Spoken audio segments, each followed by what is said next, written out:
In the year 2221, Ye Zhuo is a legend at just 16 years old, a medical prodigy and the revered lord of Changyu Prefecture. But her brilliant life is cut short when a routine visit to her lab is interrupted by blaring sirens. Her subordinates scream for an evacuation, warning that the entire ship is about to explode. But Ye Zhuo hesitates, her precious test subjects still trapped inside. In a flash of blinding light and fire, her world ends. Elsewhere in a different time, a man named Sen watches a shooting star streak across the night sky. An old monk approaches, asking if benefactor Sen is heading home for his blind date. A question that visibly shocks the elder when Sen confirms it. Ye Zhuo awakens in a swirling vortex, her last memory the searing heat of the explosion. Before she can comprehend her own death, she's flooded with the memories of another girl, a rebellious-looking teen named Mu Zhuo. For 18 years, Mu Zhuo lived as the pampered but useless daughter of the wealthy Mu family. Until a phone call shattered her reality, she had been switched at birth. The woman she called mother recoiled in disgust, her words dripping with venom as she called her ugly and stupid. Her father cast her out like trash, his face twisted in contempt, while her mother screamed for her to get out of the Mu family home for good. Her place was taken by the true heir, the innocent and gentle Mu Yarong, who returned home to a loving embrace. Cast aside, Mu Zhuo was sent to her real mother, a poor woman scorned as a mistress, where her life descended into a nightmare of constant abuse and humiliation. The final insult came from Mu Yarong herself, who tossed money at her like a beggar, smugly advising her to remember her place in the next life. In the void, the soul of Mu Zhuo faces Ye Zhuo, confessing that only her real mother wept for her miserable death. She offers Ye Zhuo her body, making a single desperate plea: go back and change things, protect her mother from a life of sorrow. She reveals she traded her soul for this chance and is fading away. With her last ounce of strength, she begs Ye Zhuo to accept. Seeing a path to a new life, Ye Zhuo agrees, vowing to become Ye Zhuo once more and make everyone who inflicted this pain suffer. She jolts awake, panting in front of a mirror, now inhabiting the body of Mu Zhuo. The noise from downstairs confirms it. She has returned to the very night of the banquet meant to celebrate Mu Yorong's return. She descends the stairs into a sea of whispers and judgmental stares. The woman who raised her, Shen Rong, confronts her immediately, demanding why she dares to show her face. Just then, Mu Yorong makes her grand entrance, feigning ignorance about who Ye Zhuo is. After a dramatic introduction, Yorong puts on a sickeningly sweet performance, first accusing Ye Zhuo of stealing her life and then graciously allowing her to stay. Unimpressed by the show, Ye Zhuo simply grabs a piece of cake to eat. Her departure is interrupted by Lai Qian Dong, who mockingly notes that the fake daughter is finally leaving. The man he is with, the enigmatic fifth brother Sen, silences him with a glacial stare. Mu Yarong, who has also been reborn, seethes internally, remembering a horrific past life she intends to force upon Ye Zhuo. She stops Ye Zhuo with a tearful, manipulative speech, begging her to stay and repay their parents, painting herself as a saint to the captivated audience. But Ye Zhuo just laughs in her face. She calmly dismantles Yorong's act, pointing out the hospital was at fault, before asking why Yorong herself didn't stay with the poor Yi family to repay her actual mother. Yorong stammers, collapsing into tears as Shen Rong erupts, shrieking at Ye Zhuo to get out and leave everything behind. Ye Zhuo coolly agrees, stating there is nothing in this house worth taking, all while feeling an intensely oppressive gaze from the balcony above. The head of the Mu family appears, shoving a severance contract in her face. Without a moment's hesitation, Ye Zhuo signs her name, officially cutting ties with the family that never wanted her. As she leaves, Sen watches her go, instructing his companion that they are also leaving. Lai Qian Dong is baffled, wondering why his brother isn't interested in his beautiful fiancée, Mu Yorong. Sen's reply is chilling: she has never been and never will be his fiancée. Finally free, Ye Zhuo walks through the city and arrives at a small, rundown apartment. When the door opens, her birth mother Ye Zhuo stares at her, overcome with emotion. Ye Zhuo offers a small smile and announces she is home. Ye Zhuo cries for half an hour straight, clutching her daughter. To break the tension, Ye Zhuo asks for water, her mind already calculating how to improve their squalid living conditions. The simple act of Ye Zhuo thanking her brings on a fresh wave of tears, as Ye Zhuo recalls the spoiled brat who once threw water in her face and screamed that she wasn't her mother. This new Ye Zhuo is different. She politely asks for the bathroom, and immediately begins washing away the garish makeup and hair dye, determined to shed the last remnants of Mu Zhuo and return to herself. Just as she finishes, her uncle Yi Sen bursts in, dropping his groceries in shock at the beautiful stranger in their home. He doesn't recognize her until she introduces herself as Ye Zhuo. His suspicion is palpable. He remembers the nightmare she was and warns his sister not to be fooled. To his astonishment, Ye Zhuo apologizes for her past behavior with genuine remorse. Yi Sen remains unconvinced, vowing to protect his sister from this girl who might be a wolf in sheep's clothing. Back at the Mu mansion, Mu Yorong settles into her luxurious new life, plotting her next move. Find the powerful man from her past life and make him hers, ensuring Ye Zhuo suffers the fate she escaped. That night, Ye Zhuo finds her uncle sneaking out. She follows him silently through the city streets, ignoring his panicked attempts to shake her off. Knowing exactly where he's going, her destination is the Yunjing Royal Clubhouse, a high-end casino. This is where she will take the first step in changing her new life. Inside, she finds Yisen praying for luck. He tries to make her leave, grabbing her arm, and her eyes flash with cold fury as she contemplates breaking it. At the gambling table, she whispers a prediction for the dice roll. He scoffs and bets the opposite, only to lose everything. When he finally admits he's gambling to get revenge on Mu Yarong for mistreating his sister, Ye Zhuo's interest is piqued as she decides to help him, whispering the exact outcome of roll after roll. Yisen's small pile of chips grows into a mountain as he wins again and again. Their winning streak attracts the attention of Sen and Lai Dong from the balcony. Lai Dong is amazed by her skill, but his blood runs cold when Sen identifies her as Ye Zhuo. He's convinced she's a scheming enchantress there to seduce his brother. Leaving the casino with their winnings, Ye Zhuo and her uncle are accosted by a thug. Before she can react, Yisen sends the man flying with a powerful kick, roaring that no one bullies his niece. For the first time, Ye Zhuo feels a flicker of warmth, and she calls him uncle, delighting him. He gladly hands over all the money when she says it's for her mother's medical care, declaring that he trusts her. From his car, Sen watches them go, an uncharacteristic smile on his face. He then gives a cryptic order, spread a rumor that the Sen family is nearing bankruptcy. With his mother set to visit the Mu family tomorrow, he's laying a trap to expose their true nature. Meanwhile, Mu Yorong prepares for the visit, blissfully unaware that her dreams of a prosperous life are about to be put to the ultimate test. The next day at the Yi family home, a fragile peace hangs in the air as Ye Zhuo returns with breakfast, surprising her mother who wonders where she got the money. Just then, her uncle Yisen appears, claiming with a suspicious cheerfulness that he gave her money from a work bonus, calling her his niece. The sudden change floors her mother. Just yesterday, he was calling Ye Zhuo an ungrateful brat. As they eat, Ye Zhuo notices her mother's pale complexion and offers to check her pulse, claiming a bit of knowledge in traditional medicine. With a gentle touch, she diagnoses a severe energy deficiency and asks if her mother has donated blood recently. The truth spills out from Yisen, who scoffs that she didn't donate it, she sold it. He angrily recounts how a year ago, the spoiled Mu Yorong threw a tantrum for an iPhone, threatening a hunger strike until she got one. To protect her selfish daughter, Ye Zhuo's mother went to a black market clinic to sell her blood, a desperate act that shattered her already weak health. Yisen seethes, declaring that an ungrateful dog like Mu Yorong is no child of the Yi family. Her mother simply smiles, saying it's all in the past and she's just happy they're together now. Staring at this woman's unconditional love, Ye Zhuo is deeply moved, a feeling entirely foreign to her futuristic upbringing where children were grown in tubes, never knowing family. The warmth of her mother's hand is a revelation, and she finally understands why the original Ye Zhuo would trade her very soul. Mu Yorong never deserved such precious love. In that moment, Ye Zhuo vows to give this mother the care she's been denied. She hands over a prescription and firmly insists her mother quit her job at the barbecue skewer shop, warning that her condition is life-threatening.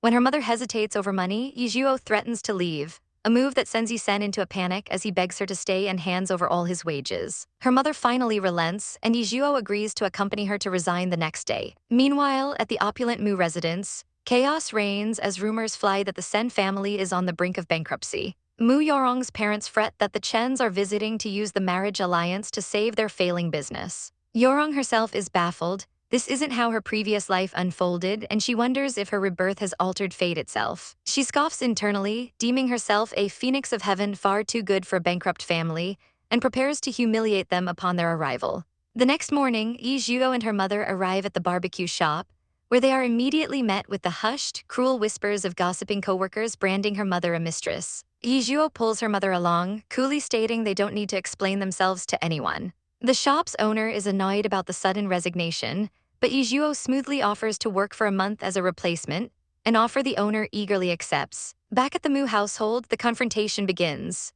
Mu Dabing greets the Sen family matriarch and her daughter-in-law, Madame Sen, launching into a tale of their family's long history. Then Mu Yarong descends the stairs, a perfect picture of grace and humility. She sweetly greets the elders, but when the matriarch calls her a good match, she demurely insists she's too young and unworthy. Madame Sen sees the falseness in her eyes, just as Yorong declares her intention to annul the engagement to focus on her studies. The Sen women are shocked. Mu Dabing feigns reluctance but ultimately supports his daughter, at which point he reveals he knows about the Sen family's financial crisis. He has 2 briefcases brought out, filled with double the money the Chens once gave him, callously offering to settle their old debt and sever all ties. Enraged, Madame Sen calls him an ungrateful man as he snaps the engagement token in two. Smirking, Yorong reminds them not to forget the money, believing she has masterfully cut ties with a sinking ship. Madame Sen simply retrieves her family's half of the token and departs with dignity. In the car, the Sen matriarch calms her furious daughter-in-law, calling it a blessing in disguise.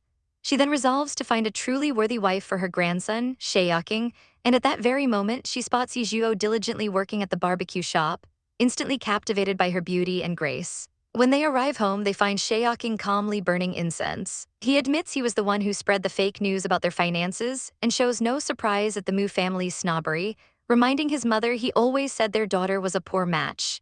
His detachment sends his grandmother into a panic, fearing he'll become a monk. Realizing his family's distress, Shaeyoking knows he needs a more effective plan. Ye Zhuo's day ends successfully, and she leads her mother to a medicine store to fill the prescription. The pharmacist is blown away by her expertly written recipe and asks for her number. She slyly gives him her uncle's instead. Her mother worries about the cost, but Ye Zhuo reassures her that life is more precious than money, a sentiment that moves her to tears. That night, Mu Yorong summons her system, recalling the beautiful life system that granted her rebirth on her deathbed. Her ultimate mission is revealed: marry Sen Wu Yi, the current head of the Sen family and the most powerful man in the business world. The news that the Chens aren't bankrupt and that she's engaged to the wrong man is so shocking she faints on the spot.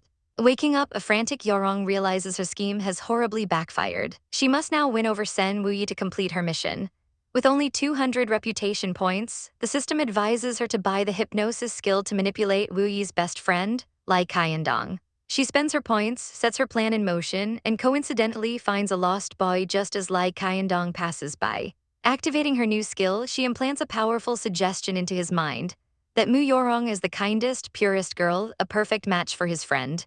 The hypnosis works flawlessly, turning Lai Qiandong into a determined warrior of love, ready to unite the two. While her rival schemes, Ye Zhuo enjoys a peaceful dinner she cooked herself, earning the loud and enthusiastic praise of her uncle. The next day, she works hard at the shop, unknowingly observed by the Sen matriarch, who is increasingly impressed. That evening, Yi Sen is waiting to walk her home, a protective gesture that warms her heart for the first time. However, his lie about working overtime doesn't fool her. She follows him to a gambling den and confronts him. He tearfully confesses he's trying to win money to give his sister a better life. Touched but resolute, Ye Zhuo declares she'll break his legs for her mother before the loan sharks can. A swift whack with a wooden plank and a tearful promise from her uncle later, she smirks. She tells him she has a much better way of making money and that they should go inside the club together. Ye Zhuo reveals she has a better way to make money, a sly confidence gleaming in her eyes. She transforms into a bewitching figure in a black dress, leaving her companion stunned by the sudden change. He panics, thinking she intends to sell herself at the club, but she quickly smacks some sense into him. Her real plan is far more clever. They're going to sell a powerful hangover cure. Their first target is a businessman staggering out of a VIP room, lamenting how his sales job is destroying his liver and that all his money goes to medicine. Her friend plays his part, loudly asking for the miracle cure he heard about, claiming it's a secret recipe from an old Chinese doctor. The man's ears perk up and he desperately asks if he can buy a pill. The medicine works wonders, and just 10 minutes later, he rushes back completely sober, demanding to buy every last pill she has. The night ends with them counting a staggering 2 million in profit, leaving her uncle in a state of shock. He marvels that knowledge can truly change one's destiny, while Ye Zhuo coolly points out that with her making the pills, it's pure profit. But as they leave, they are spotted by Sen Wui, who questions why she is there, and his companion, Ye Zhuo's fifth brother, who sneers at her provocative dress, assuming she followed him. He praises the pure and kind Mu Yarong, the real daughter of the Mu family, as a stark contrast to Ye Zhuo's supposed degeneracy. He coldly shuts down any defense of Ye Zhuo, ordering Sen Wui to focus on his work. The next day, while working at a barbecue restaurant, Ye Zhuo encounters a frail old woman begging for food. Despite her friend's warnings about scammers, Ye Zhuo is moved, as the woman reminds her of the kind orphanage director from her past life. As she offers the woman a meal, her treat, the old woman, secretly testing her, decides not to hold back and orders an outrageously expensive list of delicacies, from foie gras to Bordeaux wine. Without flinching, Ye Zhuo assures her it's fine and goes to prepare the meal, earning the woman's admiration for her kindness and soothing voice. The woman, Grandma Sen, introduces herself and tells Ye Zhuo to call her Yezi. After the meal, the old woman is picked up in a luxury car, revealing her true status as she cackles about finding a destined granddaughter-in-law for her stubborn grandson. Ye Zhuo and her uncle continue their lucrative business at the club, where Sen Wui observes her with disdain, telling his brother she's clearly hunting for prey. He dismisses her as a greedy, lowly woman, insisting that someone like Mu Yorong is far superior. Back at the diner, Ye Zhuo finds herself face-to-face with her old friends, Lin Huayu and Seng Ru. They mock her new life as a waitress, calling her a lowly person. Lin Huayu immediately calls Mu Yorong to gloat, but the call is cut short when Mu Yorong's system flashes a dire warning. Ye Zhuo is a dangerous variable who must be destroyed. Lin Huayu, furious at being hung up on, decides she can't let Ye Zhuo get away with being beautiful and attracting male attention. She and Seng Ru approach Ye Zhuo, their minds flashing back to how they used to manipulate the brainless idiot for expensive gifts. They feign concern, claiming they missed her and asking why she isn't wearing her ugly makeup anymore. Ye Zhuo plays along, lamenting that she's poor and has accepted her ugly fate. The two girls eagerly offer her money, telling her to buy makeup and become beautiful like before, all while thinking she's still the same stupid girl. Ye Zhuo takes the cash with a tearful thank you, inwardly celebrating that she can now afford more medicine for her mother. The two girls hurry to Mu Yorong's mansion to report their success, gloating about how Ye Zhuo is now a broke and dirty cleaner. Mu Yorong listens with a cold smile, her resolve hardening. The system is right, she would humiliate and then kill Ye Zhuo. That night, Ye Zhuo sets up a new computer, a sense of purpose in her eyes. She easily bypasses firewalls and logs into the infamous dark web creator. Revealing a shocking truth, she is the inventor of SY, a revolutionary learning system from her past life. She recalls how a dangerous knockoff called Perfect Being caused chaos and death, a system that sounds suspiciously like what Mu Yorong possesses. After a moment of reflection, she shakes off the past and focuses on the present. It's time to earn some real money. In the Mu mansion, Mu Yorong is seething with rage over her humiliation at the diner. Her system, Perfect Being, offers her a solution. It can directly download skills to help her approach Sen Wui, making her a master overnight. Deciding to change tactics, Ye Zhuo tells her uncle they'll stop going to the club. Just then, he gets an urgent call from a pharmacy owner pleading for his help.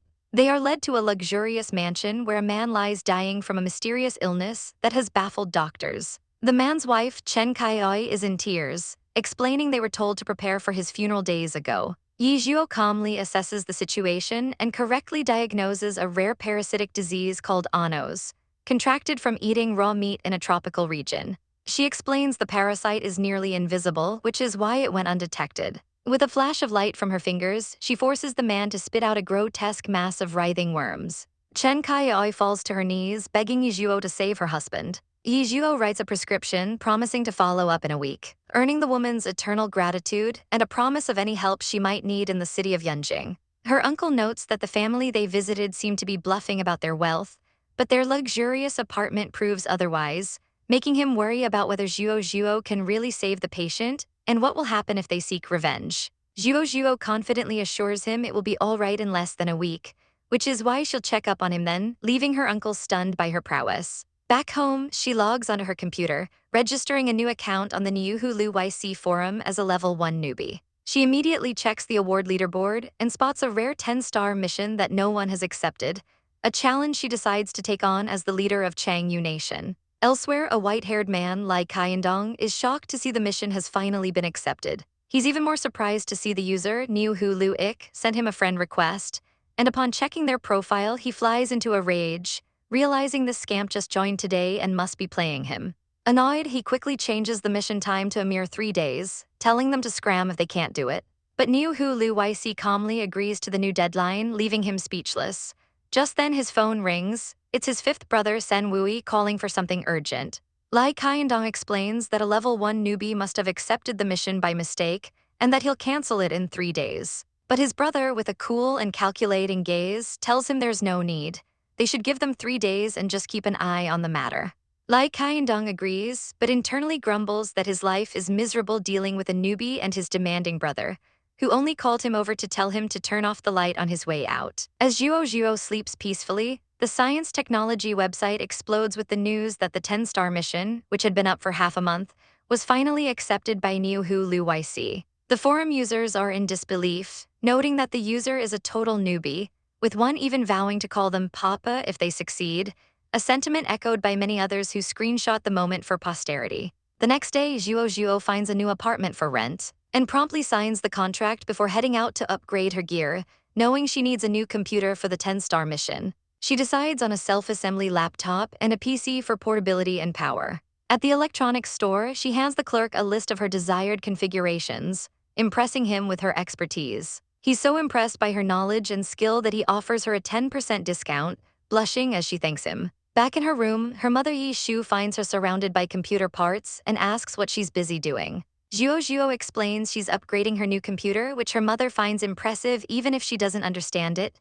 Before Zhuo drops a bombshell, they're moving tomorrow. Both her mother and uncle are stunned, but she calmly shows them a picture of the small apartment she's already rented for a year. She tells her mother, who is used to their dark basement, that a new, well-lit place will be better for her health. Her mother tearfully agrees, saying she'll go wherever Zhuo goes, proud of her talented daughter. While they are moving, a nosy neighbor appears, questioning if they won the lottery and maliciously gossiping that Zhuo's mother is a homewrecker. Ye Zhuo tries to explain that Zhuo earned the money through smart stock investments, but the woman just scoffs. Zhuo, with a sweet smile, calls the auntie over and whispers that she'd teach anyone on the street, but not the child of a gossiper. The woman shrieks in anger, calling them worthless and raising her hand to strike Zhuo. But Zhuo dodges effortlessly, causing the woman to stumble and fall face first into a puddle of grimy water. Looking down at the sputtering woman, Zhuo coldly remarks that every being has its life cycle and that insects should go back to the drains where they belong.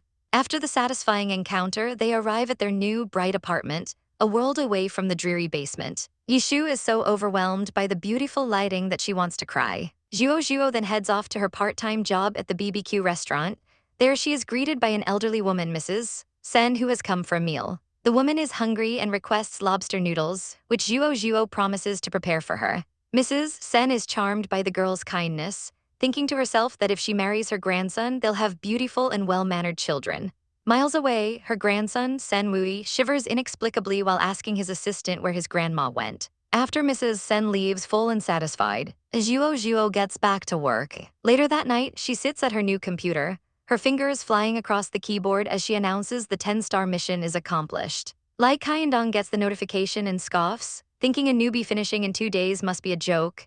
He runs the program she sent, but his smugness turns to shock as it passes the operation with 100% success, causing him to spit blood all over his screen. He declares her a genius and immediately confirms the mission, asking if she'd like to do a live stream. Niu Hulu declines and promptly logs off, leaving him awestruck by her cold, confident demeanor. The forum erupts with a notice congratulating Niu Hulu YC, and the users who mocked her change their names in tribute, starting the Niu Hulu family. Zhuo receives her payment of 914,000, satisfied that she can now start preparing for her real goals. Over at the Sen family estate, Lai Qiandong frantically runs to the indoor pool, shouting for his fifth brother. He bursts in to tell Sen Wui that the genius YC has finished the CIS category. Sen Wui calmly emerges from the pool and takes the laptop, and after a brief inspection, orders a video call in 20 minutes and a full investigation into this Niu Hulu person. The next day at the Sen Corporation, Sen Wui asks for an update on the investigation.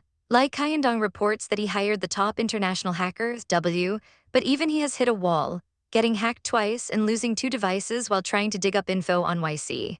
Intrigued, Sen Wui decides that if W can't find them, the matter will be handed over to the international ministry. Later, at Zhuo's new apartment, the doorbell rings. It's her mother's childhood friend Aunt Lian and her daughter Lin Shasha. Shasha is immediately starstruck by Zhuo's beauty, which reminds Zhuo of her past life, where another girl, Mu Yarong, looked down on her for being an illiterate dropout. Zhuo, Shasha, and their mothers go out to a fancy restaurant to celebrate. Outside, they're confronted by a snobbish girl who mocks Shasha for working instead of studying and assumes Zhuo is just another worker. Zhuo icily retorts that if higher education is only used for spouting nonsense, then there is no need for such an education, before leading her friend inside.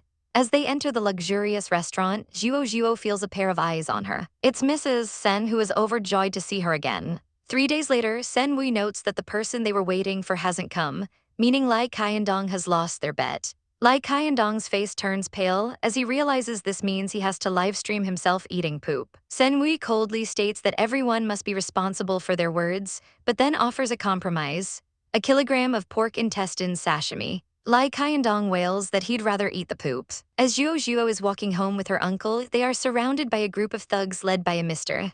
Tao. Her uncle tries to protect her but is easily grabbed by the delinquents. The leader sneers that if Zhuo comes with them to a back alley, he'll let her uncle go. At that moment, Sen Wu's car drives by and Lai Qiandong spots the scene, eager to be a knight in shining armor for what he assumes is a weak girl. But Zhuo's 3-second countdown ends, her eyes flash red, and she unleashes a brutal beatdown, punching, throwing, and lifting her attackers with one hand. From the car, Lai Qiandong watches in utter disbelief, realizing this is no gentle maiden but a terrifying female warrior. The remaining goons beg for mercy, and Zhuo coldly tells them to pass a message to their boss. If there's a next time, she'll show them why flowers are red. As she walks away, she catches the two men staring from their car and glares, asking if they've never seen a fight before. Lai Qiandong flinches and obediently looks away, realizing that the girl was Ye Zhuo and that he well and truly lost the bet. Sen Wu agrees to cancel the live stream but confirms that the pork intestines are still on the menu, admitting with a smirk that he purposely had them improperly cleaned. At the Mu's house, Mu Yorong wakes from a nightmare about her death in her past life, reaffirming her goal to marry Sen Wu and escape her fate. Meanwhile, Ye Zhuo continues her treatment of Chen Yidao, who is steadily improving. One day, his mother, Lai Wenru, bursts in, shocked to see the doctor is Mu Zhuo, the useless fake lady she knew from the past. She is determined to stop this illiterate girl from treating her son. But Chen Yidao himself begs her to let Lady Yi continue, forcing Lai Wenru to agree, though she secretly plots to sabotage the treatment to inherit the family fortune. Back at the Yunjing Club, Lai Qiandong is still suffering from the pork intestine incident when Sen Wu gives him a new assignment: send their latest AI operating system to Niu Hulu for review. When contacted, Niu Hulu immediately asks for the price. Sen Wu replies that she can name her price upon success. Zhuo agrees, estimating it will take 2 months. Sen Wu then asks to add her on WeChat for easier communication, but is flatly rejected, much to Lai Qiandong's amusement. The investigation into YC's identity remains fruitless. After Zhuo's 1-month job ends, she runs into Grandma Sen. As they talk, the old woman suddenly collapses from a headache. Zhuo quickly supports her, realizing her old sickness is recurring, and presses a point on her head to block the pain. Mrs. Sen is astonished as the pain subsides, wondering what Ye Zhuo just did. Mrs. Sen is in disbelief as the headache that plagued her for decades vanishes in an instant, all thanks to Ye Zhuo's magical touch. Ye Zhuo calmly explains it was simple acupuncture and proceeds to check the old woman's pulse, diagnosing a cold syndrome she's suffered from for 20 years. Astonished that this young girl knows traditional medicine, Mrs. Sen's hope is rekindled when Ye Zhuo confidently states she has a remedy that can truly treat the illness. After years of seeing countless famous doctors, the old woman is overcome with emotion at the thought of a cure. Ye Zhuo quickly writes down a prescription, impressing Mrs. Sen with her beautiful and elegant handwriting, a sign of her unexpected capabilities. She adds her phone number to the note, offering her help anytime, and graciously accepts a wad of cash as thanks. Waving goodbye, Mrs. Sen thinks to herself that their next meeting will be under very different circumstances. The next morning, Ye Zhuo tells her mother that her days of working at the grilled meat stall are over. Her mother protests, filled with the determination not to be a burden on her daughter. But Ye Zhuo has a grander vision, proposing they use her savings to open a restaurant where her mother can finally be the boss. Despite her mother's insecurity, Ye Zhuo insists her cooking is already good. She just needs a little guidance, which her uncle eagerly supports, impressed by her guts. Decisively, Ye Zhuo declares she'll write the recipes and find a suitable location herself. Meanwhile, back at the luxurious Sen family home, Mrs. Sen presents the prescription to her daughter-in-law. The woman is immediately skeptical, doubting any doctor could cure a 20-year illness that has stumped everyone else. Mrs. Sen proudly reveals the prescription is from her future granddaughter-in-law, leaving the other woman utterly confused. She explains her ragged clothes were a disguise to test the girl's character, a test Ye Zhuo passed flawlessly by showing her kindness despite her apparent poverty. She gushes that Ye Zhuo is 1,000 times more beautiful than the popular female star Song Chenyu. Still unconvinced, her daughter-in-law summons the family physician, Dr. Lin, who arrives with an air of superiority. He glances at the paper with disdain, declaring the prescription is nothing more than useless tonics that can't possibly cure the old lady's headache. The daughter-in-law feels vindicated, convinced her mother-in-law has been deceived by a charlatan, and promptly tears the prescription to pieces. But Mrs. Sen emerges, furious, and puts them in their place, stating she will only take her granddaughter-in-law's medicine from now on. The arrogant doctor scoffs, calling Chinese medicine superstition and warning he won't take responsibility for the outcome. Unfazed Mrs. Sen fires him, ordering him to be paid double and told to never return. In a cafe, a woman named Yarong meets with an associate, her mind racing with machinations. She knows from a past life that the seemingly harmless Lai Qingyu will become a ruthless international powerhouse, and her goal is to make this future titan her most trusted ally. Her plans are interrupted when she learns Ye Zhuo supposedly cured someone. Using a futuristic system, she analyzes the prescription and smirks when it's confirmed to be ineffective. Relieved that the useless girl poses no threat, she toasts to a long-lasting and devious collaboration. Back with Ye Zhuo's family, they feast on a delicious rabbit meat hot pot, the aroma filling their small home. Her uncle is convinced they will make a fortune with her skills, and Ye Zhuo confidently tells them they'll scout restaurant locations that very afternoon. Early the next morning at the Sen residence, panic ensues when Mrs. Sen hasn't woken up. Her daughter-in-law fears the worst, convinced the medicine was poison, and frantically orders the staff to break down the bedroom door. But the door opens to reveal a vibrant and refreshed Mrs. Sen, who joyfully announces she just had the most sound sleep in 23 years, all thanks to the medicine. The miracle cure leaves her daughter-in-law speechless. Later, Mrs. Sen meets with Ye Zhuo, praising her amazing skills. Overwhelmed with gratitude, she declares it was a life-saving favor and proposes a traditional repayment. Her grandson will repay it with his body. Ye Zhuo is utterly flustered, trying to refuse the bizarre offer as Mrs. Sen pulls up in a luxurious car to prove her family's wealth. She describes her grandson as handsome and charming, but then admits with a sigh that he's taken to chanting sutras, making her worry if he's even capable. Ye Zhuo quickly makes her escape as Mrs. Sen drives off. She arrives home to a somber mood. Her mother has been summoned by her grandparents, and from her expression, the relationship is deeply strained. Seeing this, Ye Zhuo immediately vows to go with her, ready to handle any trouble that comes their way. They arrive at the lavish home of her eldest aunt, Ye Shuang, who greets them with a chilling lack of warmth, making it clear she only arranged this meeting as a favor. The reception inside is even colder, as their grandmother, Yao Qiuifan, immediately insults Ye Zhuo, calling her a bastard child. The family's disdain is a suffocating poison in the air as they warn Ye Zhuo's mother to be obedient. Ye Shuang's husband arrives, and she boasts that the esteemed Dr. Lin even examined the old lady of the Sen family, a detail that piques Ye Zhuo's interest. A sleazy guest named Mr.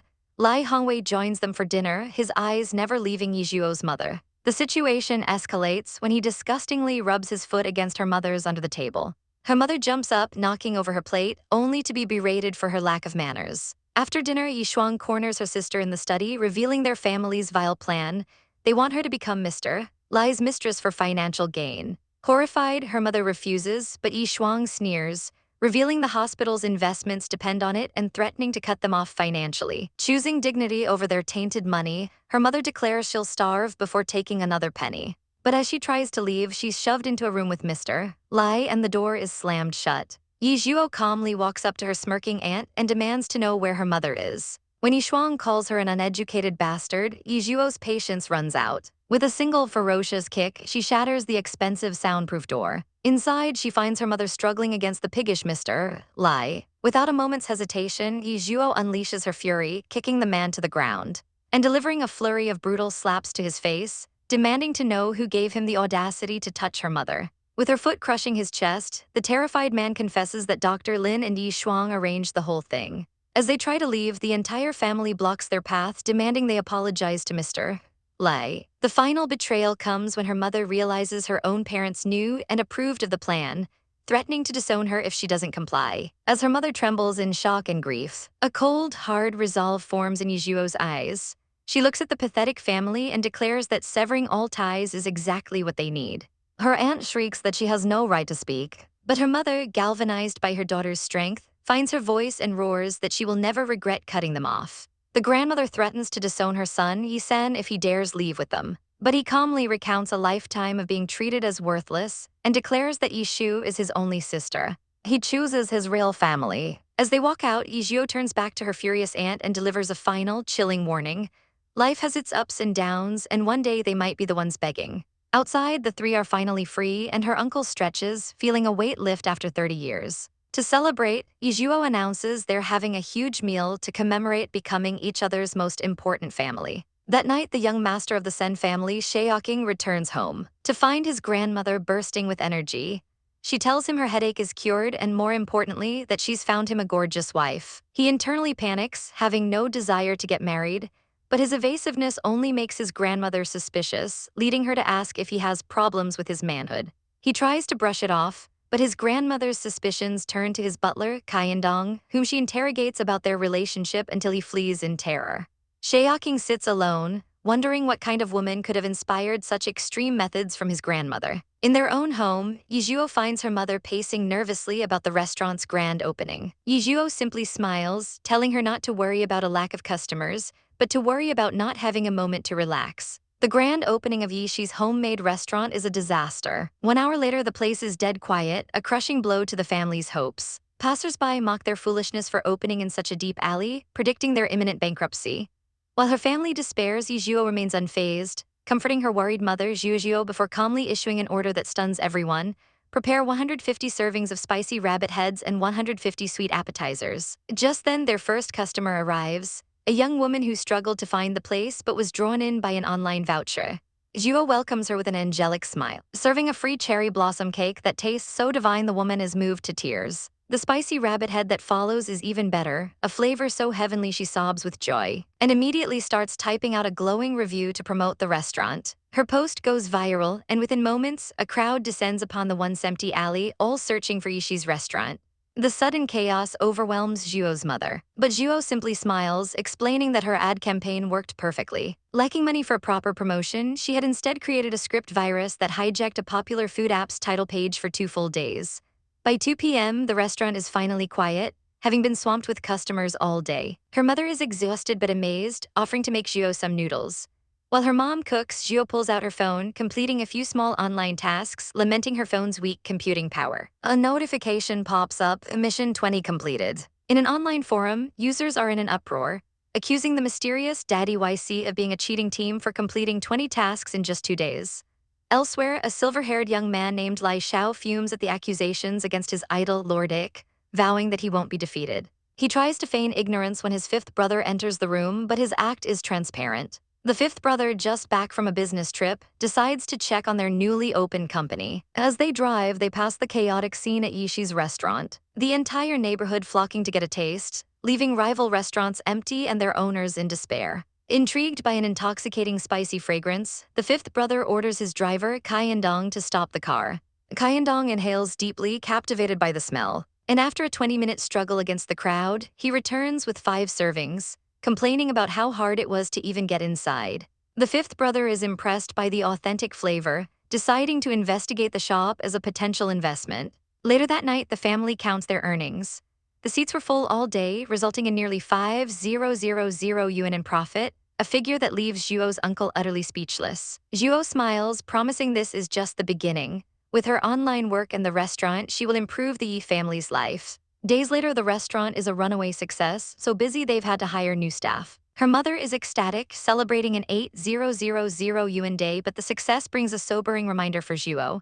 The holidays are ending and she has to return to school. The next day, she accompanies her mother to visit Aunt Ju and her daughter, Shasha. The 2 friends are overjoyed to see each other and head to Shasha's room to play games. Just as they settle in, the doorbell rings and Shasha's boyfriend, Zhang Quan, arrives. Shasha's mother is clearly displeased to see him, but he smoothly hands over a gift of fruit before whispering suggestively to Shasha about when she'll call his mother Mom. Shasha introduces her best friend Zhuo, and Zhang Quan is momentarily stunned by her doll-like beauty. After her mother curtly dismisses him, Shasha storms off, arguing with her mother about her disapproval of Zhang Quan. Her mother confides in Zhuo's mother that she finds the boy odd and fears for her blindly in love daughter. Shasha, however, dismisses her mother's concerns as old-fashioned, convinced everything will be fine once they're married. To change the subject, she shows Zhuo a game, and Zhuo's natural talent is immediately apparent. She dominates the game, her rank skyrocketing, leaving Shasha in awe. Shasha suggests she could become a live streamer and earn money, an idea that piques Zhuo's interest. She decides to sign up later, choosing the name Harada YC. Meanwhile, a woman named Lai Wenru receives an urgent call and rushes to her cousin's house, fearing he has died. She internally celebrates that with his death, the Yi family's fortune will be hers. She arrives ready to accuse Chen Kai-Oi and Ye Zhuo of murder. But her tirade is cut short when her supposedly dead cousin, Yi Tao, walks out perfectly healthy. She's in disbelief. Yi Tao was bedridden for a year. He explains that Miss Yi's prescription cured him, and his mother, overcome with gratitude, apologizes profusely to Kaioi. Lai Wenru's plan is in ruins. She seethes with rage, refusing to give up on the Yi family corporation. She feigns remorse and asks to join them to thank Miss Yi, secretly plotting to poison Yi Tao again and frame Zhuo. At Zhuo's apartment, the Yi family arrives to express their gratitude. Mrs. Yi tearfully thanks Zhuo for saving her son, and Lai Wenru offers a fake apology. Zhuo accepts gracefully but then pulls Mrs. Yi into a private room. There she drops a bombshell. Yi Tao's rare, contagious illness was no coincidence. He was deliberately infected by a traitor in the family. She points the finger directly at Lai Qing'ai, who stands to gain the most from his deaths. The realization hits Mrs. Yi like a ton of bricks. She recalls Lai Qing'ai's chilling certainty of Yi Tao's demise. Heartbroken and betrayed by the niece she raised like a daughter, her sorrow turns to cold fury. She thanks Zhuo profusely, promising to handle the snake in her own house. After they leave, Zhuo discovers a strange suitcase has been left behind. It opens to reveal a futuristic computer, the first Macintosh, but with functions far exceeding any modern technology. As she receives the device, a notification for Merit +1 appears, puzzling her. At that exact moment, across town, Mu Yorong screams in pain as her face begins to ooze and distort. A system warning flashes that the disordered future is failing and energy is drained. In the restroom, she stares in horror at her fading beauty. Her system informs her that the energy source needs to be restored, and that it's being challenged by a source of power she must find herself before vanishing. The next day, Zhuo prepares for her first day at Beiqiao High School, a place filled with bad memories. As she walks the halls, students whisper about her, stunned by her transformation. Her only friend and Lizzie fiercely defends her when another girl, a lackey of Mu Yorong, starts insulting her.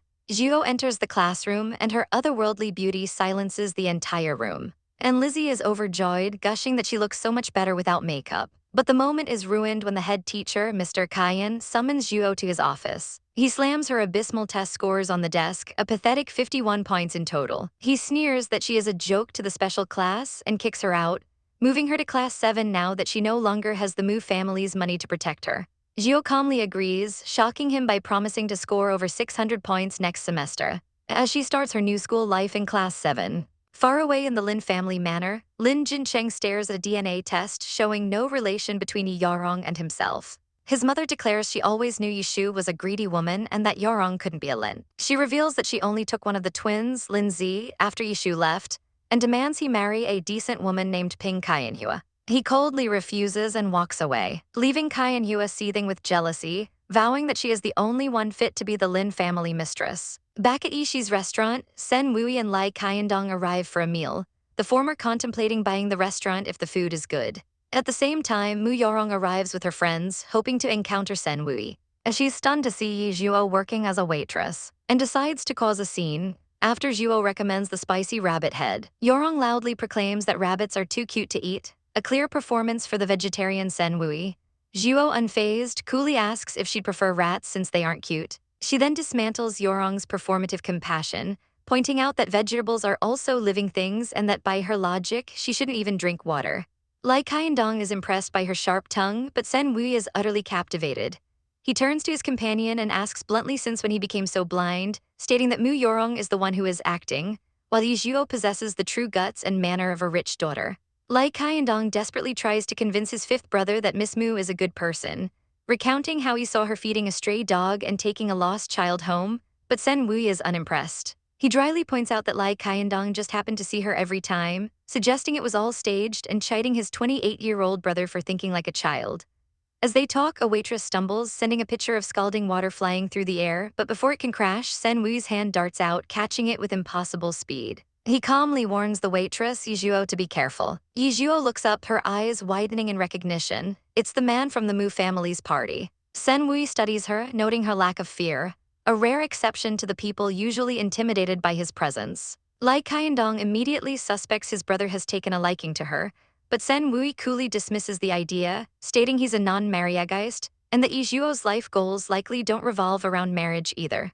As their vegetarian hot pot arrives, Sen Wui takes a bite and admits it's not bad. Nearby, Mu Yorong watches them, vowing to show Sen Wui she's a sweet, modest, and elegant person, even pretending to be a vegetarian to appear unique. When Sen Wui suddenly gets up to leave, she panics. This is her chance. She decides to stage a fall, hoping to land gracefully in his arms. But as she stumbles forward, Sen Wui dodges with contemptuous ease, and she's caught instead by a flustered Lai Qiandong. Seething with frustration at her useless charm, Mu Yorong decides she needs to increase her hypnotic influence over Lai Qiandong, forcing him to believe that she is the perfect match for his brother. Back at the table, Ye Zhuo senses that strange, unsettling aura again, realizing it's coming from Mu Yorong's direction. Shaking it off, she resolves to focus on earning money. That night, she decides to start a live stream, choosing to play her favorite game from her past life, Chinese chess. Back then, she was forced to play against AI, but now she relishes the chance to face real opponents. Her stream goes live, and viewers are immediately intrigued by a level 7 player, though many just want to see her face. Unfazed, she states that skills are more important than beauty for making a living, just as a new challenger arrives. The match begins, and Ye Zhuo is immediately impressed. This new player is good. Her opponent is none other than Sen Wui, who is equally intrigued by this highly skilled level 7 player, wondering if she's a professional. He hasn't faced such a fast, precise, and deadly opponent in a long time. The game is a blur of tactics, but Ye Zhuo finds a weak spot and delivers a stunning final blow for the win. Yawning, she nonchalantly ends the stream, leaving Sen Wui staring at his screen in disbelief. He was just knocked out in 5 minutes for the first time ever.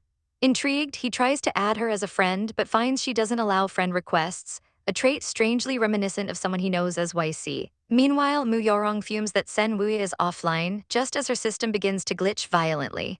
It announces an energy inconsistency, temporarily closing her mall and demanding she increase Sen Wui's fondness to reopen it.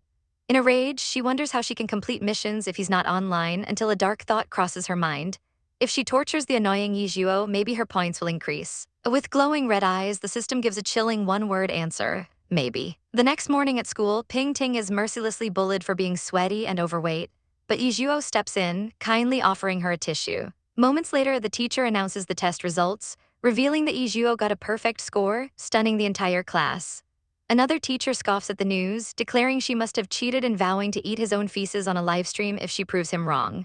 At lunchtime, Ye Zhuo invites Ping Ting to eat with her, but they're intercepted by bullies who lead them to a private room. They sneer at Ping Ting and present Ye Zhuo with a bucket of leftovers, demanding she kneel and eat it or they'll disfigure her friend with a knife. Ye Zhuo calmly tells Ping Ting to stand back, assuring her she can handle this little issue herself. The lead bully laughs, but before she can finish her taunt, Ye Zhuo moves like lightning, slamming the girl's head into the table. The others freeze in shock at her monstrous strength. With a cold smile, Ye Zhuo announces the show has just started, swiftly taking down the other 2 bullies with brutal efficiency. Grabbing the leader, she emanates an aura of pure death and demands an apology. Terrified, the bullies drop to their knees and beg for forgiveness. Ye Zhuo learns they've been extorting money from Ping Ting all this time. She forces them to apologize to Ping Ting directly, slamming their heads on the table as a final warning. She then tells her friend to learn to protect herself, promising she'll always be there for her.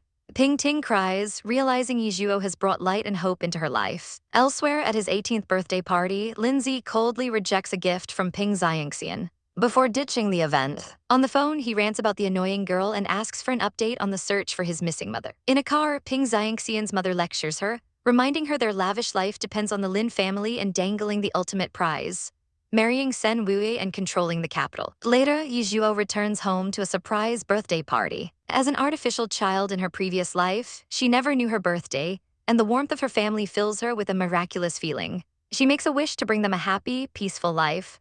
The next morning, her sister is shocked to see Ye Zhuo's livestream has thousands of viewers and is raking in donations. She gets a friend request from Xianxin Jushi, the player she beat twice, and accepts with a smile, then submits the system task she just completed. At the same time, Lai Qiandong bursts in on his brother, announcing that Lord YC finished the system. Just as Sen Wui sees his friend request was accepted, they open the surprisingly small 200 MB file and are stunned to find the perfectly compressed and completed system inside. Sen Wui immediately messages YC to arrange a meeting. Lai Qiandong is over the moon, already planning to set his sister up with his idol, but Sen Wui coolly asks how he's so sure YC is a man.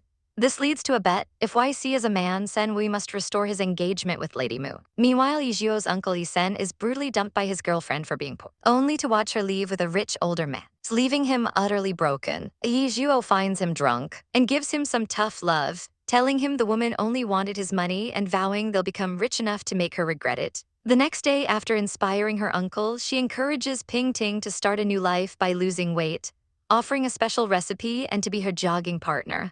The school's final exam results are posted, and Ye Zhuo is ranked first. Mu Yarong is horrified. Even with an intelligence-enhancing card, she only got second place. She begins to wonder if her own reincarnation has somehow changed Ye Zhuo from the fool she used to be. Her teacher's rival is publicly shamed for his ridiculous bet. Finally, Saturday arrives. Lai Qiandong is vibrating with excitement to meet his idol. There's a knock. He races to the door, ready to greet his lord, and swings it open to reveal Ye Zhuo, who walks in as he stares in complete, utter shock. A sharp hi escapes Ye Zhuo's lips as she spots the man, but before she can process it, a loud voice cuts through the air. The white-haired Lai Qiandong points an accusing finger, demanding to know why she's following him and Brother Wu. His outrage is met with Ye Zhuo's cool inquiry, addressed not to him but to the handsome man beside him, asking if he is Mr. Sen. Lai Qiandong's jaw hits the floor as the man, Sen Shaoqing, formally introduces himself. With a polite smile, Ye Zhuo responds, revealing her alias Nuhu Luik.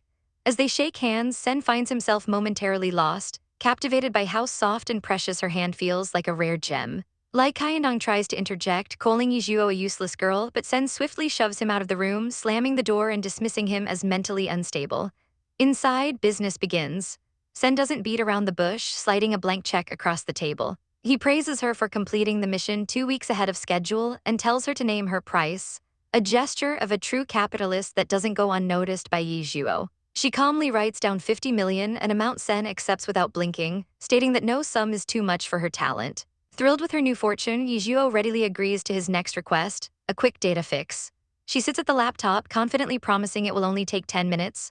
Her fingers become a blur, flying across the keyboard with a speed that stuns Sen and leaves Lai Qiandong, who's peeking through the doorway, utterly speechless. As Sen leans closer to observe, Ye Zhuo feels his immense presence behind her like a mountain, while he is subtly enchanted by the pleasant scent of her hair. Just as quickly as it began, the job is finished. Sen marvels internally. A problem that would have taken his team 2 months was solved by this prodigy in a mere 10 minutes, and he wonders if the Mu family will ever comprehend the genius they lost. The moment is broken by Lai Qiandong bursting in, bowing and apologizing profusely, completely starstruck. He can't believe this talented girl is the same Ye Zhuo he dismissed as useless, and in a complete reversal, he eagerly begs for her autograph on his shirt. With her business concluded and the autograph signed, Ye Zhuo announces her departure. Sen's offer of a taxi is politely refused. She has her money and more important things to do now. As she walks away, Lai Qiandong cheekily suggests to a stone-faced Sen that he should have offered to take her in, joking they'd make a perfect couple. Lai Qiandong then tries to praise Mu Yorong as a better match, but Sen cuts him off with an icy glare, reminding him that he lost their bet and needs to show more respect to women. At the bank, Ye Zhuo's 50 million check sends the teller into a state of shock. When asked for her current balance, the teller reveals she already has over 12 million.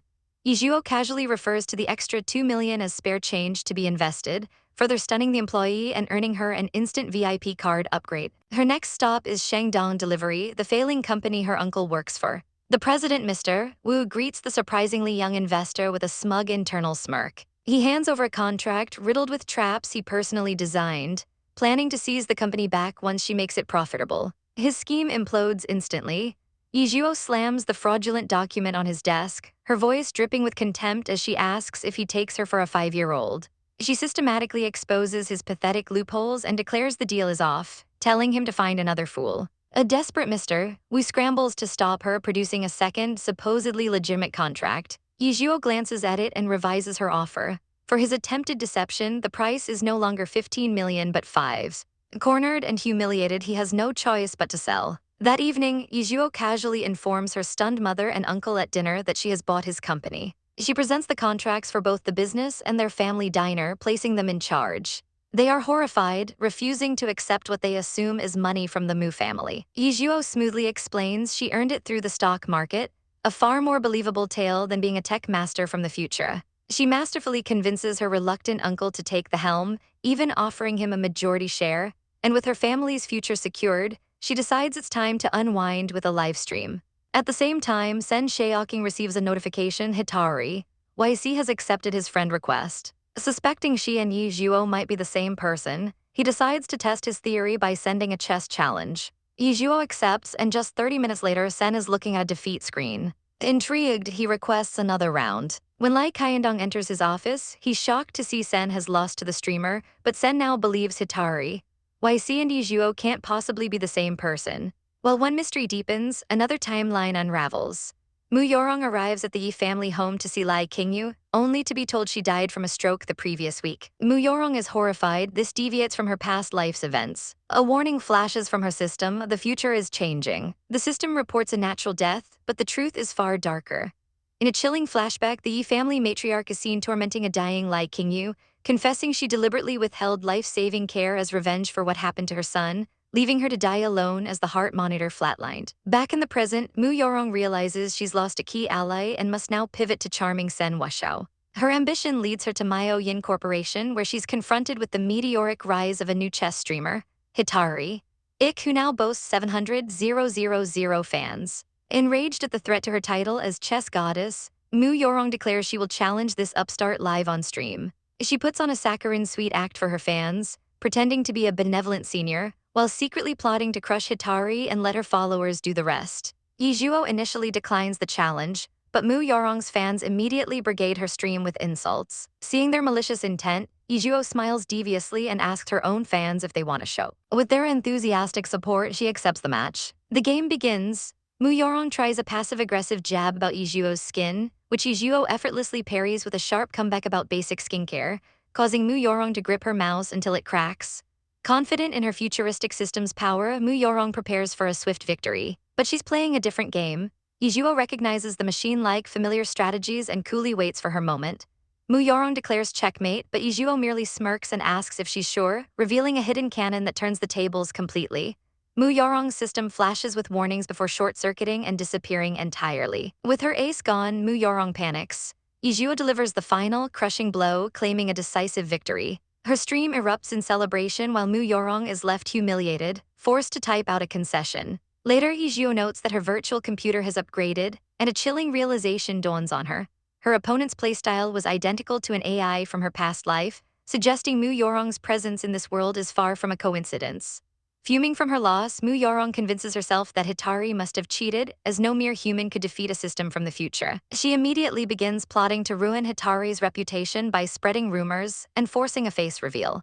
Unbeknownst to her, Sen has already made his own move, arranging to sponsor Myo Yin's anniversary party and inviting the top 10 players, ensuring Hitari will be there. When Ye Zhuo receives the invitation, she's hesitant, which only fuels Mu Yorong's belief that she's a coward who won't show her hideous face. The next day, Ye Zhuo visits her friend Shasha, who is distraught over the online smear campaign against her. Ye Zhuo, knowing exactly who is behind it, decides she's been pushed too far. She grabs her phone and posts a public announcement. Not only will she attend the party, but she will challenge Mu Yorong directly. While her fans celebrate, the doorbell rings, announcing the arrival of Shasha's future in-laws. The mother-in-law is instantly dismissive of Shasha but fawns over Ye Zhuo, criticizing her for pursuing education instead of husband. Ye Zhuo fires back with a subtle insult about the difference between the educated and the uneducated, leaving the woman fuming. In the kitchen, Shasha remains blissfully unaware of her in-law's toxic nature, causing Ye Zhuo to sigh at the naivety of a girl in love. The atmosphere in the Lin household is thick with tension as Shasha's mother glares, overhearing her future son-in-law's family complaining about the fruit. Her friend Ye Zhuo pulls her aside with a sharp question, asking if she truly helps her family with chores, or if she's just doing other people's housework for free. The words hit Shasha hard. Ye Zhuo bluntly states that the Zhang family isn't looking for a wife, they are looking for a free babysitter. The accusation stings, but Shasha's mother, having heard enough, agrees that Ye Zhuo is right. Fuming, she tells Shasha that if it weren't for her, she would have already grabbed those shameless people by the heads. Shasha tries to defend her fiancé, claiming he's usually nice, but her mother isn't having it, pointing out they came empty-handed to their first meeting and have shown zero respect.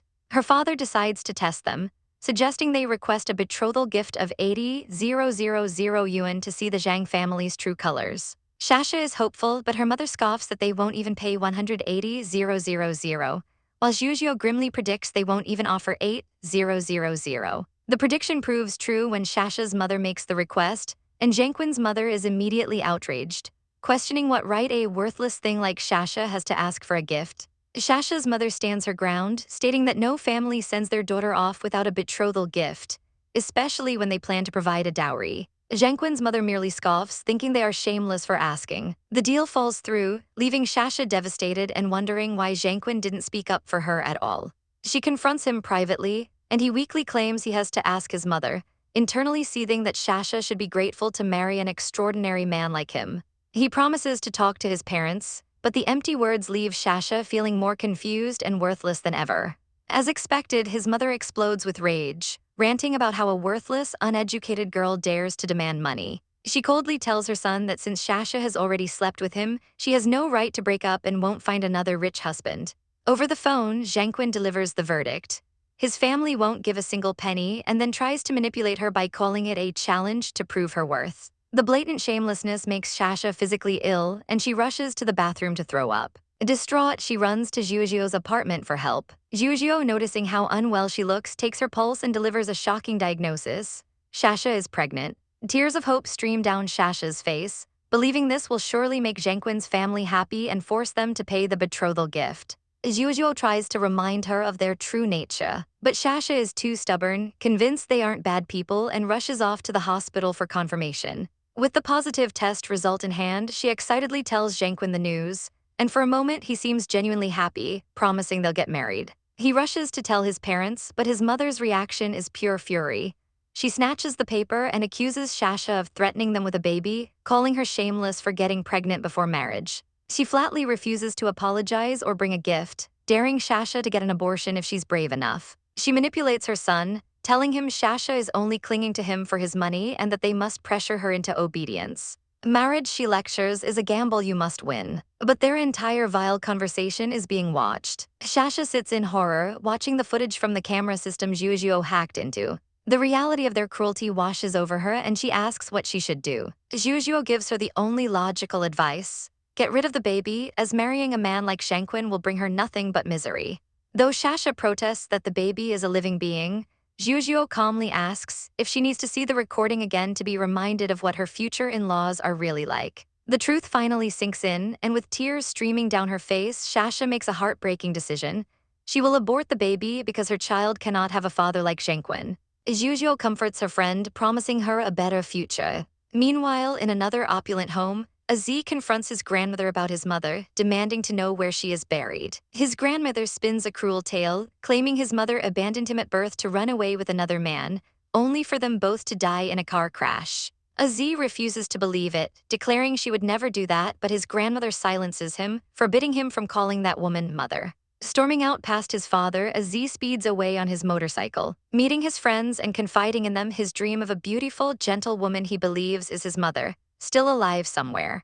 The only clue he has is a paper crane made from a specific candy wrapper, and when his friend mentions the cities where that candy is sold, a spark of hope ignites in his eyes. Back at her apartment, after a run, Zhuo is surprised by the arrival of a fleet of Lincolns. An elderly woman, Grandma Sen, emerges with an army of bodyguards and showers Zhuo with affection and mountains of expensive gifts as thanks for her help.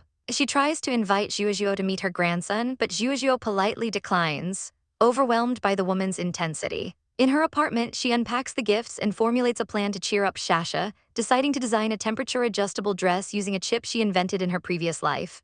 After seeing the video, Shasha's parents are enraged, but her mother comforts her, saying it's better to experience short-term pain now than a lifetime of suffering. Shasha agrees and heads to the hospital. Lying on the operating table, she tearfully apologizes to her baby before the lights go out. Waking up, she feels a strange sense of peace, vowing to rely only on herself from now on. Days later, Zhangqin realizes Shasha has blocked his number and his WeChat. His mother, ever arrogant, tells him to ignore her, convinced she's just posturing and needs to learn the Zhang family's rules. Meanwhile, his mother goes to Bakeng Street to secure a renovation contract, realizing the owner is Ye Zhuo, Shasha's mother. Thinking she has the upper hand, she approaches Ye Zhuo, confidently stating that since their families will be in-laws, the job should be hers. Ye Zhuo looks at her with utter contempt and informs her that Shasha and her son have broken up, ordering security to throw the stunned woman out. Humiliated, she forces Zhangqin to go to Shasha's apartment. He demands to know why she blocked him, and she calmly tells him they are breaking up. He dismisses it as a joke, delivering his mother's ultimatum. Shasha must beg Ye Zhuo to give them the renovation contract. At that moment, Shasha realizes what a fool she's been. She drops the final bomb, telling him she aborted the child, slaps him hard across the face, and slams the door, declaring they will never interact again for the rest of their lives. Zhangqin returns home, bruised and confused, but his mother is still convinced Shasha is bluffing and will come crawling back once her belly starts to show. At the Sen Group Tower, Mr. Sen is informed his grandmother is waiting. She presents him with a hand-knitted Peppa Pig scarf, playfully telling him his future wife can wear the George Pig one. He dismisses her matchmaking, declaring he has no intention of getting married in this life. A month later, Ye Zhuo has developed her temperature-adjusting chip and applied to a company to put it into practice. She meets with a Mr. Zhao who is stunned that the tech genius is so young. He tests the shirt she provides, feeling perfectly cool under the scorching sun and even comfortable in a 58-degree sauna. Completely convinced, he declares he will cooperate with her fully. Elsewhere, another man is informed that Hitara YC, a gamer who beat Mr. Sen's character several times, will be at Manhwa's anniversary party, piquing Mr. Sen's interest. Back at the apartment, Ye Zhuo returns to find Shasha has cooked for her. She tells a surprised Shasha that she's taking her to Manhwa's party. When Shasha worries about not having a dress, Ye Zhuo reveals a beautiful beige gown she had prepared. Shasha is moved to tears, and after trying it on, she looks stunning. With a confident smirk, Ye Zhuo tells her that when the time comes, they'll slay them all together. After Ye Sen's logistics firm flourishes under his expert guidance, he makes a call to his niece, Ye Zhuo, offering to drive her to the airport tomorrow. His employees gossip about their cool new boss, whispering tales of a past girlfriend who dumped him for being poor, wondering if she regrets it now. Meanwhile, Ye Zhuo finishes packing for her trip and decides to go live for a quick stream before leaving. The stream is a massive success. Ironically, Mu Yorong's smear campaign has only pushed her fan count past the 20 million mark. As she reassures her fans she will indeed attend the anniversary party, a persistent challenge pops up on her screen from a user named Laid Back Layman. Finding her opponent stubborn, she decides to play a quick game, unaware that she is facing the formidable Senwu. She moves with terrifying speed and precision, trapping him at every turn. Senwu is stunned as he loses yet again, finding his opponent's chess skills absolutely frightening as the user Harada goes offline. He desperately wishes he could meet this mysterious master for a chat. The next day, Ye Zhuo and her friend Shasha get a ride from her uncle, whose cheerful demeanor surprises Shasha. Aboard the plane, chaos erupts when a small child begins to choke, his parents watching in horror as his face turns pale. With calm authority, Ye Zhuo steps forward, announcing that she can cure illnesses and takes the child from his frantic mother. While other passengers murmur in doubt, she performs a swift maneuver, dislodging the obstruction and saving the boy's life. The parents are overcome with gratitude as Ye Zhuo correctly deduces the child was premature and advises them to keep him away from seafood. In the first-class compartment, this commotion reaches the ears of Mr. Yang, a fearsome figure in Chinese finance. His assistant, Funian, suggests asking the miraculous girl for help with Mr. Yang's own ailment, but the old man dismisses it, resigned to his incurable sickness. After landing at Jingcheng Airport, Senwu spots Mr. Yang and is shocked to also see Ye Zhuo disembarking. He wonders why she has come to Jingcheng as he exchanges pleasantries with the powerful elder. As Mr. Yang is wheeled away, Senwu's white-haired friend, Lai Kaiandong, notes that the Yang family's influence is waning due to the old man's failing health. Just as Lai asks why they're waiting, Senwu approaches Ye Zhuo and Shasha, revealing they are his mysterious guests. Shasha is completely starstruck by the handsome and powerful men. Their jaws drop when an extra-long Lincoln pulls up to collect them. Senwu's friend is even more shocked when Senwu personally holds the door open for Ye Zhuo, a gesture of care he's never witnessed before. On the way to the hotel, Ye Zhuo casually offers to treat Senwu to a meal sometime, an invitation he immediately accepts, pinning her down for Saturday night and making her feel like she's walked into a trap. Her friend Shasha thinks they look perfect together, but Ye Zhuo dismisses the idea, joking that she's a meat lover who couldn't possibly taint such a pure-hearted vegetarian man. In the limo, Lai questions Senwu's unusual kindness, prompting Senwu to demand Hitari's stream code, convinced she and Ye Zhuo are one and the same. He coldly shuts down Lai's suggestion that she cheated, stating with absolute certainty that she did not. Across the city, Mu Yorong prepares for the party, determined to dazzle everyone, especially Mr. Senwu. The next day at Manhwa's anniversary party, Mu Yorong arrives on the red carpet like a queen, basking in the glow of the flashing cameras. She believes herself to be a glorious being worthy of worship, and her eyes lock onto Sen Shaoqing, certain he will soon be hers. After being introduced to Lai Kaiandong, she feigns humility about her chess skills, claiming to have recently lost to a newbie named Hitara who cheated.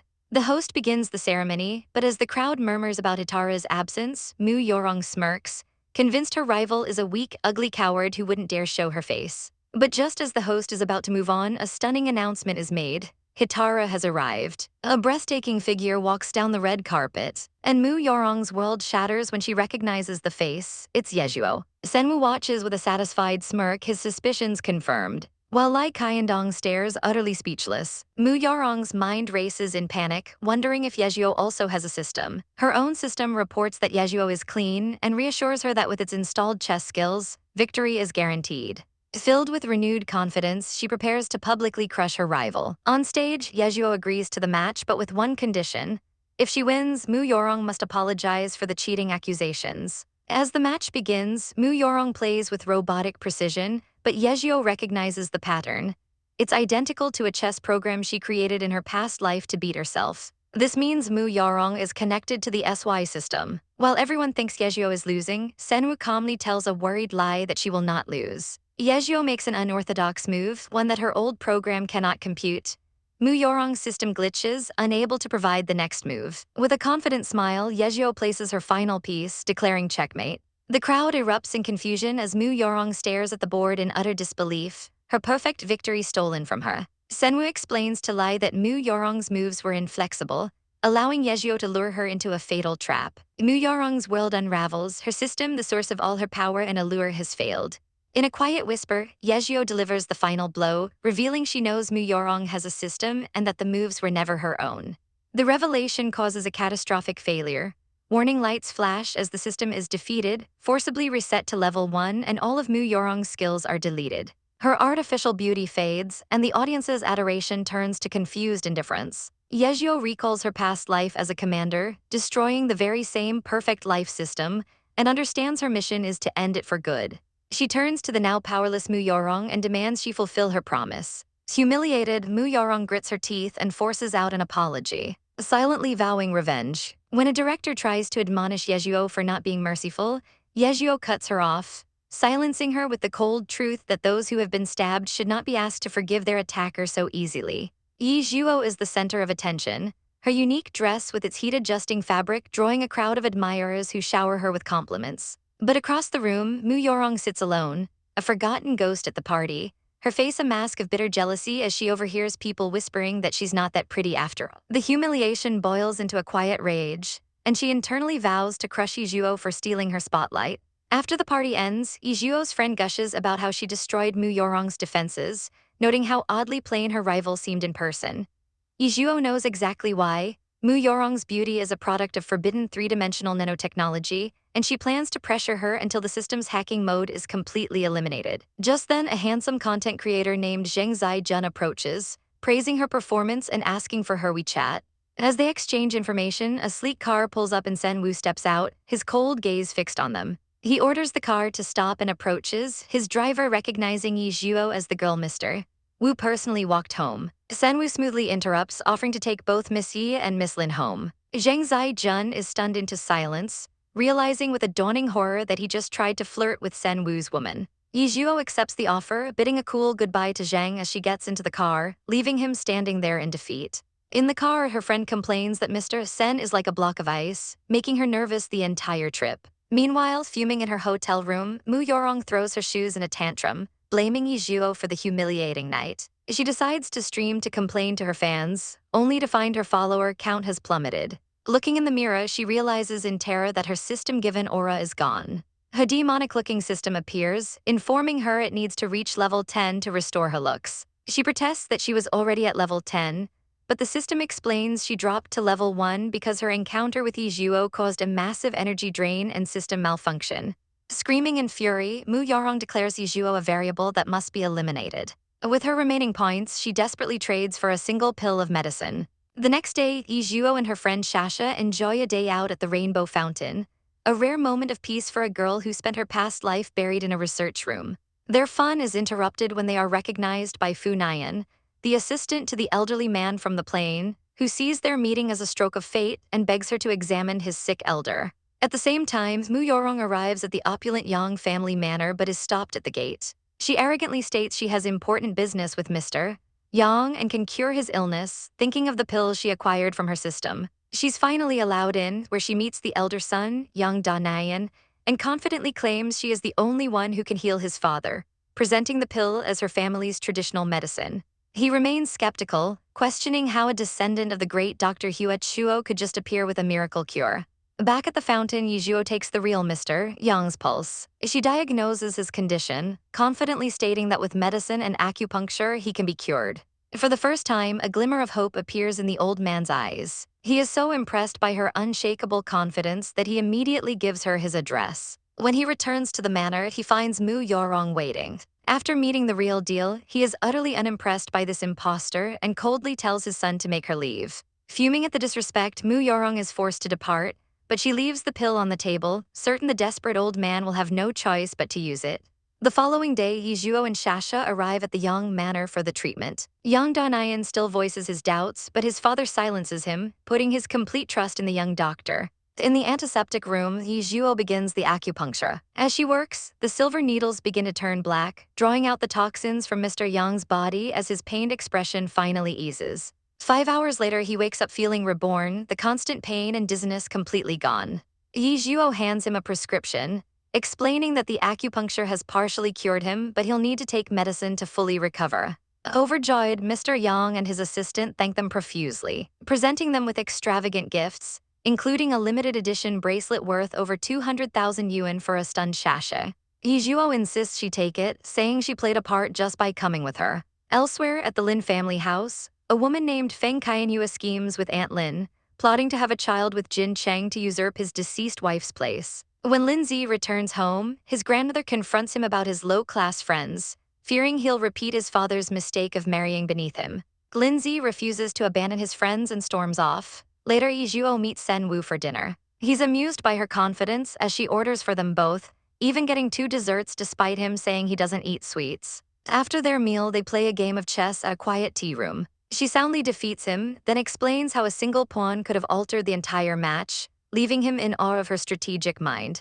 She teases him that he's the first to make her reveal her full potential. As he walks her out, she's once again intimidated by his sheer presence. On the plane back to Yunjing, Shasha confides her insecurities about her future, and Ye Zhuo encourages her to pursue her old dream of becoming a lawyer, promising to help her study for the university exam. Filled with newfound determination, Shasha agrees to try her best. Finally arriving home, Ye Zhuo is greeted by her mother and uncle, sharing a heartfelt reunion. She gives them the expensive accessories from the Yang family, gently brushing off their protest about the cost and insisting her mother take them. While Ye Zhuo basks in the glory of her newfound fame, with her fan count skyrocketing to 50 million after a single evening party livestream.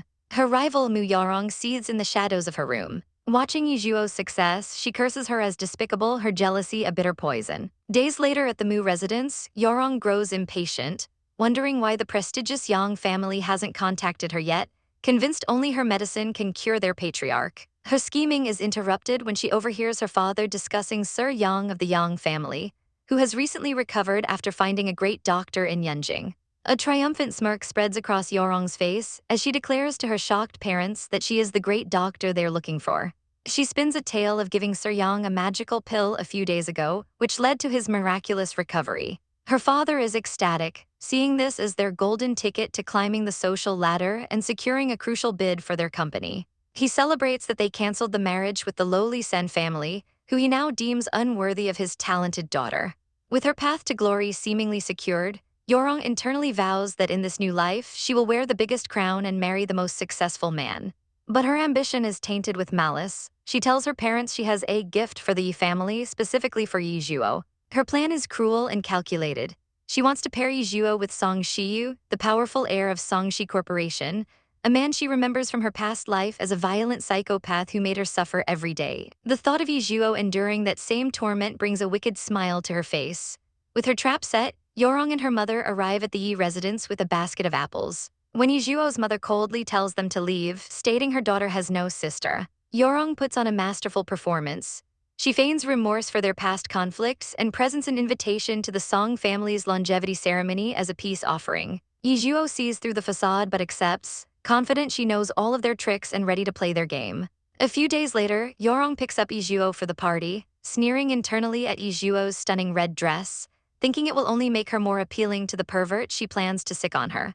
When Yorong condescendingly asks if she feels cold, Ye Zhuo coolly reveals it's a rare heat-adjusting dress from the ZY company. Feigning ignorance, Yorong asks where she got it, and Ye Zhuo seizes the opportunity, offering to sell her one for a massively inflated price of 5 million. Desperate to show off for Mr. Senwoo, Yorong agrees, while Ye Zhuo inwardly laughs at how easy it is to steal an idiot's money. At the opulent Song residence, Yorong's memory flashes back as Song Shiyu, the heir, appears just as he did in her previous life. She introduces Ye Zhuo, hoping to ignite the psychopath's interest, and smiles victoriously when he greets her rival, believing her plan is already a success. Yorong then spots Sir Yang and proudly claims he's searching for her, even telling Song Shiyu that the savior's surname was Yi, which was her name before she turned 18. Song Shiyu leads her to the garden to meet the old man. Yorong approaches Sir Yang, her heart swelling with pride, ready to be hailed as a hero. But her world comes crashing down when Sir Yang looks at her with disdain and declares she's the wrong person, coldly stating he never took her pill. He has his assistant return the useless medicine, and Yorong stands frozen in utter humiliation as guests whisper around her. It's then revealed that the true doctor is not only the same age as Miss Mu, but also prettier. Song Shiyu's eyes immediately find Ye Zhuo, who has just effortlessly dispatched a sleazy suitor named Bai Qin who tried to accost her. Impressed by her spirit, Song Shiyu approaches and asks if she knows Sir Yang. Upon her confirmation, he leads her to the garden, where Sir Yang greets her with a booming voice as the great doctor, leaving Yorong to watch in a stupor of rage and disbelief. Sir Yang, overflowing with gratitude, offers Ye Zhuo 20% of Yangshi Corporation's shares. The crowd gasps, but they're even more stunned when Ye Zhuo politely refuses, stating she's just a student and can't accept such a gift. Her humility charms everyone, especially Song Shiyu's grandmother, who asks for her name. After Ye Zhuo introduces herself, Song Shiyu's mind clicks. He recalls Yorong's claim about her old surname and immediately orders his assistant to investigate why Mu Yorong used to be called Yi. The investigation report confirms his suspicions. Yorong isn't the one he's looking for. As he showers, a painful memory surfaces of a small girl comforting him, and his determination to find her is renewed. The next day, Sir Yang visits Ye Zhuo's home and formally asks to adopt her as his granddaughter. An offer her mother happily accepts. Meanwhile, at the Lin residence, a young man named Lin Jincheng receives a call giving him a lead on his long-lost mother, who may be in Yanjing. At the same time, Ye Zhuo is sent on an errand to buy vinegar and literally crashes into Song Shiyu on the street. The bottle shatters, staining his coat, but he leaves quickly, internally frustrated that he couldn't check her hand for a scar. Back home, her mother notices a faint bite mark on her hand, a scar Ye Zhuo has had since childhood, a chilling coincidence as she had the exact same mark in her past life. Later, the family celebrates with a welcome home dinner, watching fireworks and exchanging lucky money, filling Ye Zhuo with a warmth she's never known. In the Mu residence, however, the mood is bleak. Yorong is forced to admit her plan with Sir Yang failed, and she silently blames Ye Zhuo for all her misfortunes. A new, wicked plan forms in her mind. She will use Ye Zhuo's biological family against her. Yorong arranges a meeting with Ye Shu's greedy parents, dangling the news of their daughter's newfound wealth and successful restaurant like bait. Their eyes light up with avarice, and Yorong watches them scurry away, confident she's just unleashed a storm of chaos on the Yi family. Sure enough, Ye Shu's parents and sister descend upon her apartment unannounced. They barge in, shamelessly admiring the luxurious home and gifts, attempting to guilt-trip Ye Zhuo into providing for them.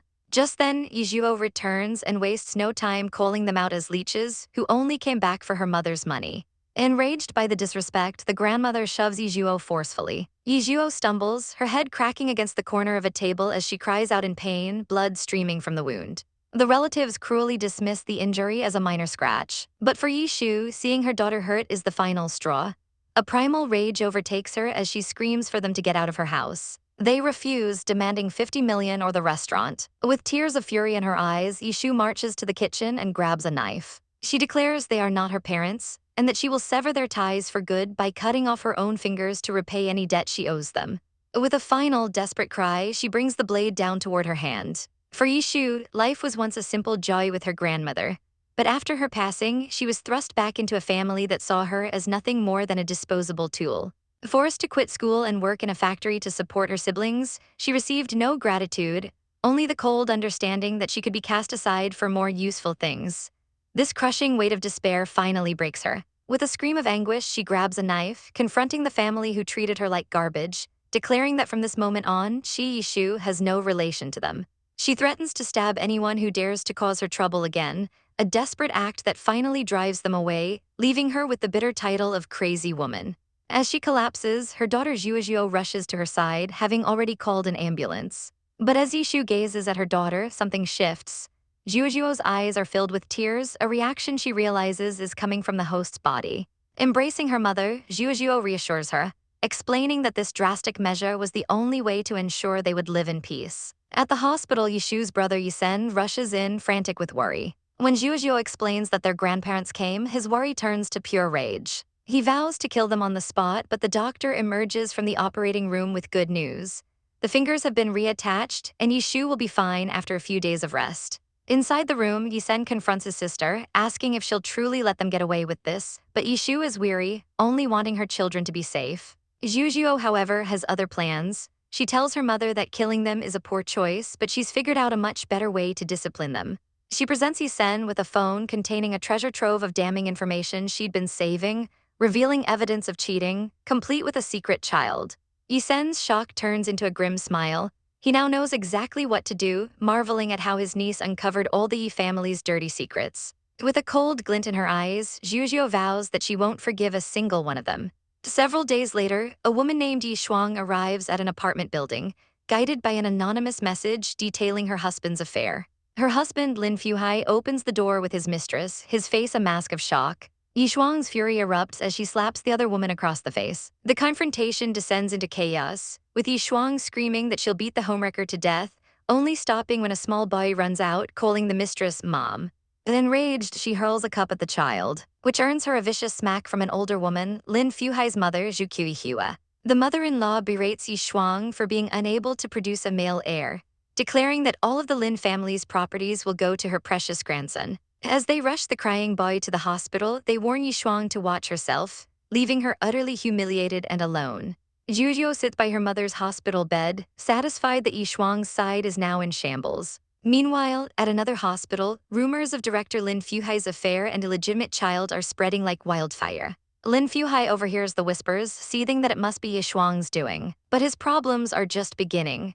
He's summoned to the president's office and informed of an anonymous accusation that he's been taking bribes. As he's suspended pending an investigation, he internally vows to kill Yi Shuang. At the same time, Yi Shuang is laughing about her husband's karma when the police arrive at her family home.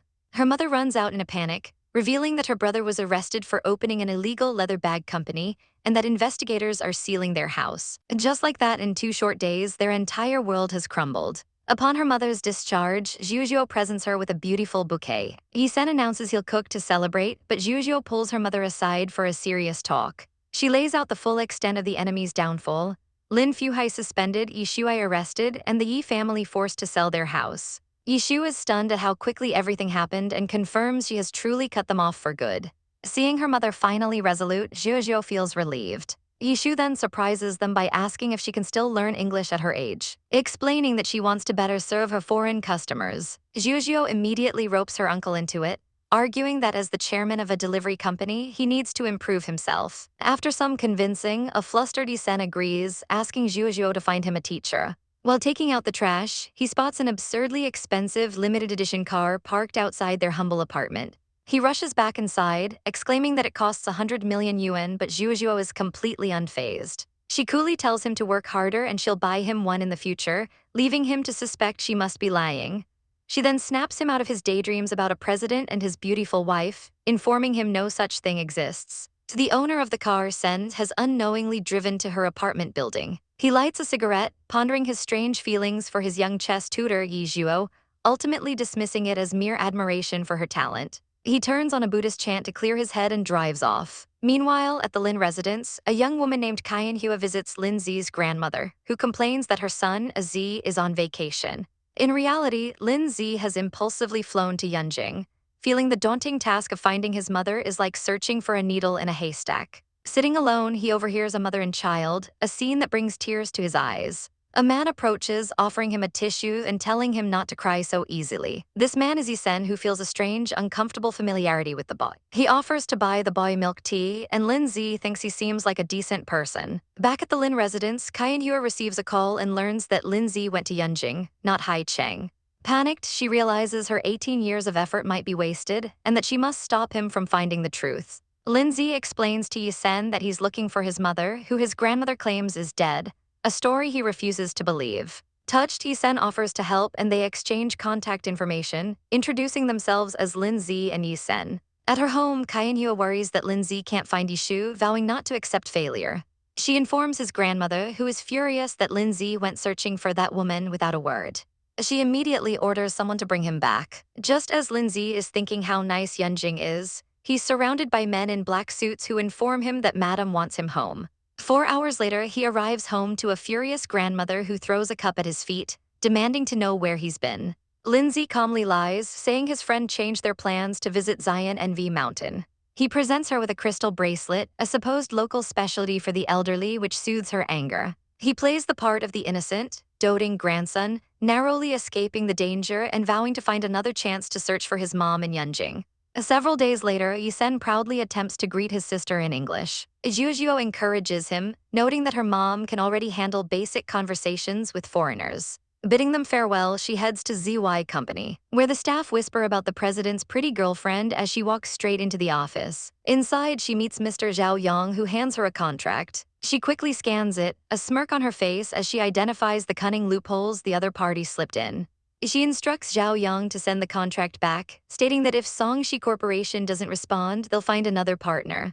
In his car, Mr. Song is informed of ZY's reply and realizes they've been caught, remarking that ZY's president is no simpleton. He decides to go apologize in person. After a successful renegotiation, Mr.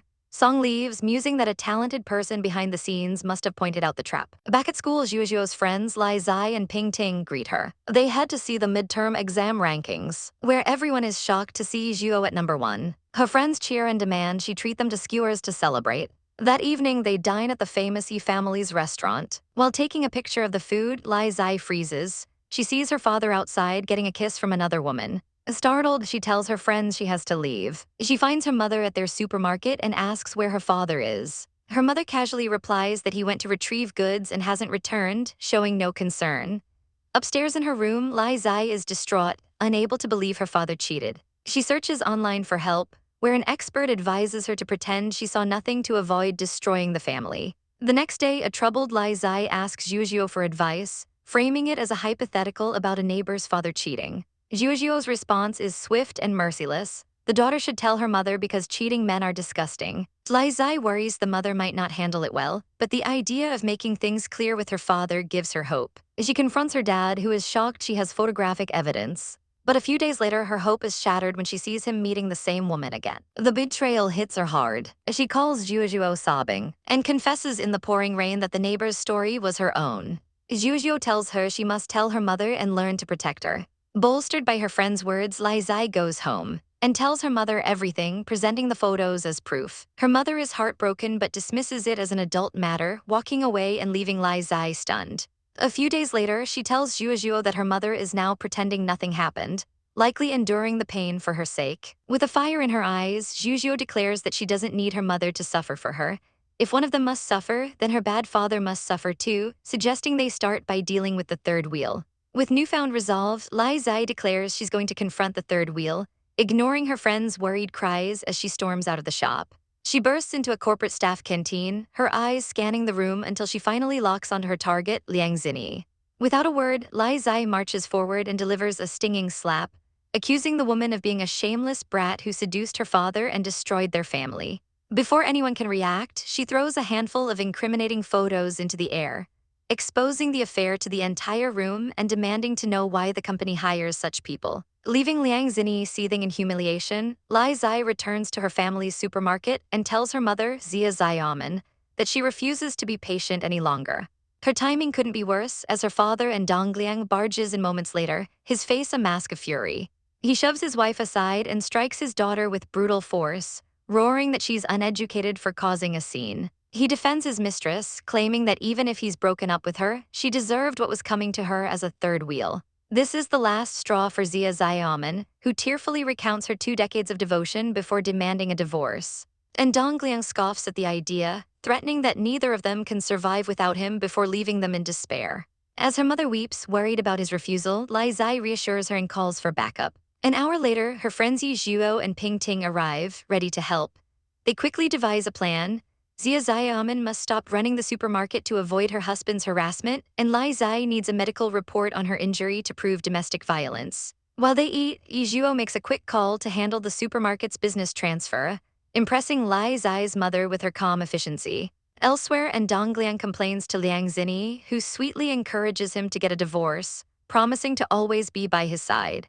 Completely manipulated, he declares that he'll kick his wife out and make Liang Zini the new owner of the supermarket. But when he arrives at the store to assert his dominance, he's met by a new manager who calmly informs him that he's the new boss. And Dongliang's rage is useless against a signed contract, and he's forced to retreat. He returns to Liang Zini's home, stewing in anxiety, only for his day to get worse when he's served a court summons for the divorce trial. 10 days later in court, Lai Zai is confident, revealing that Ye Zhuo has secured all the evidence they need. The judge's gavel falls, finding Dongliang guilty of adultery and domestic violence, leaving him with absolutely nothing. Outside, he screams empty threats at his ex-wife, vowing to make her regret it. His downfall is swift and brutal. When he tells Liang Zini he's lost everything, her sweet facade crumbles instantly. She sneers that she was only ever with him for his money, and now that he's a penniless piece of trash, he should get out. Snapping under the weight of his losses and her betrayal, he viciously slaps her across the face. Her screams of useless push him over the edge, and he grabs a knife, choking her while threatening her life. A week later, he's behind bars. During a visit from his daughter, Dongliang weeps with regret, admitting he was a fool and warning Lai Zai to never marry a man like him. The ordeal is finally over, and Lai Zai collapses into Ye Zhuo's arms, who tells her to cry it all out before focusing on her future. A few days later, back at Ye Zhuo's house, a young girl named Ye Mu catches her uncle slacking off, scolding him for skipping class and handing him a folder of English notes to memorize for an upcoming test from her mother. Their quiet day is interrupted by a surprise visit from Mrs.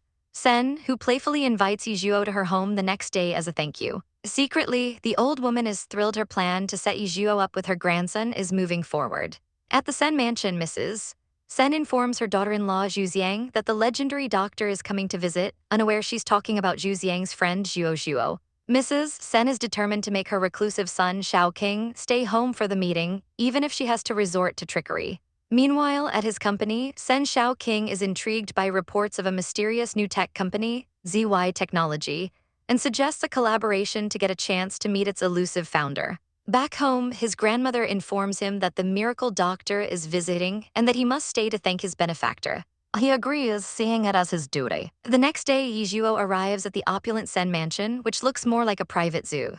When she steps inside, Zhu Xiang cries out in shock, recognizing her friend Zhuo. Mrs. Sen is ecstatic, realizing fate has brought her chosen granddaughter-in-law right to her door. As Ye Zhuo pets the family cat, Shao King descends the stairs, hearing a familiar voice and freezing in place when he sees her. He can't believe his eyes as his mother introduces Ye Zhuo as the very doctor who cured his grandmother. His mind reels. The 19-year-old tech prodigy is also a chess master and a miracle doctor.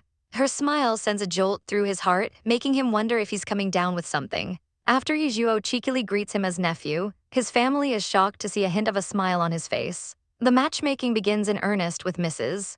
Sen forcing a flustered Shao King to peel lychees for their guest. He silently complies, and when she enjoys the fruit, his heart thumps again. His grandmother corners him, asking his opinion of Ye Zai, but he stubbornly insists she's just a good person and that he doesn't like her. Just as the frustrated grandmother is about to try a new tactic, another guest arrives. Zhu Xiang's grandson, Zhu Ziyan. Ziyan is immediately smitten with the beautiful young doctor and takes her hand, holding it a moment too long for Shao King's comfort. Shao King pointedly interrupts by handing his cousin an apple, breaking their contact. He then invites Ziyan upstairs to discuss martial arts, a thinly veiled attempt to intimidate his new rival, which the grandmother sees right through. In the gym, Ziyan is swiftly defeated and surrenders, utterly confused by his cousin's sudden aggression. At dinner, the matchmaking continues as Ziyan and Ye Zhuo bond over their shared love for spicy food, much to Shao King's simmering jealousy. He interjects by offering to peel crabs for the table, an act his grandmother correctly interprets as him being flustered. After the meal, Ye Zhuo prepares to leave, and Ziyan offers her a ride, but Shao King cuts him off, insisting he'll take her since he's heading to the company anyway. In the car, he apologizes for his grandmother's meddling and dismisses his cousin as an unsuitable partner. When Ye Zhuo clarifies she has no interest in romance with anyone, he quietly asks if that includes him. Far away in a sleek office, an assistant reports to Song Shiyu about a 20-year-old kidnapping case, explaining that leads on the Zhao and Mei families came up empty. But when he mentions MS, Ye of the Mu family is in a special situation, Song Shiyu violently smashes an object over his head. Bleeding and terrified, the assistant stammers an apology as Song Shiyu coldly orders him to continue the investigation. At Beikyo High School, Ye Zhuo enjoys a simple roll cake with her friends, blissfully unaware of the storm brewing around her. The halls are already buzzing with whispers about her, the school's new beauty queen. But not all the attention is positive. Watching from the sidelines, a bitter rival, Mu Yurong, seethes with jealousy. Her sycophantic friend immediately launches an attack, loudly proclaiming that Yurong is the most outstanding student, and Ye Zhuo is nothing but a cheating joke who copied her tests. The accusation escalates into a full-blown argument as Ye Zhuo's friends leap to her defense. But this chaos is exactly what Mu Yurong wants. Internally, her system, a tiny winged creature, urges the conflict onward, explaining that it needs low-level missions to gain experience. Mu Yurong's goal is simple and ruthless: become the school beauty and reclaim everything she feels Ye Zhuo has stolen. Her friend continues the public smear campaign, questioning Ye Zhuo's sudden transformation and planting the seed that she must have had plastic surgery. The campaign is working perfectly. An online poll for the school beauty shows Mu Yurong with a landslide victory. From the comfort of her lavish mansion, Mu Yurong smirks, confessing to her system that it was easy to manipulate public opinion with a bit of money. Her system promises a reward once she officially becomes the beauty queen. And the next day, she walks into school basking in the adoration of her peers, soaking in the attention she feels she rightfully deserves. Her ambitions don't stop there. Her next mission is to attract the attention of tech industry leaders, specifically Dr. Huan and a mysterious figure named Niegulu. She scoffs at the idea that the reincarnated Ye Zhuo could possibly understand technology and registers an account under a similar name, Niegulu, immediately completing a task with astonishing speed. Back at school, Ye Zhuo is confronted by her friend with the latest attack, a forum post detailing her supposed plastic surgery history, complete with embarrassing old photos. A flicker of frustration crosses her face. She thought those were long gone, a clean deletion likely orchestrated by Mu Yurong's system. But instead of despair, a cold determination settles in. She decides to play their game, effortlessly recovering her own data. With a few taps, she posts a brilliant counter-article, admitting to a cringy shamet phase with cute childhood photos and promising to prove her academic prowess in the upcoming exams. The tide of public opinion begins to turn. Just then, she's approached by a distinguished man, Mr. Song, who requests her help in treating his ailing mother.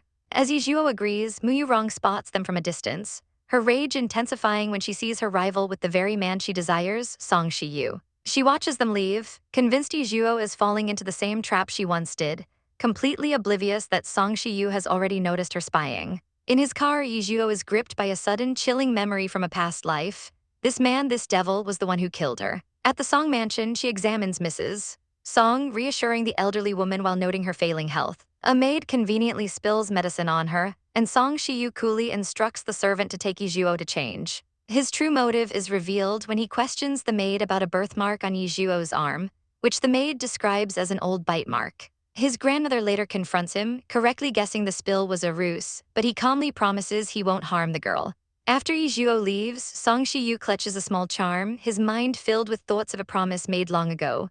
He has finally found her, the light that protected him in the darkness, and now he will protect her. His protection, however, takes a terrifying form. That night, he confronts his stepmother, Zhang Xiangyu, whose face is a mask of terror. He forces her to relive the moment she tried to kill him as a child, before delivering the chilling news that her own son is dead, burned alive just like his mother. Leaving the woman to her hysterics, he feels a sense of purpose. His darkness is ending because Ye Zhuo is his new reason for living. The next day, Ye Zhuo discovers an old photo of her mother with an unknown man she presumes is her father. Meanwhile, a separate drama unfolds at the Feng house, where a girl named Zion is slapped by her mother for neglecting her duties. Her mother insists it's for her own good, pushing her to marry into the Lin family to get closer to young Master Sen Wu. Zion is sent to deliver soup to the Lin mansion, where she secretly conspires with a maid against Lindsay. Unaware that he is watching from above, a trap already set. Elsewhere, Mu Yurong's plans hit a snag when her system reports that a target's favorability has plummeted. Annoyed, she tracks down Lai Dong and stages a heroic rescue, saving a small child from an oncoming car. The child's father is none other than Lai Dong himself, who is now overcome with gratitude, his favorability shooting to 100%. Internally, she mocks how easily he was fooled as he eagerly offers to help her meet Sen Wu. At a mountain resort, a matchmaking attempt is foiled when Ye Zhuo calmly catches a snake planted to let Shao King play the hero. Shao King is utterly captivated by her fearlessness. After the older relatives make a convenient exit, he and Ye Zhuo explore the mountainside, where she delights in finding wild raspberries she thought were extinct. She playfully offers one to him, and the simple moment creates a spark between them. Her joy is infectious, and when she stumbles, he catches her, the closeness leaving them both flustered. When he drops her home, her uncle appears, suspicious of the handsome stranger. But Ye Zhuo insists they are just friends, a word that visibly disappoints Shao King. The web of intrigue tightens at the Lin mansion, where a maid reports seeing Lin Zi with bags of white powder. His grandmother, Mrs. Lin, flies into a rage, storms into his room, and slaps him hard, accusing him of using drugs and disowning him on the spot. But the truth is far from what she imagines. A servant arrives with an oven, explaining that the white powder was powdered sugar. Lindsay was secretly learning to bake a surprise cake for her 80th birthday. As Mrs. Lin tastes the sugar, she is crushed by a wave of regret, realizing she's been horribly tricked. A pawn in a game she never even knew she was playing. With a trembling hand, Mrs. Lin stares at the empty space where her grandson stood, the reality of her mistake crashing down on her. Feng Ziyan panics internally, realizing that after this disaster, Mrs. Lin's impression of her will be even worse, but she quickly puts on a brave face, promising Aunt Lin that they will find a Z. Cast out and alone, Lin Z wanders the noisy streets, feeling utterly abandoned until he spots a small, lonely kitten. Seeing a kindred spirit, he decides to call the cat Maya Og, inviting the creature to stay with him since no one else needs them. The next day, a woman sent by his grandmother finds him, explaining that the old lady is deeply regretful for her actions and begs him to return home. Back at the Lin family manor, an anxious Mrs. Lin waits by the window. The moment he arrives, she pulls him into a desperate hug, sobbing that she misunderstood him and promising it will never happen again. Lin Zi's expression is filled with sorrow as he tells her he isn't angry, just deeply hurt that she chose to believe outsiders over her own grandson. Meanwhile, at the Yi family residence, a cheerful little robot named Zio introduces itself. Ye Zhuo casually explains to a bewildered Yi Sen that she had their faulty vacuum cleaner repaired and upgraded. The robot zips off and cleans the entire kitchen in just 5 minutes, proudly declaring itself the most advanced vacuum in the universe. Yi Sen finds its narcissistic voice eerily familiar, but Ye Zhuo dismisses it, telling him they have more important things to do. Their destination is the formidable Toei company, and Yi Sen worries if they'll even get a chance, but Ye Zhuo is the picture of cool confidence. Arriving at the skyscraper, they're surprised to see how many other companies are vying for the same opportunity. Inside, Yi Sen introduces himself and his niece, Ye Zhuo, to the vice president, Mr. Bot, announcing that she will be handling the presentation. Elsewhere, the hunt for Lin Zi continues as Ziyan's mother sternly orders her to search a nearby hotel, declaring it their last chance. Ziyan starts to complain, but her words are cut short as a large stone plummets from a building above, and she can only scream in terror. Back in the boardroom, Ye Zhuo concludes her pitch. Mr. Bot is skeptical, asking why he should partner with such a small, unknown company. Unfazed, Ye Zhuo delivers a brilliant rebuttal, reminding him that all great companies start small and that their history proves their capability. Her words strike a chord, and Mr. Bot smiles, agreeing to the partnership and congratulating them on their success. The celebration is cut short at the Lin Manor when a maid bursts in with terrible news. Ziyan was hit by a car while searching for the young master. Consumed by guilt and panic, Mrs. Lin screams for them to take her to the hospital immediately. In the hospital room, Ziyan trembles, asking her mother if their twisted plan will work. Her mother simply tells her to be obedient, and Ziyan understands with chilling clarity that her mother will stop at nothing to secure a place in the Lin family. When Mrs. Lin arrives, Ziyan puts on a tearful performance, apologizing for causing the misunderstanding with a Z. Mrs. Lin, however, reassures them both, claiming she never blamed them. Her mother internally scoffs at the fake sentiment, but sees the situation as a new opportunity to exploit. Later, seeing his grandmother fussing over Ziyan, Lin Z knows with grim certainty that evicting this manipulative mother-daughter duo will be a long and arduous battle. Over at the Sen group, Mr. Lai tries to invite the stoic Mr. Wu to a party only to be flatly rejected. But when Mr. Lai mentions that Lady Mu will be there, Mr. Wu's interest is suddenly piqued, and he demands the time and place. Mr. Lai, knowing his friend all too well, realizes the mention of Lady Mu was the key and quickly texts Shen Yi that there will be delicious food, the only way to lure him out. At school, Ye Zhuo remains unbothered by the online rumors and polls putting her down, calmly telling her friend that the upcoming university exam will silence all the doubters. On the day of the party, a man named Mr. Song offers Ye Zhuo a ride and she accepts, heading to the Venus International Hotel. From a distance, Mr. Wu watches her arrive with another man, his expression unreadable. Inside, Ye Zhuo's entrance causes a stir, her beauty captivating the room. Mu Yurong fumes, unable to comprehend how the useless Ye Zhuo could be at such an exclusive event. The whispers start immediately, labeling Ye Zhuo as the fake daughter who was kicked out of the Mu family. The arrival of Mr. Nbot, the boss of Toyin, only adds to the drama when he warmly greets Ye Zhuo. Mu Yurong is stunned, and one of her sycophantic friends decides to intervene. While Mr. Nbot is praising Ye Zhuo's design work, the friend accidentally bumps into her, spilling red wine all over her dress.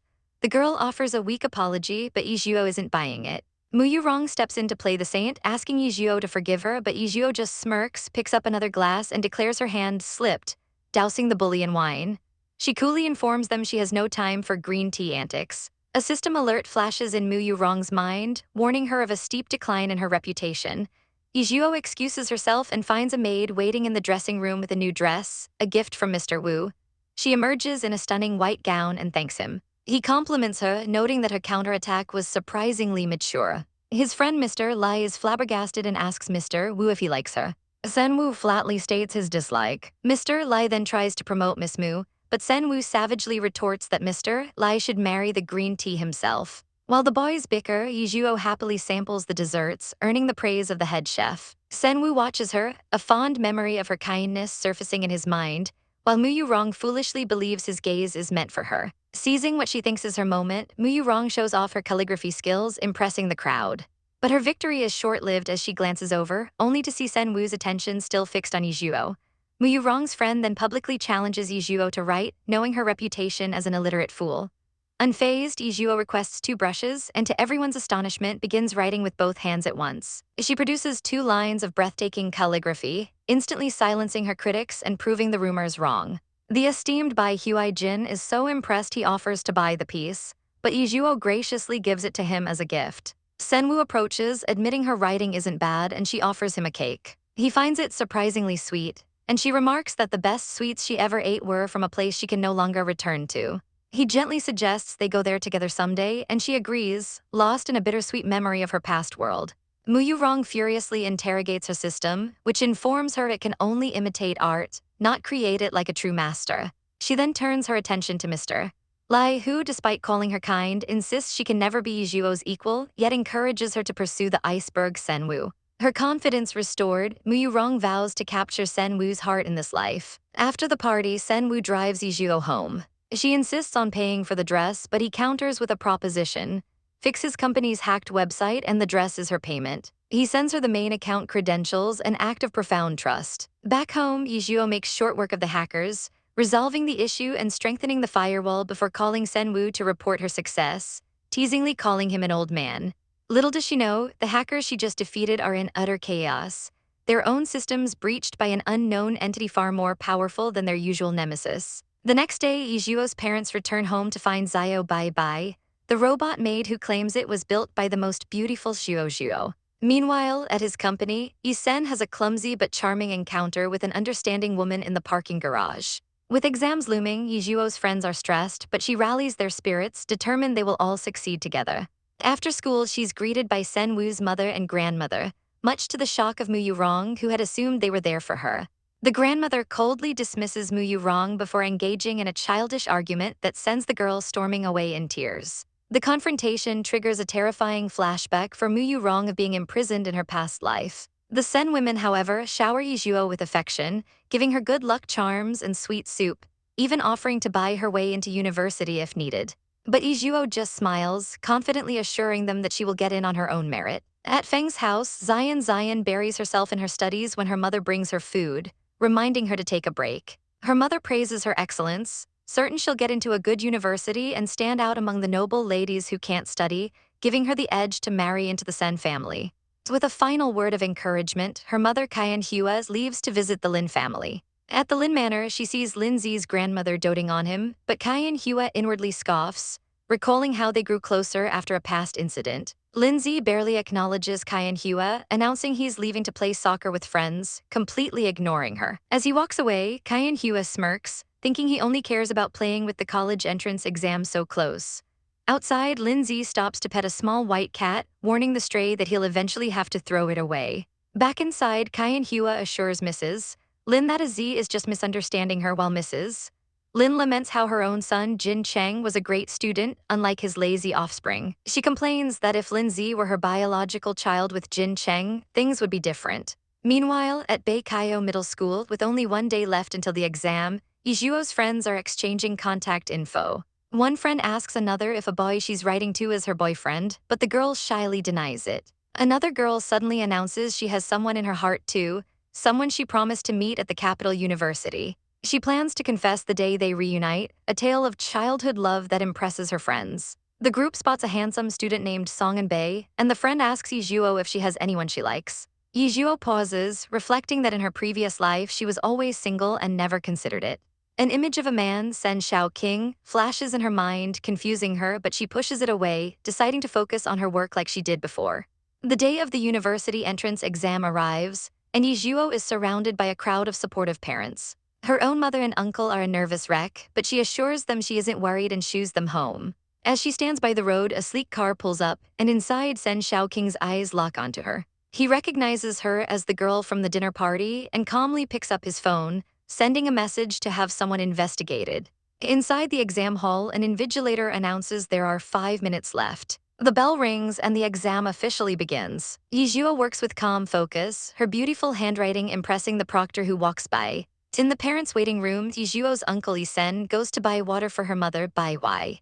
An older woman strikes up a conversation with Bai Wai, advising her to have another child, specifically a son. She boasts that she had to send her own 2 daughters away to give birth to her son, who is now her pride and joy, while lecturing that women don't need education as long as they marry well and produce a male heir. Bai Wai is visibly shaken by the toxic ideology. Nearby, Yi Sen bumps into a woman he met before. She teases him about his traditional attire, which he explains is for his niece's luck. She offers to pay for his water as an apology for their last encounter, and he introduces himself as Yi Sen.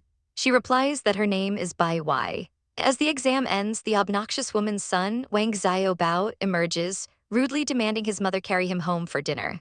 As Ye Zhuo exits, she's immediately swarmed by a group of boys wanting to befriend her. Just as one gets too close, a man with terrifyingly cold eyes, Mr.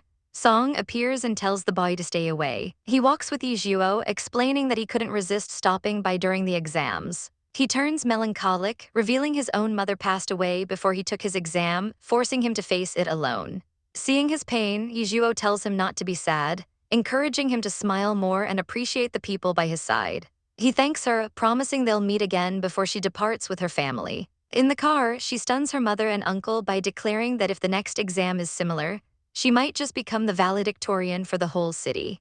Back home, Ye Zhuo starts a live stream as Izai to play chess. She receives an invitation from a familiar, persistent opponent. At the Sen family manor, Sen Xiaoqing decides to duel her since she's finally online. 15 minutes later, he loses yet again but finds playing against her incredibly fun. He sends her a massive gift of 5 million yuan, shocking the entire stream. Ye Zhuo is stunned but immediately donates the entire amount to a relief fund. A few days later, the exam results are out. Her friends share their impressive scores, but Ye Zhuo's results haven't appeared on the page, causing them to worry about a system lag. Unable to wait, Ye Zhuo heads to the teacher's room at school. There, a smarmy teacher Kaiyan mocks teacher Jiang, suggesting Ye Zhuo's scores are unavailable because she cheated. Just then, teacher Jiang's phone rings. It's the principal, screaming with joy that Ye Zhuo ranked first in the entire city with 749 points, and that a TV station is coming for an interview. Teacher Kaiyan is left utterly dumbfounded, realizing his own student's second-place rank is nothing in comparison. At Yi's private kitchen, the head of admissions from Capital University calls Ms. Yi personally to congratulate her. Overjoyed, she announces to her staff that her daughter is the city valedictorian and gives everyone a bonus. Meanwhile, her brother Yi Sen excitedly declares to his company that his niece is the valedictorian and that he's treating everyone to hot pot. At the Lin family manor, Zion arrives to announce she placed 3rd in the city, her mother feigning disappointment at the low rank. Mrs. Lin is impressed, but before they can celebrate, a maid rushes in announcing reporters are outside, asking to interview the young master, Lin Zi. They are utterly baffled until the maid reveals the shocking news. Lin Zi is this year's social science valedictorian of the capital. The teacup shatters in Mrs. Lin's hand as Kaiyan Hua and Zion look on in disbelief, instantly reduced to background characters. Zion seethes internally, enraged that the old woman she'd been caring for forgot her the second Lin Zi did well, and she vows to trample him once she marries into the Sen family.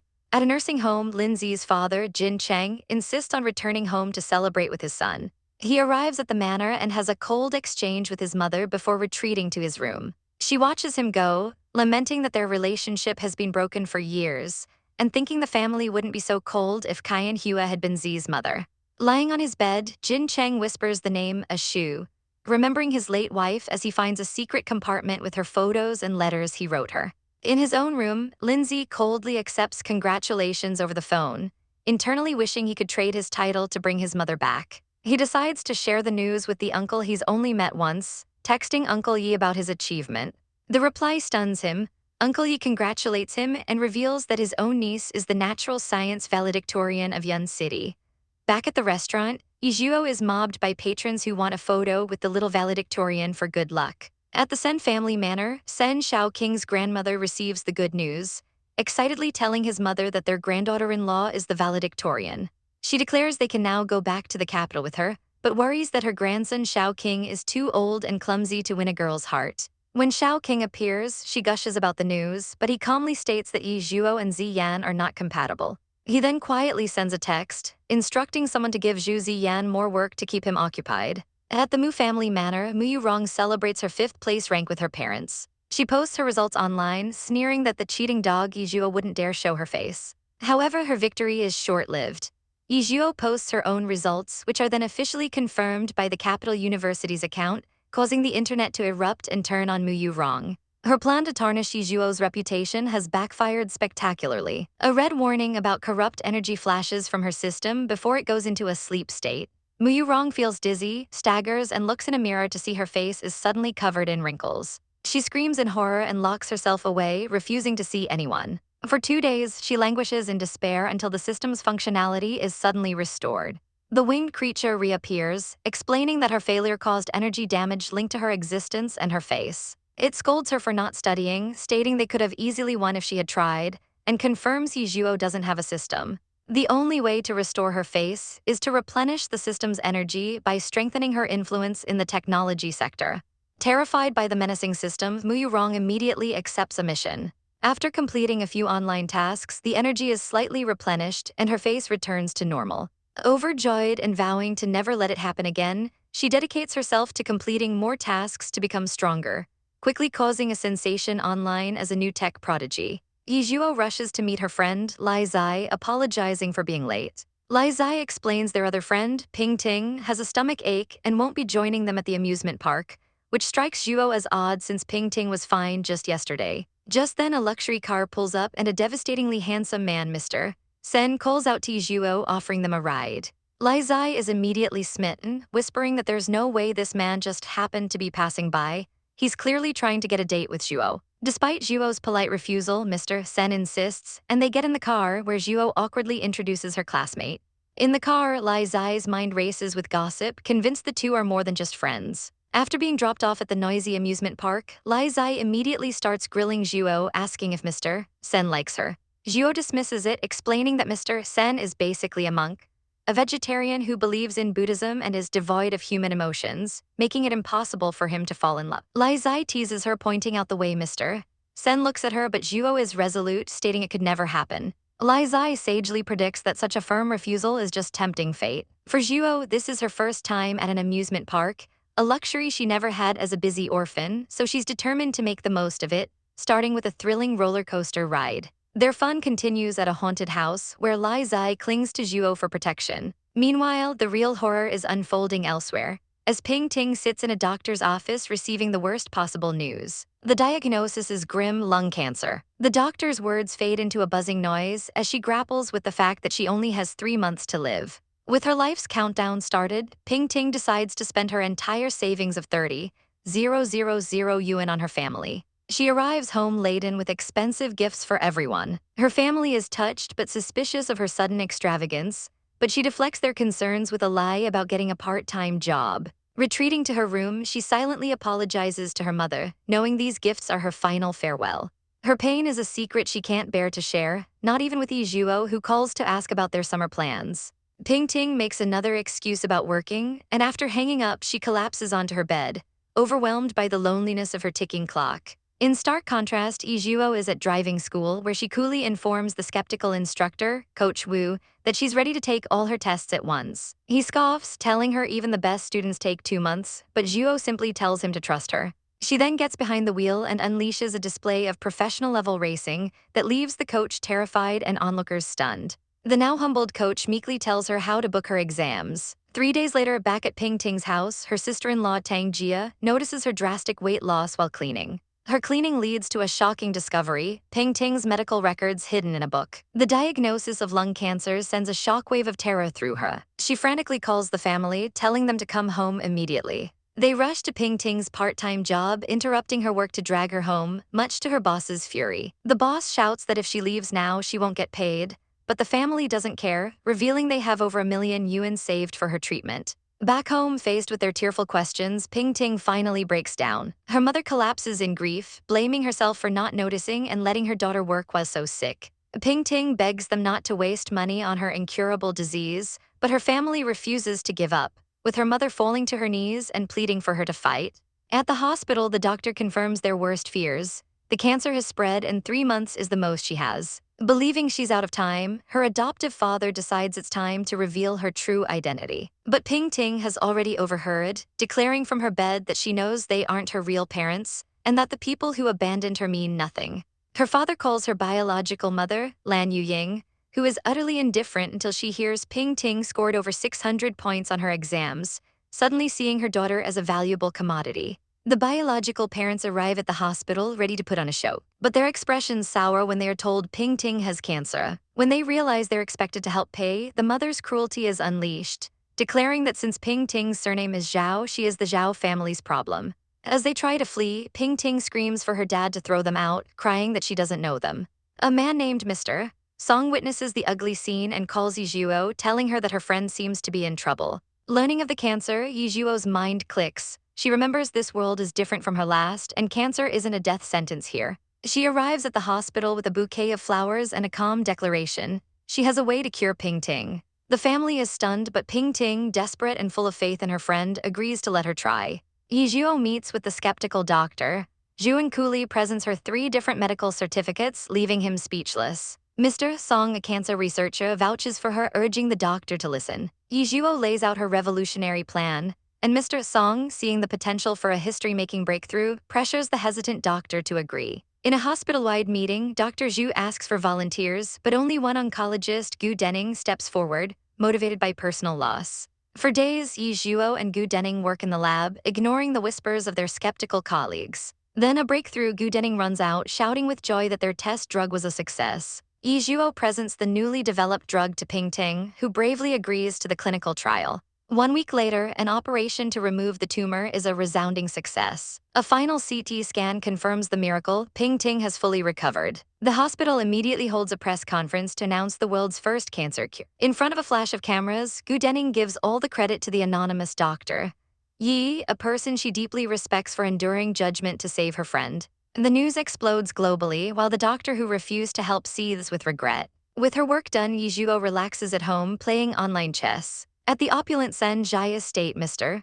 Sen gets a notification that she's online and eagerly waits for his turn to play her. Suddenly, a button on her shirt pops open on her video feed, and Mr. Sen becomes flustered, desperately trying to calm his racing heart. He proceeds to flood her stream with a torrent of expensive virtual gifts, sparking a chaotic bidding war and dropping 5 million in an instant. He's brought back to reality when Ye Zhuo signs off, saying she has guests. Those guests are Ping Ting and her grateful family, who have come to thank their savior in person. Later, a TV interview airs featuring Ye Zhuo, the top scorer, and her mother Ye Shu. In the Lin family mansion, another top scorer, Lin Zi, watches the broadcast, a flicker of recognition on his face. His mother, however, sees Ye Shu on screen and recoils in horror, ordering the TV to be shut off immediately. Lin Zi, suspicious of the sudden power outage, finds out from the butler that nothing is wrong with the wiring and realizes he's been lied to.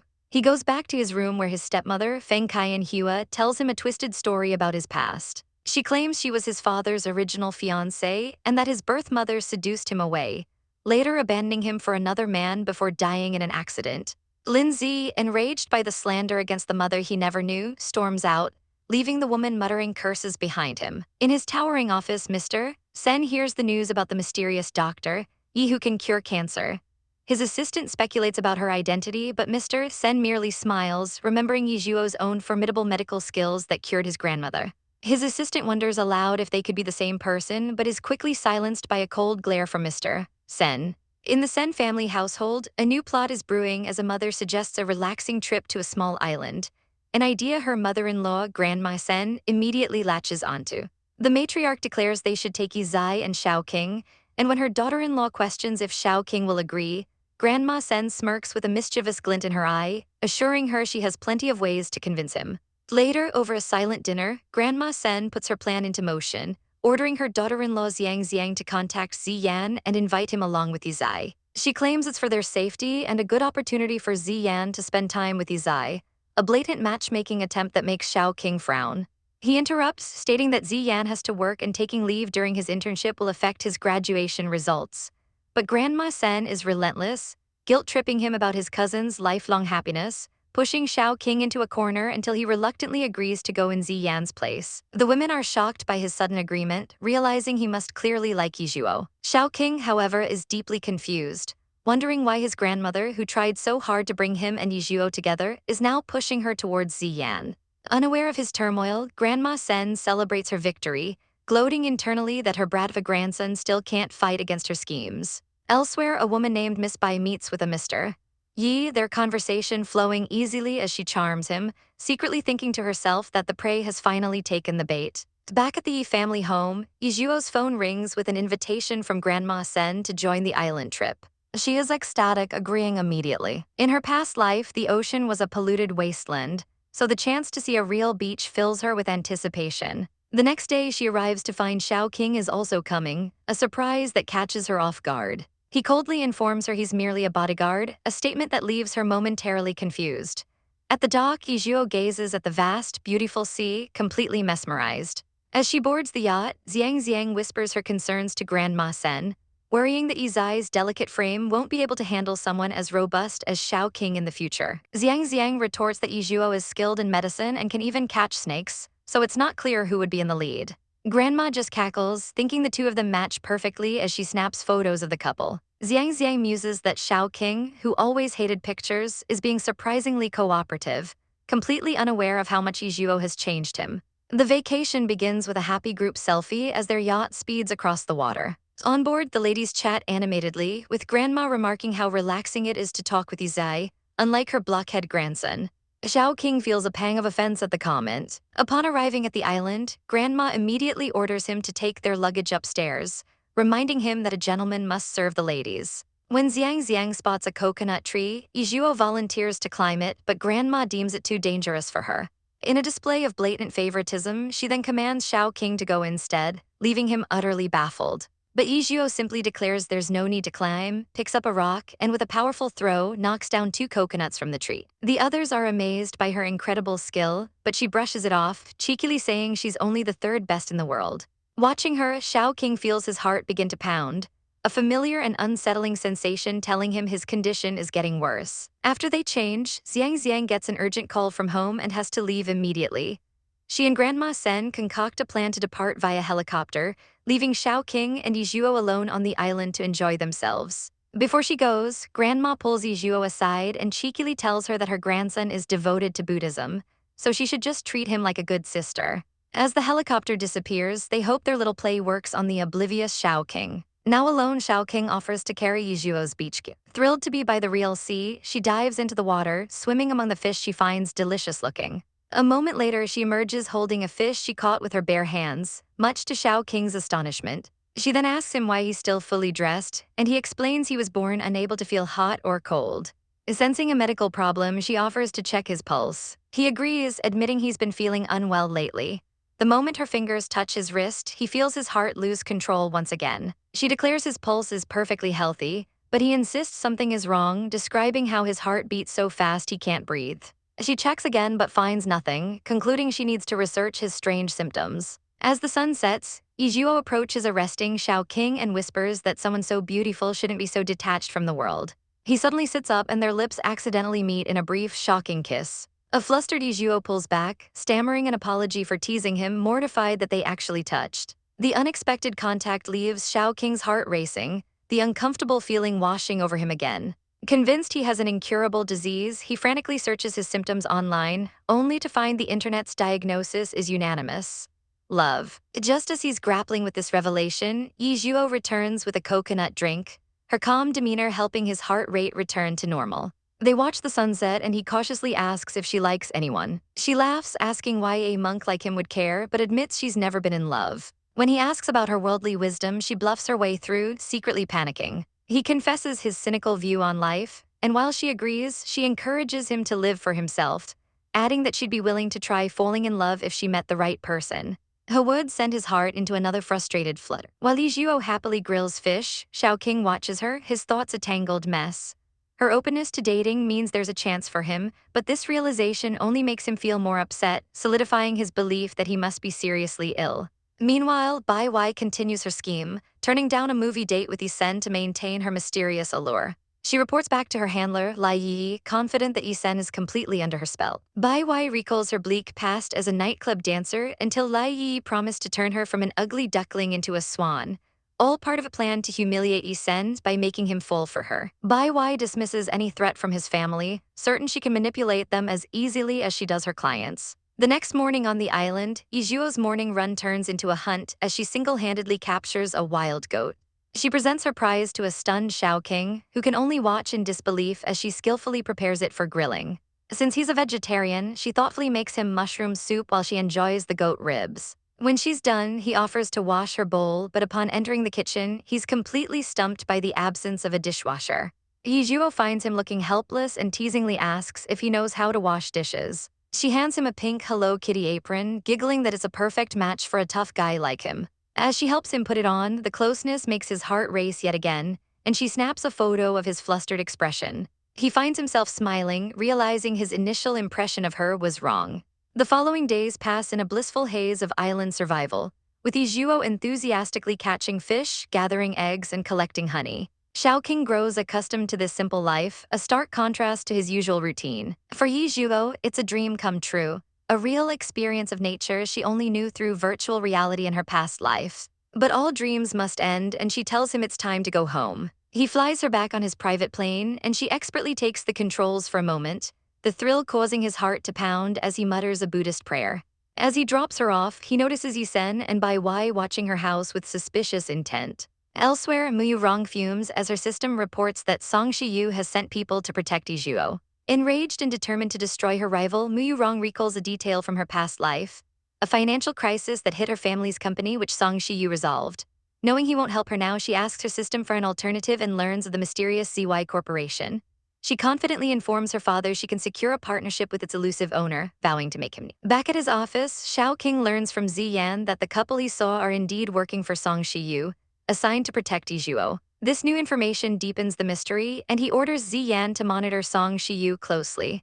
Lost in thought, he receives a text from Ye Zhuo asking about his hospital checkup, his mind once again returning to the perplexing and undeniable sickness she's inflicted upon him. Ye Zhuo reads a message from Sen Xiaoqing confirming his test results are normal, and casually reminds him that smoking is bad for his lungs. A smile plays on his lips as he messages back, vowing to quit smoking from now on, much to Ye Zhuo's satisfaction. But the moment is interrupted when Sen Xiaoqing's phone rings. It's his sister, Sen Yuya, requesting a video call. She immediately grills him, demanding to know if the rumors from their grandma are true, that he's marrying a beautiful wife. He dismisses it as nonsense, but his sister persists, gushing that she heard his future sister-in-law is far more beautiful than the arrogant Mu Rong, a comment that gives him a strange feeling. Sen Yuya excitedly shows off the mountain of jewelry she's prepared as gifts, complaining that grandma won't even show her a photo. His blunt confirmation that she is indeed that insensitive sends her into a fury, lecturing him that a clueless old man like him is lucky to find anyone at all.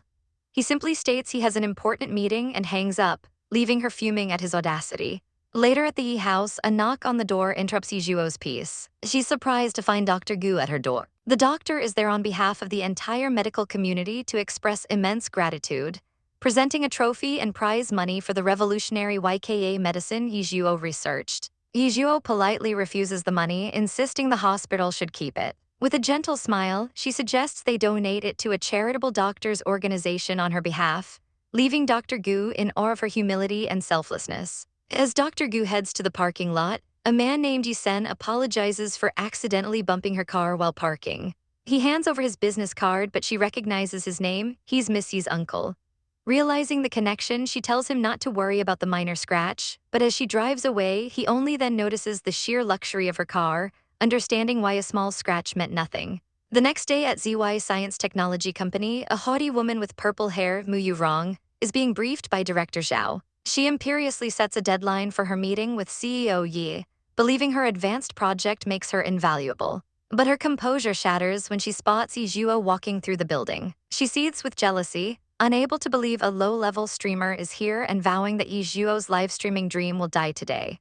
Meanwhile, the programming room is in a state of panic. A backend developer, Lai Hue, is in despair, shouting that a hacker has made an irreparable mess of their internal network data. Just then, Ye Zhuo appears and calmly offers to fix it. Lai Hue is internally dismissive, annoyed that the boss's relative is here to cause more trouble. Ye Zhuo simply asks for 10 minutes. He scoffs at the idea, but his jaw drops as her fingers fly across the keyboard with breathtaking skill. In a flash, it's done. She casually informs him she's reinforced the firewall, leaving him and the entire room utterly speechless at her talent and beauty. Director Zhao then informs Ye Zhuo that her partner has arrived. As she enters the meeting room, Mu Yurong stands up in shock. Director Zhao proudly introduces Ye Zhuo as the founder and general manager of ZY Group. Mu Yurong sputters in disbelief, but Zhao sternly tells her to show respect. Ye Zhuo, with a cool gaze, glances at the proposal, sees through the plagiarized plan instantly, and orders Zhao to walk the guests out. Mu Yurong is thrown out, screaming that they will all pay for this one day. Driving away, she panics, realizing her reincarnation has changed Ye Zhuo's destiny and is threatening her own family with bankruptcy, forcing her to seek help from Lai Qiandong. At a restaurant, she feigns despair over her family's troubles, then leans on his shoulder, whispering that she only believes in him. He's instantly smitten and promises to cooperate with the Mushi group. Seducing him was almost too easy, but her victory is short-lived as a notification reveals another company has partnered with ZY, a move that in her past life was meant for her. Back at the Sen family home, Sen Shaoqing returns to his mother's, teasing about his new romance. When his grandmother asks for his lighter, he coolly states that he quit smoking because it's unhealthy, a sudden change that shocks the two women who know it can only be because of Ye Zhuo. Elsewhere, Ye Zhuo's uncle Ye Sen confesses his feelings to a woman named Bai Wai in a park. She accepts, and he excitedly plans to introduce her to his family. A few days later, he brings Bai Wai to their modest home. He introduces her to his sister, who is immediately stunned. She recognizes Bai Wai as the vile woman who slapped a shop employee at a cosmetics store just yesterday. Bai Wai, oblivious, tries to be charming, but Ye Zhuo's mother can't shake the image of her terrible behavior. When Ye Zhuo enters, both she and Bai Wai are shocked to see each other. During a tense dinner, Bai Wai's jealousy flares when Ye Sen serves his niece first, and she internally vows to kick these bloodsuckers out once she's married in. After the meal, Ye Zhuo pulls her uncle aside and recounts the incident at the store, planting seeds of doubt by pointing out that for a supposed dance teacher, Bai Wai's muscles are suspiciously soft. Though Ye Sen is dismissive, the idea takes root. He later follows Bai Wai after she claims she's tired, only to see her head straight for a karaoke bar instead of home. His suspicions confirmed, he visits the dance studio she mentioned and learns no one by her name works there. A background check reveals the horrifying truth. Her real name is Lai Lanxiang, a karaoke hostess who has been deliberately plotting to deceive him. A few days later, he meets her, and instead of a proposal, he coldly tells her they're breaking up. He calls her by her real name, stunning her into silence before he shoves her away and leaves her crying on the pavement. Furious, she storms to her accomplice Lai Yi's apartment and slaps her, accusing her of betrayal. Meanwhile, a heartbroken Ye Sen becomes a ghost at his company, his mind consumed by the thought that love is a lie. His paranoia peaks when he spots Ye Zhuo with a handsome man, rushing over and glaring at Sen Shaoqing, instantly labeling him a playboy. The distraught uncle warns Ye Zhuo that all handsome men are cheaters, but she just finds the situation amusing. Later, at the Senshi group, Ye Zhuo helps Sen Shaoqing with a data restoration issue. He leans over her shoulder to point out a bug in the code, his face inches from hers. As she turns to speak, their lips meet in a shocking, accidental kiss. They quickly pull apart, flustered and embarrassed. Trying to break the tension, he offers her a drink and she dives back into her work, her mind racing. He then tells her he's going abroad and invites her to visit his grandma, mentioning a new dessert chef, which immediately recaptures her full, enthusiastic attention. A few hours later, the work is finally done, and he smiles, telling her he'll treat her to a meal for her hard work. A sudden downpour catches Ye Zhuo off guard, but before she can get soaked, Ye Sen materializes, draping his jacket over her head to shield her from the rain. He pulls her along as they dash into a nearby restaurant for shelter. Once seated, Ye Zhuo quickly orders several dishes, specifically requesting no onions or garlic for the vegetarian options, a small detail that doesn't escape Yi Sen's notice. He's quietly impressed that she remembered his dietary restrictions. The food arrives and Ye Zhuo digs in with pure delight, especially enjoying the meat. She playfully calls Yi Sen a strange person for earning so much money yet living so simply, but he just smiles mysteriously, admitting that he once didn't know what he wanted, but now he does, though he keeps the answer a secret. As the storm rages outside, he drives her back to the Yi family residence. Upon arrival, they're greeted by the bizarre sight of her uncle furiously practicing with nunchucks, trying to intimidate Yi Sen with his new moves. Ye Zhuo, unimpressed, swiftly intervenes, telling her uncle that it's getting late and Mr. Sen should be heading home, effectively shutting down the pathetic display of machismo. Once Yi Sen is gone, her uncle puffs out his chest, confident that his little show scared off the potential suitor. Ye Zhuo just sighs, telling him he's completely misunderstood the situation and would stand no chance against Yi Sen in a real fight, before brightly announcing that since she now has her driver's license, she'll be taking him to the airport tomorrow. The next day, her uncle's confidence evaporates into pure terror as Ye Zhuo channels her inner street racer, flooring the accelerator and weaving through traffic at breakneck speed, while he screams for his life in the passenger seat. They arrive at the airport in one piece, only to run into Yi Sen himself. Ye Zhuo warns them both to be careful in the notoriously dangerous country P, which prompts her uncle to bristle with jealousy, annoyed at an outsider showing concern for his niece. After seeing them off, Ye Zhuo decides on a whim to pay a visit to Grandma Sen. She finds the old woman watching a traditional opera, and to Grandma Sen's delight, Ye Zhuo not only recognizes the play but can even sing a part, explaining it was a subject of research in her past life. Utterly charmed, Grandma Sen records her performance and immediately shares it in the family group chat, proudly calling Ye Zhuo her future granddaughter-in-law before realizing with horror that her grandson, Sen Shaoqing, is in the chat and frantically tries to bury the message with memes. Miles away on an airplane, Sen Shaoqing listens to the recording, a faint, amused smile gracing his lips at the sound of her voice. Later, back at the Yi residence, Ye Zhuo gets a call from Sen Shaoqing confirming his safe arrival, his tone warm with the knowledge that she cares. But her peace is short-lived as another call comes in, this time from Song Shiyu, his voice cracking with desperation. He begs her to come, explaining his grandmother is dying. Without a moment's hesitation, Ye Zhuo promises she'll be right there and rushes to the Song family home. She arrives to a somber scene with Grandma Song frail and struggling to breathe. The old woman knows her time is short and asks her grandson, Shiyu, if he has forgiven his father after 12 long years. When Ye Zhuo enters, she's greeted as a last hope. After checking the grandmother's pulse and finding it dangerously weak, she's asked to stay for a private word. The dying woman reveals she knows Ye Zhuo is the special child from years ago and begs her to look after the lonely Shiyu when she's gone. With her final breaths, she pleads with her grandson to let go of his hatred, but he remains silent. A violent coughing fit racks her body, and then with a sudden, startling burst of energy, she sits up, seeing a vision only she can perceive before her hand falls limp. The heart monitor flatlines. As tears stream down Ye Zhuo's face, a stoic Song Shiyu hands her a tissue, asking if she finds him cold-blooded. She shakes her head, stating she has no right to judge him, a response that stuns him. He's used to condemnation, not understanding. Meanwhile, in Country P, danger finds Yi Sen. He's ambushed and held at gunpoint, but his ordeal is cut short by the screech of tires. Sen Shaoqing rams his car into the attacker's vehicle, creating a chaotic diversion and roaring for Yi Sen to run. Yi Sen wakes up battered and bruised in a hospital bed, with Sen Shaoqing watching over him. Sen explains he has a mild concussion and urges him not to tell Ye Zhuo to avoid worrying her. To Yi Sen's surprise, Sen has also arranged a meeting with the elusive Mr. Milo, who now appears incredibly eager to sign a ridiculously favorable contract. It dawns on Yi Sen just who Zhao Sen truly is when his assistant reveals he's the head of the most powerful family in the country, realizing all this kindness is to win over his niece. Back home at Grandma Song's funeral, a torrential rain mirrors the sorrow of the day. Song Shiyu stands emotionless amidst the mourners, earning whispers about his cold heart. He dismisses his aide, wanting to be alone, but Ye Zhuo appears by his side, holding an umbrella over his head. She offers her condolences, reminding him that the living must carry on. He claims he isn't sad, but she sees the pain in his eyes. She drives him home, her simple words of concern piercing through his icy exterior, and for the first time he listens, even drinking the ginger soup the housekeeper prepared. At the airport, Ye Zhuo is stunned to see her uncle and Sen Shaoqing returning together, laughing like old friends. Her uncle sheepishly admits Sen saved his life. To repay the debt, Ye Zhuo invites him to dinner, and he smoothly suggests she call him Brother Wu, much to her uncle's comically horrified expression. Elsewhere at the Mu family house, a calculating Mu Yurong plots her rise in the tech world, seeing an invitation to the upcoming Science and Technology Conference as her golden ticket.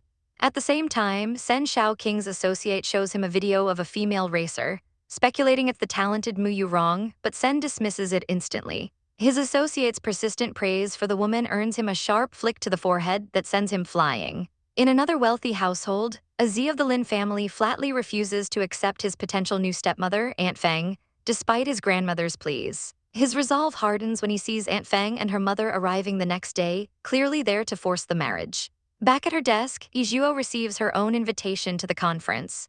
She's about to delete it when she sees online posts hyping up another mysterious attendee, Niu Gu Lu or Mu Yurong's alias. A smirk plays on her lips. She not only accepts the invitation but cheekily requests a second one for a friend, sending it directly to Mu Yurong, who is thrilled to be noticed by the legendary Niu Gu Lu YC. The conference organizers, buzzing with excitement, decide to seat the two enigmatic geniuses next to each other. At the airport, Assistant Chu Zai-mo waits to greet the magnate Niu Gu Lu YC, expecting a wise old man, and is left utterly speechless when the beautiful Ye Zhuo introduces herself as the person he's waiting for. His shock continues at the hotel when she calmly hands over the completed Plan W to a stunned doctor, Hua En, who can't believe such a young woman is behind the brilliant work. While Chu Zai-mo and Dr. Hua En are still reeling, Ye Zhuo casually accepts several high-level tasks on her custom phone. Just then, Mu Yurong swaggers into the hotel, plotting to find and seduce YC, only to turn a corner and come face-to-face with her rival Ye Zhuo. Mu Yurong sneers as she spots her rival's Ye Zhuo at the hotel, annoyed by her uncanny ability to show up everywhere. Unseen by her, Ye Zhuo smirks, ready for the show to begin because she knows the weakness of Mu Yurong's so-called perfect life system. With a few keystrokes, Ye Zhuo sets her plan in motion, a trap for her arrogant foe. The stage is set for the Science and Technology Conference, and Ye Zhuo is looking forward to Mu Yurong's performance. Mu Yurong makes a stunning entrance, captivating the crowd with her beauty as she walks in. She takes her seat, smugly noting that her placard labeled YR is right next to the one for the mysterious YC, a move she believes was made to please her and will surely make Sen Wu jealous. A commotion at the door interrupts her thoughts, and her face falls as the newcomer walks toward her. It's Ye Zhuo who calmly sits down in the seat marked YC, leaving Mu Yurong utterly bewildered.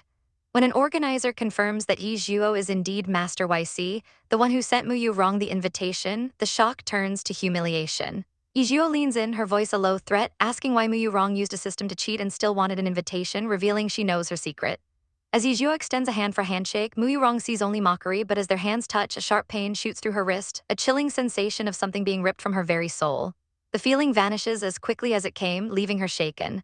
The conference begins, and Mu Yurong feels a growing dread as she stares at the technical challenges on screen. She desperately calls out to her system for help, but there is only silence.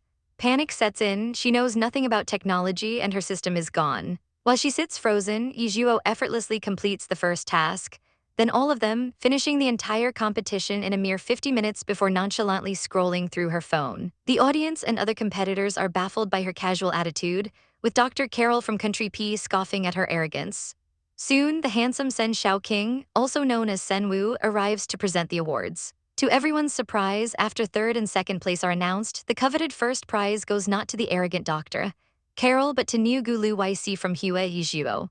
Mu Yurong watches in disbelief, her mind screaming that it should have been her fury growing as the damned system remains silent. Sen Wu congratulates Ye Zhuo, placing a beautiful necklace around her neck before pulling her into a warm hug, telling her he's proud of her. The sight sends Mu Yurong into a silent rage, but her inner turmoil is cut short by a red system notification.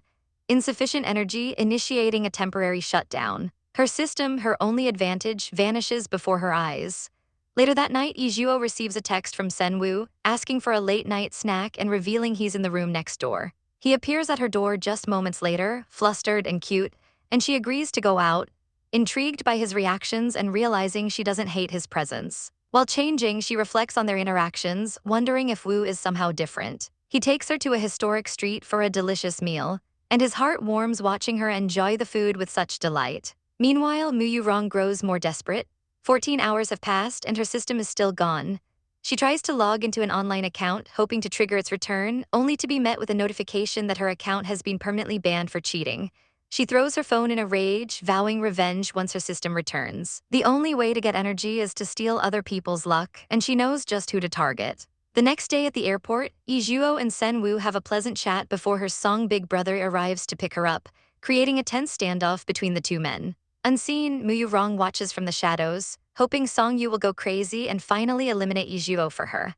Back at the Mu family home, her rage boils over. She can't stand that Ye Zhuo is living happily while she suffers. She summons an assistant and gives a cruel order. Find hooligans to teach Ye Zhuo's foster mother, Ye Shu, a lesson and take compromising photos. That night, Ye Shu is ambushed by a group of thugs while walking home. At the same time, Ye Zhuo feels a sense of unease and rushes out with her brother, arriving just in time to hear her mother's screams. An icy rage consumes her as she launches herself at the attackers, swiftly and brutally taking them down. Her brother joins in, promising to beat them to a pulp. The thugs quickly confess they were hired, showing a photo of their employer.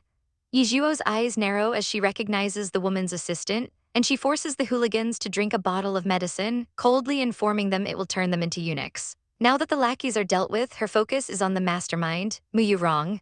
Returning home, Ye Zhuo posts a 50 million bounty mission online, cause trouble for the Mushi group. The effect is immediate. The next day, Mu Yurong learns that her hired thugs failed and quickly destroys the phone card to cover her tracks. At the same time, her father panics as investors withdraw capital, contracts are broken, and the tax bureau launches an investigation.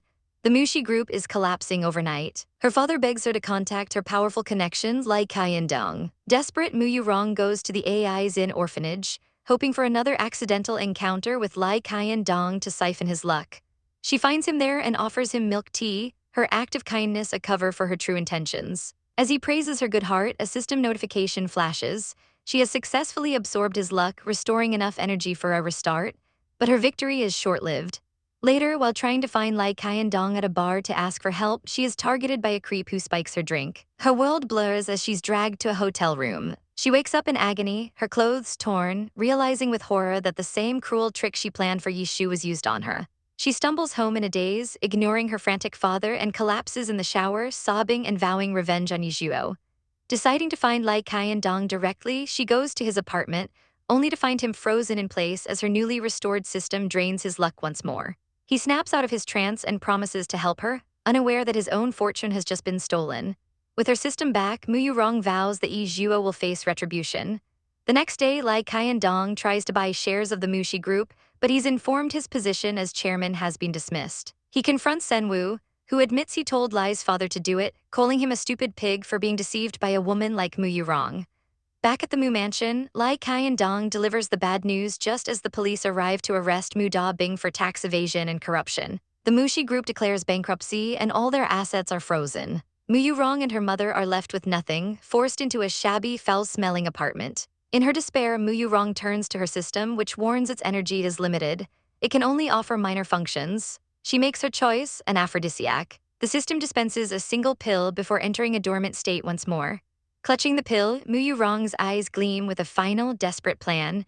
As long as she can secure a relationship with Sen Wu, all her problems will be solved. Lai Dong muses that Yurong's life must be difficult lately, just as a call from his friend Zai Teng comes in. Zai Teng is looking for a girl with incredible driving skills, and Lai Dong, brimming with confidence, claims to know exactly who she is, arranging a meeting on the spot.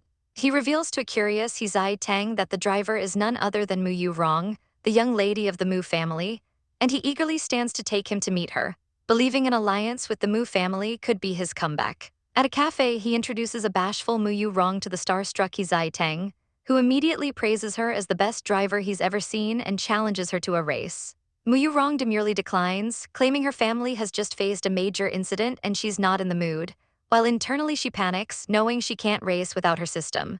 Zai Teng, ever the enthusiast, dismisses her family's troubles as a small matter and offers to help them if she'll only accept him as her disciple, an offer she can't believe. Just then, an assistant named Zhu arrives, sent by young Master Wu with a video to show them. The assistant coldly informs Zai Teng that the person he truly admires is someone else, before turning to Lai Dong to deliver a scathing message from Brother Wu. It's not a fault to be stupid, but it's embarrassing to make a fool of oneself in public. As the video plays, Mu Yurong seethes, wondering why Brother Wu would sabotage her. On the screen, the true driver drifts masterfully, and Zai Teng instantly recognizes her. His idol is found, thanks to Brother Wu obtaining CCTV footage from the racing school. The assistant admonishes Lai Dong for giving Miss Mu glory that isn't hers, causing Lai Dong's eyes to glow with fury. He accuses Lai Dong of lying, but his friend tries to defend Yu Rong, who simply plays the victim, claiming that if Brother Wu says it wasn't her, then it wasn't. Annoyed by her act, He Zai Tang dangles his car keys and challenges her to a single lap to prove her skills. Tears immediately stream down Mu Yu Rong's face as she asks why he's forcing her, desperate not to be exposed. Lai Dong leaps to her defense, accusing them of making things difficult when she already said she wasn't in the mood. He Zai Tang whispers to his friend that the girl is a liar, but Lai Dong stubbornly insists Yu Rong is the kindest person in the world. Realizing his friend is a lost cause, He Zai Tang decides to visit Sen Shi Group to ask Brother Wu if he knows his real idol. He finds Sen Wu in a traditional robe, who offers him a special cigarette, only to shock him by revealing he's quit smoking because it's bad for his lungs. He Zai Tang finds this suspicious, as Sen Wu never listened to his own mother's pleas to quit before. They discuss the idiot Lai Dong, who is still completely fooled by Mu Yu Rong, and Sen Wu remarks that it's less like she's clever and more like Lai Dong has been hypnotized. Meanwhile, Lai Dong takes his case directly to Sen Wu's family, arriving at their estate. He tells Auntie Zhuxiang and Sen Wu's grandmother that he needs to discuss Shao Qing's lifelong affair. Both women already notice Shao Qing has someone he likes, and Lai Dong, emboldened, declares he's there to expose the act and demands they restore the engagement between Brother Wu and Miss Mu. The grandmother is aghast, declaring Mu Yu Rong isn't even worthy of carrying her granddaughter-in-law Yi Zai's shoes, let alone marrying her grandson. Lai Dong desperately argues that Ye Zhuo is good, but Miss Mu is even better. Enraged, the grandmother throws him out, fuming that Mu Yu Rong is nothing compared to her chosen one, and decides she must go see her granddaughter-in-law immediately to calm down. She has her driver stop to buy fruit, but as she pays, she's suddenly knocked to the ground. The person who bumped into her is none other than Mu Yu Rong, who scolds the damn old lady for not watching where she's going.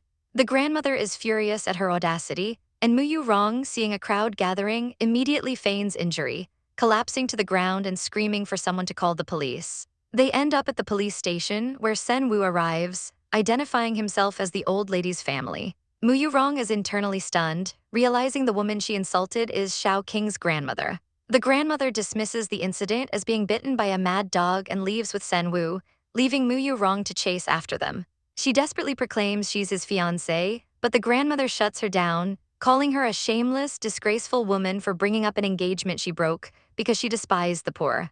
Mu Yu Rong tearfully blames her parents, but the grandmother isn't having it and Sen Wu drags her away, telling her not to argue with such a person.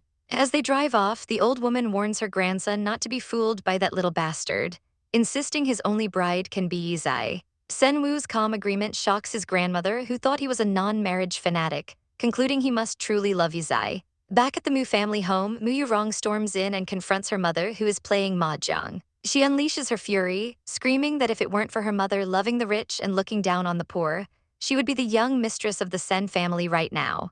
She blames her parents for ruining her relationship, shrieking that they failed her 19 years ago and are failing her again. Her mother tries to reason with her, but Yu Rong tearfully apologizes, feigning sorrow while secretly plotting to use the Sen family's pity to get back in their good graces. Her mother comforts her, saying she will meet a better man, but Yu Rong internally vows there is no better man than Sen Shao Qing. She offers to cook soup for her mother, but after putting the pot on the stove, she says she has to go out and asks her mother to turn it off later before quietly leaving. Sometime later, she meets Lai Dong, who asks if she was looking for him. Playing the coquette, she gets close to him, thinking that since he's Sen Shao Qing's good brother, she must hold on to him tightly. Meanwhile, He Zai Tang goes to the Sen family gym, excited to finally meet his idol, only to walk in on a shirtless Sen Wu working out. They arrange to meet at Pan Shan Highway. There, a sleek black car pulls up and a beautiful woman in sunglasses steps out. He Zai Tang is starstruck, realizing he's finally met his idol Ye Zhuo. The race begins, and almost instantly, He Zai Tang is left in the dust, unable to even see the back of his idol's car, but he vows not to give up so easily. Back in the city, Mu Yu Rong thanks Lai Dong for being by her side and invites him up to her house for tea. The moment they enter, Lai Dong smells gas. They rush inside to find her mother collapsed on the floor, unconscious. An ambulance is called, but it's too late. The paramedics inform a weeping Mu Yu Rong that her mother showed no signs of life when they arrived. She puts on a grand performance of grief, wailing that her mother was perfectly healthy just yesterday. As Lai Dong comforts her, she smirks internally, pleased that the timing of her mother's half-death was perfect. She cries that she's all alone, and he promises to clear up the misunderstanding with Brother Wu. However, when he arrives at the Sen family home, he's blocked by a servant who states Mrs. Sen has forbidden him from entering. He calls Aunt Xiang, who confirms his mother was poisoned by gas, but she coldly tells him that after the way the Mu family humiliated them, they won't be helping you wrong.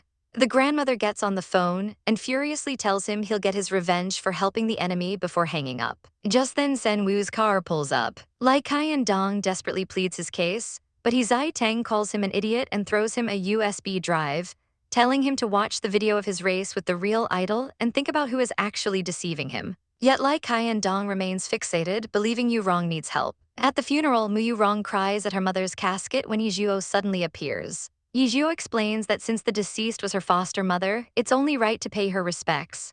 As she places white roses on the casket, she notices something unusual about the body. Mu Yu Rong grows panicked, wondering if Ye Zhuo has discovered something. She accuses Ye Zhuo of disrespecting the corpse, but Lai Qian Dong shoves Ye Zhuo away, demanding she apologize. Fed up, Ye Zhuo punches him squarely in the face, knocking him to the ground. As Yu Rong fusses over him, Ye Zhuo calmly points to a camera, stating she has evidence he made the first move. Her gaze seems to snap Lai Qian Dong out of a trance, and he's horrified to realize he just pushed and scolded her. Seizing the opportunity, Mu Yu Rong whispers to him to use his name to ask Mr.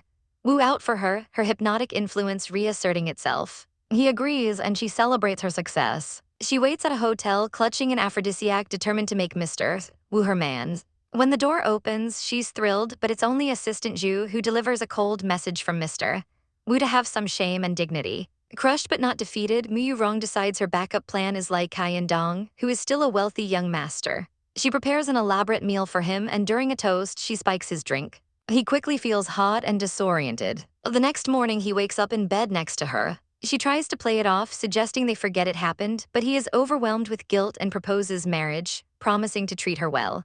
She feigns reluctance before agreeing, securing her new meal ticket. Meanwhile, Sen Xiaoqing receives a call and learns that Lai Qian Dong wants to marry Mu Yu Rong. Ye Zhuo tells him she felt something was strange about Shen Rong's death, and that Mu Yu Rong was extremely anxious when she tried to examine the body. Sen Xiaoqing notes that Lai Qian Dong has been acting foolish and hypnotized ever since meeting her, and Ye Zhuo realizes the energy she felt from him before was Mu Yu Rong's system.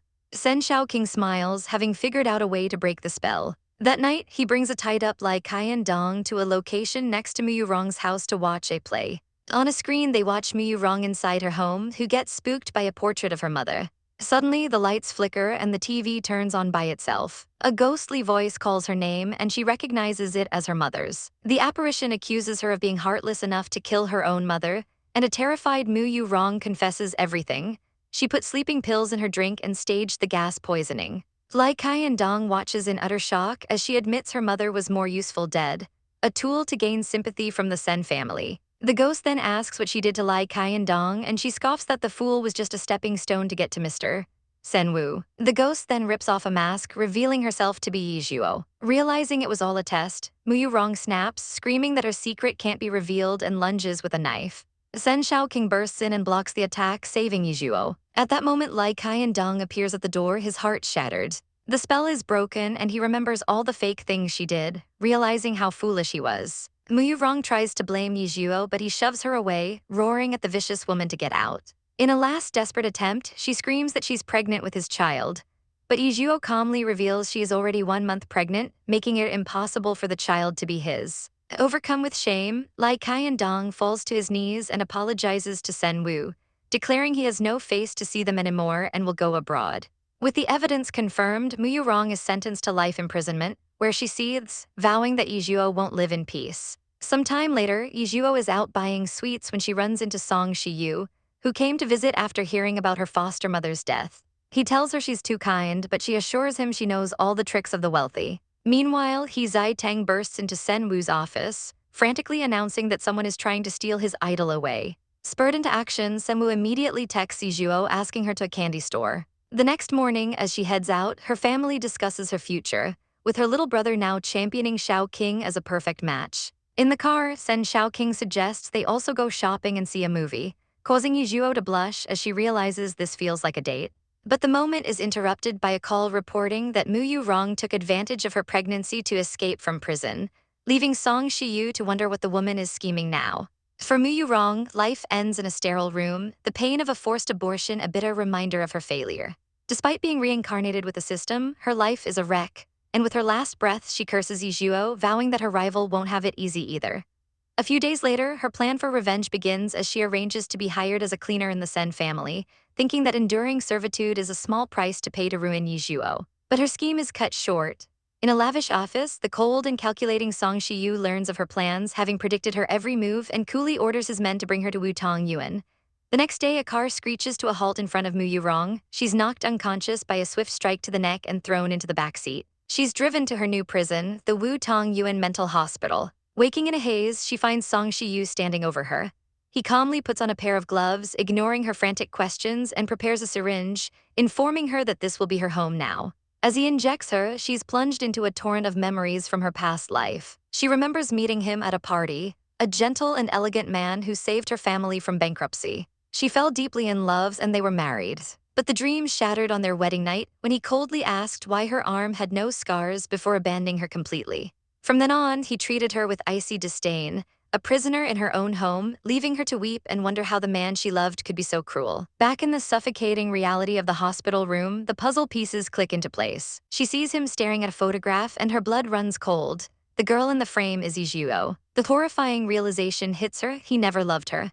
He mistook her for Ye Zhuo, and when he saw her unscarred arm on their wedding night, his affection turned to hatred. Her life was a lie, ruined by a case of mistaken identity. Overwhelmed by despair, she sees only one way out. Song Shiyu will never let her go, so she must die and reincarnate again for her revenge. She throws herself from the window, and as her body breaks on the pavement, she vows that in the next life, Ye Zhuo will wish for death. But as her life fades, her system announces that its host has died and it is searching for a new one, abandoning her as she begs it not to leave. The system streaks across the city, its destination identified, Jingcheng.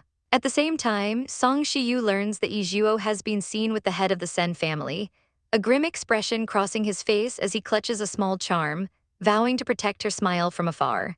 In Jingcheng, Ye Zhuo arrives at university, her beauty captivating everyone and instantly earning the jealousy of the campus queen, Feng Ziyan. In their dorm room, Feng Ziyan's attempt to intimidate Ye Zhuo with a lavish gift backfires when Ye Zhuo calmly accepts it, secretly recognizing the product as her own family's brand. Fuming from the slight, Feng Ziyan is suddenly approached by a strange, winged creature, the perfect life system, offering her the chance to become its new host. Intrigued, she accepts and is immediately granted a beauty aura. The system gives her a new life goal, become the woman who can influence Sen Shao King. To do this, Feng Ziyan knows she must first become a daughter of the powerful Lin family.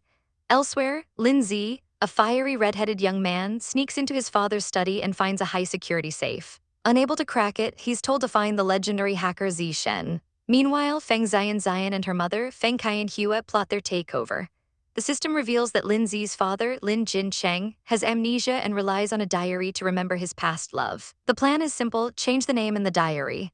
The maid, Secretary Zhang, successfully alters the diary, replacing the name Yi Shu with Feng Qianhua. When Lin Jincheng reads the forged entry, the conflict with his fragmented memories causes him to collapse in agony. His manipulative mother, old Madame Lin, uses his fragile state to pressure him into accepting Feng Qianhua, arranging an engagement party. Lin Zi is furious when he learns of the engagement, arguing with his grandmother who insults his real mother's memory before he storms out. Desperate, Lin Zi arranges a meeting with Zi Shen, only to be shocked when the legendary hacker turns out to be his classmate Ye Zhuo. She effortlessly cracks the safe's password, which she notes is, coincidentally, her own mother's birthday. Inside, Lin Zi finds a love letter from his father to a woman named Ye Shu, revealing she is his true mother. Armed with the truth, he crashes his motorcycle in front of his father's car to stop him from going to the engagement party. He shows his father the letter, and the name Ye Shu finally shatters Lin Jincheng's amnesia. Memories flooding back, he abandons the party and speeds away with his son to find the woman he lost 19 years ago. They arrive at Ye Shu's apartment, where her brother furiously confronts Lin Jincheng as the scumbag who abandoned his sister. Inside, Ye Shu is stunned speechless. The reunion is explosive as Lin Jincheng reveals the unbelievable truth. Lin Zi is her son, and he and Ye Zhuo are long-lost twins. He explains the car crash, the decade of amnesia, and his mother's cruel deception, secretly taking their son while letting her believe the child was stillborn. The family is finally reunited, and Ye Zhuo realizes all the strange coincidences in her life were threads leading to this moment. Later, back at the Lin estate, Lin Jincheng arrives at his own engagement party only to publicly cancel it, sending the guests into a flurry of gossip. He tells a devastated Feng Hua that he cannot accept her, and then confronts his mother, his memory fully restored. Old Madame Lin refuses to believe him, still spewing insults about Ye Zhuo. In a final, devastating blow, Lin Jincheng presents her with a DNA test, proving Ye Zhuo is his biological daughter. As the old woman reels from the truth, Feng Ziyan secretly orders her system to enhance its hypnotic control over her. The brainwashed madam continues her tirade, unmoved by the proof. Realizing his mother is a lost cause, Lin Jincheng declares that he will bring happiness to Ye Zhuo regardless of her approval and walks away, leaving the schemers to their crumbling plans. Within the opulent circles of the Lin family, a storm of contempt brews around Ye Zhuo, a name whispered like a curse. The matriarch Grandma Lin seethes with rage, decrying the shame Ye Zhuo and her mother Ye Zhuo have brought upon them, a misfortune she blames entirely on Ye Zhuo's return. While her mother gazes at an old photograph, lost in memories of a past with Lin Jincheng, Ye Zhuo offers her quiet support, promising that she and her uncle will stand by any decision she makes. Ye Zhuo, consumed by 19 years of guilt for being separated from her son Lin Zi, resolves to speak with Jincheng again. In a private room, she confronts him directly, asking if he was ever truly engaged to Feng Hua. Lin Jincheng adamantly denies it, clarifying that while the elders pushed for the match, he had clearly refused. Their son Lin Zi arrives, completing the fragile family portrait for a moment. Seeing her chance, Ye Zhuo asks Ye Zhuo if she's willing to join her at the Lin family home, and Ye Zhuo agrees without hesitation, her eyes glinting with the intent to investigate the troubles festering there. Grateful, Jincheng promises them a grand reunion party. But at the Lin estate, a different welcome awaits as Grandma Lin orders Feng Hua to stay, vowing to seek justice for the wrongs Jincheng has done her. When Jincheng finally brings his true family home, he introduces Ye Zhuo as his daughter, but his mother's eyes are filled with nothing but ice, silently judging the girl as a pretty but useless child. When Lin Zi tries to show them to their rooms, his grandmother erupts in fury, accusing him of betraying her for this woman and her mother. Later, Ye Zhuo and her mother are summoned to the matriarch's room, where they find her being fawned over by Hua and her daughter, Feng Ziyixian. Ziyixian smirks, her 19-year plan to usurp their place finally coming to fruition. She greets Ye Zhuo with feigned sweetness, but her friendly introduction is just a prelude to Grandma Lin's first attack, a demand that Ye Zhuo change her surname to Lin. Ziyixian even suggests she take the grandmother's maiden name, Zhao. But Ye Zhuo cuts through the charade with a single, uninterested refusal. Her mother Ye Zhuo fiercely defends her daughter's identity, refusing the demand outright. Grandma Lin threatens to have them thrown out, but Ye Zhuo stands firm, knowing Jincheng wouldn't dare, and leads Ye Zhuo out of the hostel room. Left behind, the matriarch fumes while Hua and Ziyixian offer their sycophantic comfort, leading her to declare she will adopt Hua and drive the real family out for good. A strange smell from Mrs. Lin's room catches Ye Zhuo's attention, leading her to the kitchen where a maid is brewing a special health-preserving soup from a recipe provided by Miss Hua. Suspicion coiling in her gut, Ye Zhuo asks to see the pot and discreetly makes a call to have the dregs analyzed.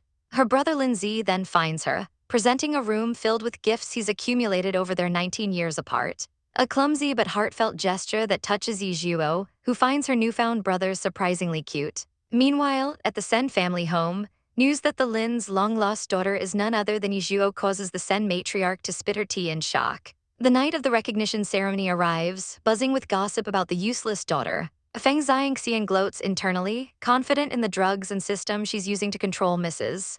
Lin, planning the perfect public humiliation. Ye Zhuo and her mother's arrival silences the room, their elegance and beauty eclipsing Ziyixian's entirely. Ziyixian approaches Ye Zhuo, falsely claiming a special connection and calling her big sister. Ye Zhuo coldly dismantles the act, stating that such a title would only make Ziyixian sound like an illegitimate child. Grandma Lin furiously defends Ziyixian, but Ye Zhuo retorts that only her mother will decide who her family is. Just then, her phone buzzes, the test results are in, and they confirm her darkest suspicions. The soup contains dangerous, addictive substances. The arrival of the powerful Sen family shifts the room's attention, and Grandma Lin eagerly presents Hua and Ziyixian as her granddaughters, only for Grandma Sen to dismiss them with disdain. Lin Jincheng finally appears and proudly introduces Ye Zhuo and Ye Zhuo. Grandma Sen's demeanor transforms into pure delight as she showers them with praise and gifts worth millions, leaving Hua and Ziyixian seething in the corner. The handsome Sen Shao King approaches Ye Zhuo to offer his congratulations, his focused attention making her brother Lin Zi instantly wary. As Ye Zhuo's uncle arrives with the physical test results, she notices her father remarking on his mother's bizarre behavior, a sudden obsession with kicking out her own bloodline, a pattern of behavior chillingly familiar to hypnosis by a system. On stage, Grandma Lin makes her shocking announcement. She is officially adopting Feng Qianhua as her goddaughter. As Qianhua's daughter offers the old woman a cup of the medicated soup, Ye Zhuo intervenes, declaring it poison and presenting the evidence for all to see. The accusation shatters the spell over Grandma Lin. As Xiangxian's system flashes a hypnosis failure warning, the matriarch realizes the betrayal and slaps Feng Qianhua across the face, screaming that she's a demon. Xiangxian desperately commands her system to reinforce the hypnosis, but it errors out, identifying Ye Zhuo as the ultimate obstacle to its success. The perfect life system flickers and dies, and Xiangxian, consumed by rage, lunges at Ye Zhuo with a fruit knife, screaming that she is the main character. Sen Shaoqing moves in a flash, shoving Ye Zhuo to safety and slapping Xiangxian so hard the knife flies from her hand.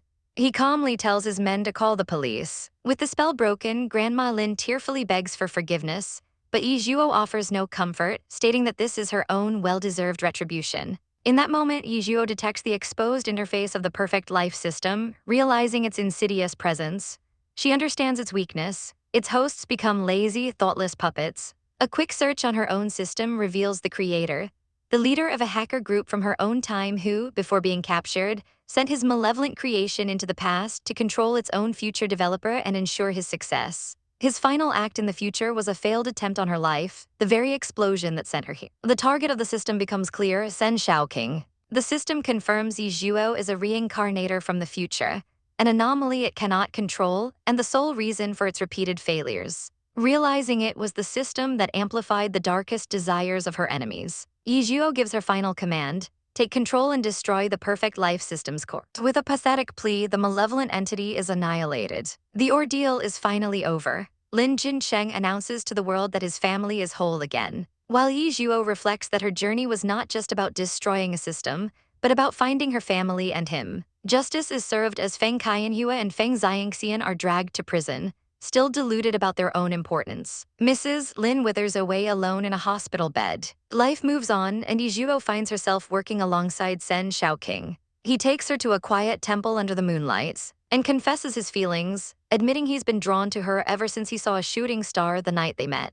He asks her to be a part of his future, and she accepts, realizing that meeting him was the final piece of her destiny.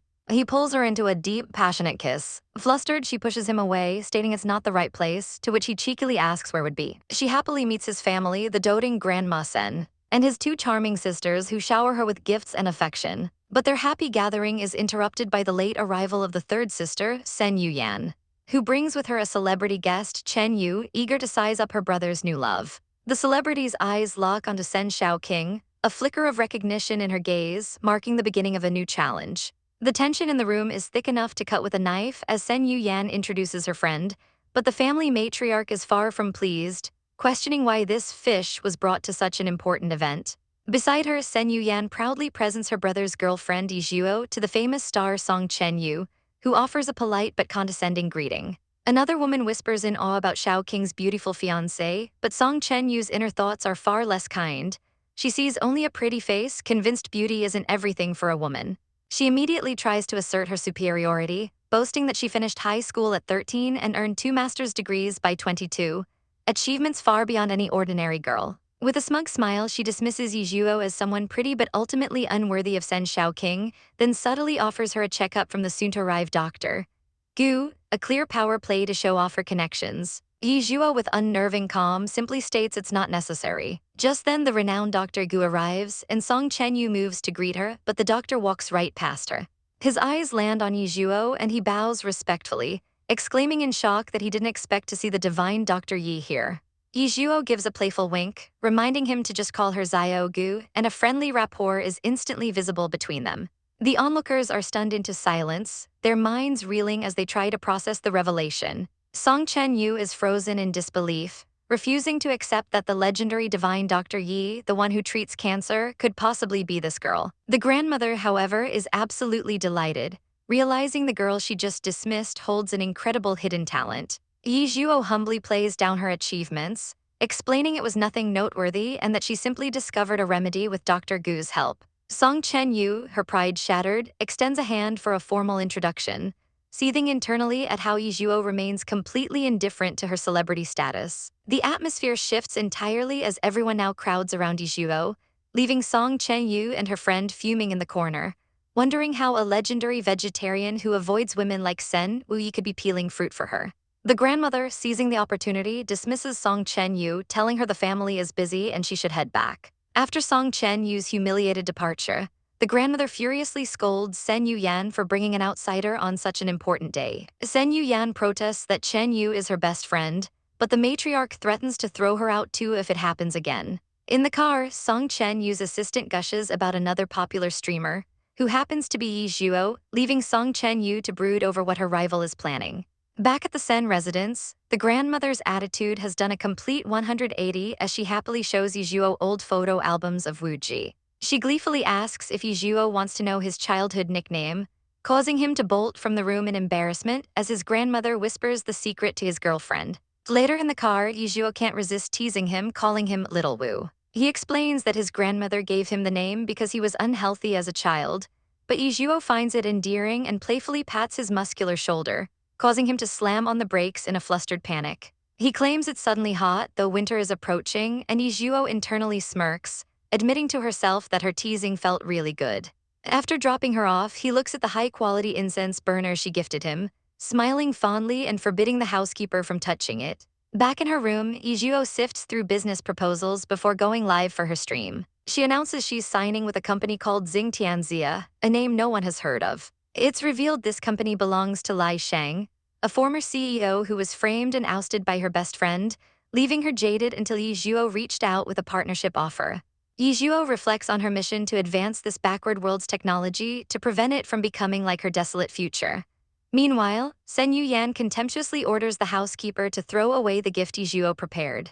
Moments later, she's desperately trying to buy a limited edition ZY product online, only for it to sell out in seconds. A text from her sister reveals the horrifying truth. The gift she threw away was that exact limited edition product. She races to the garbage room in a panic, but it's already gone. Distraught, she complains to Song Chen-yu, who calls her an idiot for throwing away one of only 10 items worldwide. Sen Yu-yan reasons that her fifth brother must have bought it for Ye Zhuo, but Song Chen-yu snaps that what he buys is Ye Zhuo's to give. Seeing a new stream from Ye Zhuo, Sen Yu-yan scoffs at her for doing such menial things despite her capabilities. A few days later, Ye Zhuo is at her school dorm when a junior named Shang Guanzu Fei brazenly asks her to date him. Ye Zhuo coldly informs him she has a boyfriend and tells him not to get in the way, her glare so terrifying it freezes him in his tracks. Just then, her brother shows up, ready to defend her honor, only to see her getting into Sen Xiaoqing's car, which leaves him fuming about the old man interested in his innocent sister. Later, Ye Zhuo meets with Lai Shang, her new business partner, who is shocked to discover her new boss, Bei Feng, is actually the streamer she knows as Ye Zhuo. Ye Zhuo quickly demonstrates her competence, efficiently sorting through contracts and impressing Lai Shang with her decisiveness. As they finalize their partnership, Sen Xiaoqing is already waiting outside to take her to the racetrack. Upon their arrival, they are greeted by an enthusiastic fan who is thrilled to see both his idols, Mr. Wu and Ye Zhuo, in one place. Sen Yu-yan sees them and immediately assumes Ye Zhuo is just pretending to like racing to flatter Xiaoqing. She goads Ye Zhuo into a race against Song Chen-yu, a professional driver. To everyone's astonishment, Xiaoqing offers Ye Zhuo his personal car, a vehicle he has never let anyone else touch. In her own car, Sen Yu-yan tells Song Chen-yu not to go easy, ordering her to crush Ye Zhuo. The race begins, and Song Chen-yu pulls ahead, planning to humiliate Ye Zhuo on a difficult section of continuous curves. But as she enters the turn, she's stunned to see Ye Zhuo's car right on her tail. In a breathtaking maneuver, Ye Zhuo masterfully overtakes her on the inside of the curve, leaving Song Chen-yu and the crowd in utter shock. Ye Zhuo easily wins the race, and the spectators erupt in cheers, hailing her as their new idol. Song Chen-yu exits her car, pale and defeated, unable to comprehend how she lost to a little girl on her own home track. In a desperate attempt to regain some control and gather information, she asks for Ye Zhuo's WeChat, but Ye Zhuo coldly shuts her down, claiming she didn't bring her phone. Undeterred, Song Chen-yu makes one last veiled threat, offering her connections in the entertainment industry and reminding Ye Zhuo that an online idol is nothing compared to a real celebrity. Ye Zhuo simply thanks her and walks away, leaving Song Chen-yu to stew in her defeat, realizing her rival is far more manipulative than she first appeared. The first snow falls, a novelty for some, but for Ye Zhuo it's an opportunity for mischief. With a single well-aimed snowball, she thwacks her brother on the head, playfully challenging him to a fight with a cake on the line. He eagerly accepts, ready to lose just to get his sister a treat, but after their game, a sudden sneeze cuts their bakery trip short. Ye Zhuo, ever the caring sister, insists they go home before he catches a cold. A few days later, Sen Jai finds himself being guilt-tripped by his grandmother, who wants him to join her and Ye Zai for New Year's shopping. His excuse of a meeting evaporates the moment she mentions needing someone to carry bags, and he quickly decides his schedule is wide open. When Ye Zhuo arrives at the Lin family home, Sen Jai greets her with open arms, a wide smile on his face as he notes her beauty, much to his grandmother's feigned jealousy over losing his attention. In the car, the grandmother mentions a party being hosted by He Zai Teng, setting the stage for the next drama. At the lavish party, the air is thick with gossip, and the main topic is the Wu family's new girlfriend, a subject that clearly irks a woman named Yu Yan. The conversation shifts to the handsome tech genius Lu Ziyu, whom Yu Yan vows to conquer, but quickly returns to Mr. Sen's mysterious partner, who is revealed to be a mere online vlogger. The other women scoff, dismissing her as a shallow streamer begging for gifts. Yu Yan, seeing an opportunity, uses a fake story about deleted data to get close to Lu Ziyu, taking his phone to fix it. But her scheme is cut short when the host makes a grand announcement, introducing Mr. Sen and his stunning girlfriend, Missy Zai. The moment Lu Ziyu lays eyes on Ye Zhuo, he drops the phone in shock, his mind completely blank. He rushes forward, grabs her hand, and to the astonishment of the entire room, calls out Dad. The crowd murmurs in confusion as Lu Ziyu, a respected engineer from the New Gulu family, humbly asks Daddy to sign his sleeve. Yu Yan watches in disbelief as her idol bows before the woman she despises. Sensing the escalating chaos, Ye Zhuo smoothly introduces Sen Shaoqing as her boyfriend. Lu Ziyu sternly warns the Wu family to treat Dr. Yuel, a threat Shaoqing counters by wrapping a protective arm around Ye Zhuo, declaring that no one will ever bully her. Yu Yan's face contorts with rage as the gossip about the formidable Ye Zhuo intensifies. Later, she watches as her rival, Chen Yu, flaunts a new designer bracelet, claiming she got it through connections. When the party moves to a BBQ, He Zai Teng's offer to grill for Ye Zhuo is instantly shut down by Shaoqing's icy glare. Yu Yan tries to push Chen Yu on Shaoqing, but he coldly tells them to get out of his way. Yu Yan pulls Chen Yu aside to complain, but Chen Yu clarifies her intentions. She's here to help Yu Yan and Lu Ziyu, and she wants Yu Yan to be the one standing next to Shaoqing. Shaoqing's grilling attempt is a disaster, producing 2 charred pieces of meat which Ye Zhuo teasingly suggests are an attempt on her life. She takes over, expertly showing him how it's done. In the restroom, Chen Yu corners Ye Zhuo, offering her the designer bracelet as a gift, secretly pained by the gesture. Ye Zhuo accepts, then casually points out the designer's signature mark is suspiciously faint, suggesting it might be a fake. Chen Yu freezes, her face twisting in fury as she realizes her own agent sold her a counterfeit, humiliating her in front of her rival. Composing herself, she meets with Yu Yan, who is still complaining about Shaoqing's focus on Ye Zhuo. Chen Yu reflects on her true ambition, not love but power, a crown of success where a man like Sen Shaoqing would be just another jewel. Meanwhile, at the royal hospital, Mrs. Lin desperately wants to go home for the new year, accusing her son Jin Cheng of locking her up. Her other son, Lin Qingxuan, tries to calm her, but she's hysterical. Later, at the Lin family estate, Jin Cheng arrives with his wife and their daughter Ye Zhuo, finally reunited after 19 long years. The family is whole again, but the question of bringing the volatile Mrs. Lin home lingers. As Ye Zhuo cuts New Year's decorations, Yu Yan bursts in, announcing her intention to bring Chen Yu over for the holiday. The news is so jarring that Shaoqing, who was happily making a decoration for Zhuo, rips it in his hands. Grandma Sen flatly rejects the idea, calling Chen Yu a fish with bad intentions and expressing concern for Ye Zai's reputation. Yu Yan is forced to call Chen Yu with the bad news, but Chen Yu is undeterred, now knowing Grandma Sen is the main obstacle to overcome. On New Year's Eve, as fireworks light up the sky, Ye Zhuo gets a call from Shaoqing. He wishes her a happy new year, then stuns her by revealing he's waiting right outside her house. He whisks her away to a private, empty amusement park, a grand romantic gesture he couldn't wait to share. He admits he missed her too much to wait, and touched by his sincerity, she kisses him under the exploding fireworks. In another grand home, Dilang Hua weeps for her lost child, clutching a piece of fabric. Her niece, Zai Yu, tries to console her, though she secretly finds the prolonged grief pathetic. Yu probes for information about the Shun Zai financial group, mentioning the Yi family's possible involvement, which causes Yilang Hua to immediately shut down and dismiss her. Yu reports the lack of reaction to her mother, who remains convinced Lang Hua holds a valuable secret they must extract. On New Year's Day, Shao King visits the Lin family before taking Zhuo to the Sen estate. There, Yu Yan proposes an outing, and they all end up at the exclusive Hong Niao club. Chen Yu is waiting for them, and Grandma Sen instantly sees through Yu Yan's scheme to stir up trouble. She quietly warns Zhuo that Chen Yu has bad intentions. But Ye Zhuo is calm and ready, curious to see exactly what her rivals have planned. The gathering is a minefield of polite smiles and hidden daggers, but for Chen Yu, the biggest shock comes when director Lai introduces his true boss, Ye Zhuo. The revelation hits Chen Yu like a physical blow. The simple streamer she looked down upon is the head of a company, and she immediately suspects the money came from Sen Wu. The atmosphere thickens as old Madame Sen lets out a pointed laugh, a clear jab at Chen Yu's ambitions, reminding everyone that the granddaughter-in-law of the Sen family is no ordinary person. Chen Yu grits her teeth, forcing herself to remain calm, but the old woman's contempt is palpable as she internally vows to keep this scheming woman out of her family, a fierce protector of the bond between Zhuo and Shao King. Later that night, the world melts into a soft snowfall as Sen Shao King drives Ye Zhuo through the quiet streets. He surprises her not with a kiss, but with a warm scarf, a playful grin dancing on his lips as he fools her.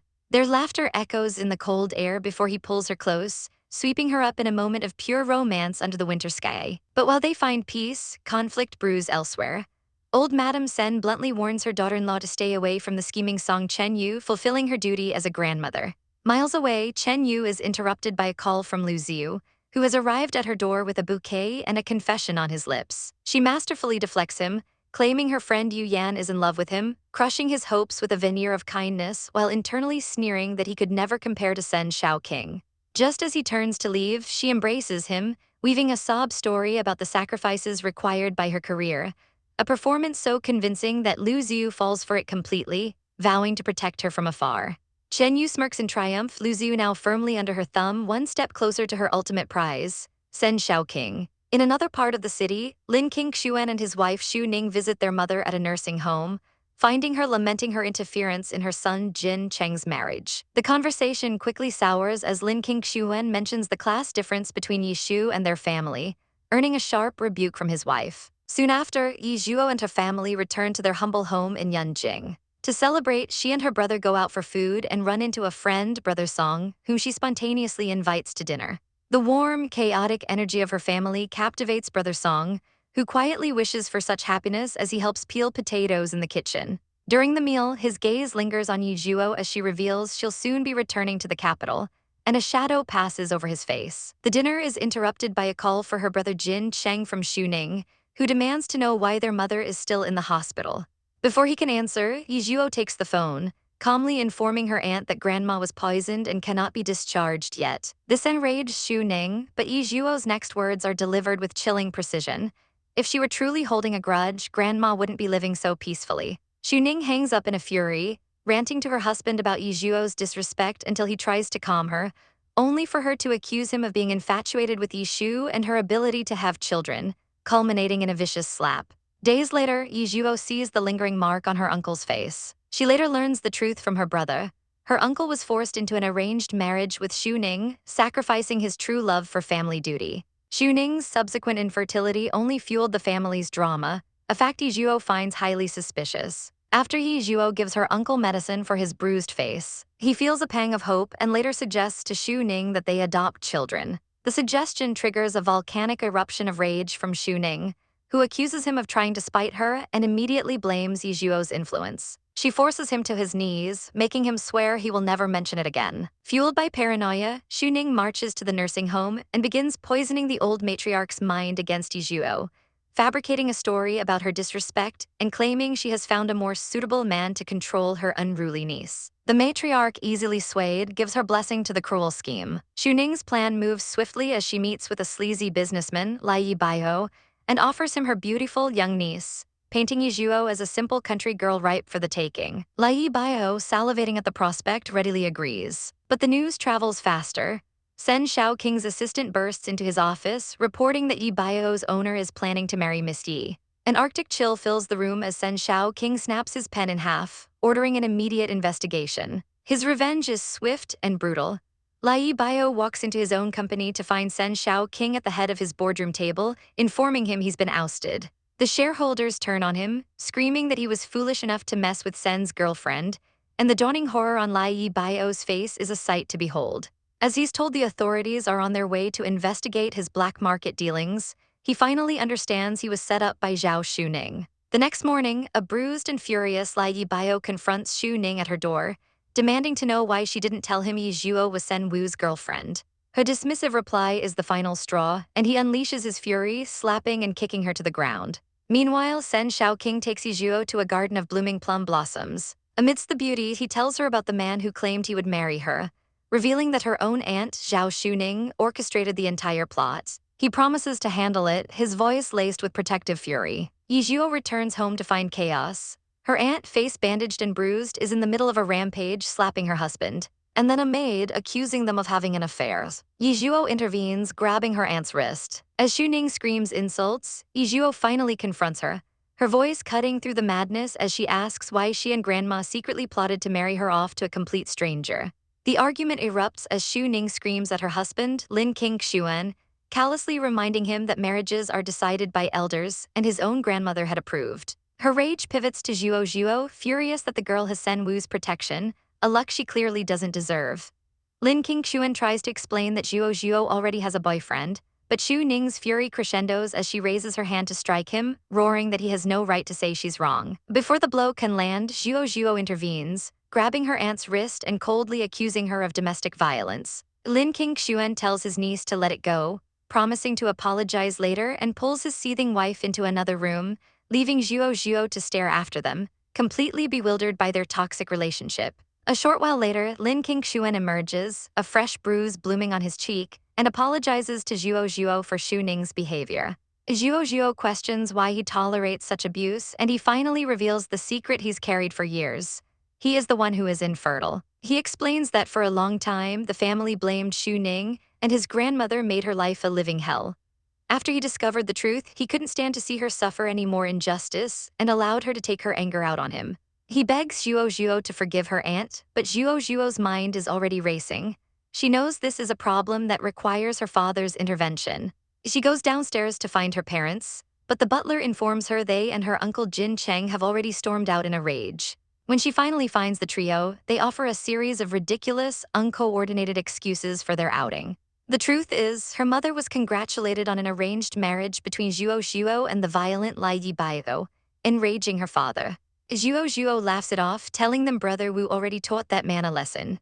Her father, Jin Cheng, pulls her into a tight embrace, vowing to never let her or her mother suffer again. Touched, she stops him, telling him there's something urgent they need to discuss before leading him to his brother's room. Jin Cheng confronts Lin King Xuan, telling him to come to the hospital for a checkup. He reveals he knows the truth, that Xu Ning has been taking the blame for his infertility, which is why Lin King Xuan has been so submissive all these years. Lin King Xuan confesses he was diagnosed as infertile 20 years ago, but Jin Cheng points out the devastating detail, that hospital was recommended by Xu Ning herself. As a seed of doubt begins to sprout, the door cracks open and Xu Ning bursts in, slapping her husband for sneaking around late at night. She viciously accuses him of being jealous of Jin Cheng's children, then plays the victim, screaming that he's discarding her now that she's old and can't be a mother. He tries to reassure her, but she orders him to kneel for 2 hours and sleep on the couch. Defeated, Lin King Xuan lies on the sofa, a war raging in his mind over whether getting a new checkup would be a betrayal of trust. The next morning, any choice is ripped from his hands when Jin Cheng arrives to drag him to the hospital, shoving past Xu Ning's pathetic attempts to stop them. He hustles his brother into a waiting car where Zhuo greets them and they speed off. Cornered at the hospital, Lin King Xuan finally relents. An hour later, the doctor delivers the life-altering news. His body is perfectly healthy, he is not infertile at all. The world tilts on its axis for Lin King Xuan. Stunned, he dismisses his brother and niece, needing to be alone. He stumbles through the hospital corridors, the realization hitting him like a physical blow. His body was never the problem. Lighting a cigarette outside, he confronts the horrifying question. Has Xu Ning been lying to him for 20 years? Meanwhile, Xu Ning is at a nursing home, spinning a tale of woe to her mother, claiming Lin King Xuan has a mistress and is tired of her.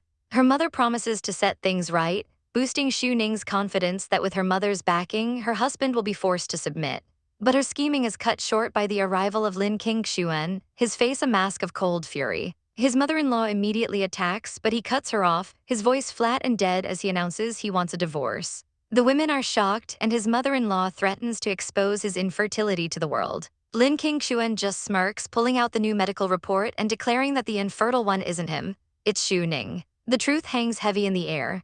Xu Ning panics, but her own mother, realizing the depth of the deception, slaps her hard across the face. The old woman shrieks at her to get out of the Lin family immediately. Xu Ning desperately clings to her husband, crying that she only lied because she was afraid to lose him, but he is done. He tells her that for 20 years he's been slapped and forced to kneel, and he's had enough. The confrontation devolves into chaos as Xu Ning shoves her own mother, blaming the old woman for her misery, and the two begin to physically fight.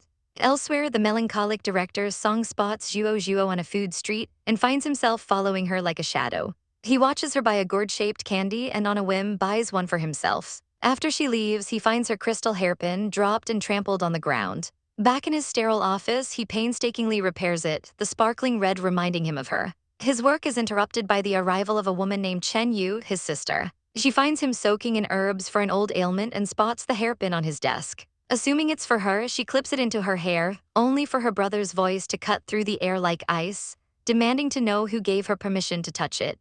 He rips it from her hair and orders her out, his expression so murderous she genuinely fears for her life. Shaken, she leaves, wondering who could possibly matter so much to her cold-hearted brother, before deluding herself that his recent move to the capital must be for her sake. At the Sen residence, Yu Yan's attempt to have her friend Chen Yu stay over is brutally shut down by her grandmother, who threatens to break her legs. Dejected, Yu Yan apologizes to Chen Yu at her hotel, where Chen Yu invites her to stay and join a picnic with Lu Ziyu the next day. At the picnic, Chen Yu relentlessly pushes Yu Yan to confess her feelings. Flustered and stumbling, Yu Yan blurts out her confession, only for Lu Ziyu to coldly reject her, stating he already likes someone else. Heartbroken, Yu Yan demands to know if it's Ye Zhuo, but he refuses to answer. Chen Yu then confronts Lu Ziyu, who bizarrely claims he rejected Yu Yan to protect Chen Yu, the one he truly likes. Internally fuming at this simpleton ruining her plans, Chen Yu consoles a weeping Yu Yan, planting the idea that Lu Ziyu is protecting Ye Zhuo, turning Yu Yan's sorrow into a burning hatred for her rival. The disastrous picnic ends, and later that night, Chen Yu slips out to meet a man named Zhu Rui, a gambler she's been funding. He demands more money, threatening to expose her, and she reluctantly agrees to send another $1 million, knowing she needs a permanent solution to this leech. A new plan forms, and a month later at a lavish party, Zhu Rui is there on her instructions. His target, the fourth daughter of the Sen family, Yu Yan. He approaches her at the bar, but his advances are coolly rejected. As Yu Yan stands outside in the rain, feeling her heart breaking, Zhu Rui reappears, offering his umbrella. This time, his quiet kindness seems to work, and as she drives away, he smiles, knowing the bait has been taken. Across town, in that same rain, Sen Wu meets with Zhuo, apologizing for calling her out so late to deal with a difficult hacker. She just smiles warmly, telling him it's no problem at all. Ye Zhuo calmly sips her hot cocoa, her fingers flying across the keyboard with lethal precision as she casually mentions that a formidable hacker group is now targeting their system. In mere moments, the problem is solved, and as a parting gesture, she decides to send the opponents a little gift. Across the city, the rival hackers stare in disbelief as their own systems are breached, a grotesque cartoon face mocking them from their screens. Their boss realizes with dawning horror they've been counter-hacked by the most mysterious and legendary hacker in the world, God Z. Consumed by fury, she orders her subordinate to investigate anyone God Z has ever associated with, snarling that if they can't touch the Senshi Corporation, they'll target the people around him instead. Meanwhile, Sen Yuyan is on cloud 9, gushing to her friend Chen Yu about her new love interest. Her only hesitation is their age gap. He's a mere 21 while she's 39. Her friend scoffs at the notion, urging her to confess her feelings before some other woman swoops in. Bolstered by the advice, Yuyan decides to seize her chance. The next day, she meets the young man, Zhu Rui, ostensibly to return his umbrella. Seeing the flicker of disappointment in his eyes gives her the courage she needs, and she boldly confesses her feelings, asking him to be her boyfriend. Without a moment's hesitation, he agrees, his face lighting up as he admits he felt the same but was afraid she'd find him too childish. He sweeps her into a hug, and Yuyan closes her eyes, believing her true love has finally arrived.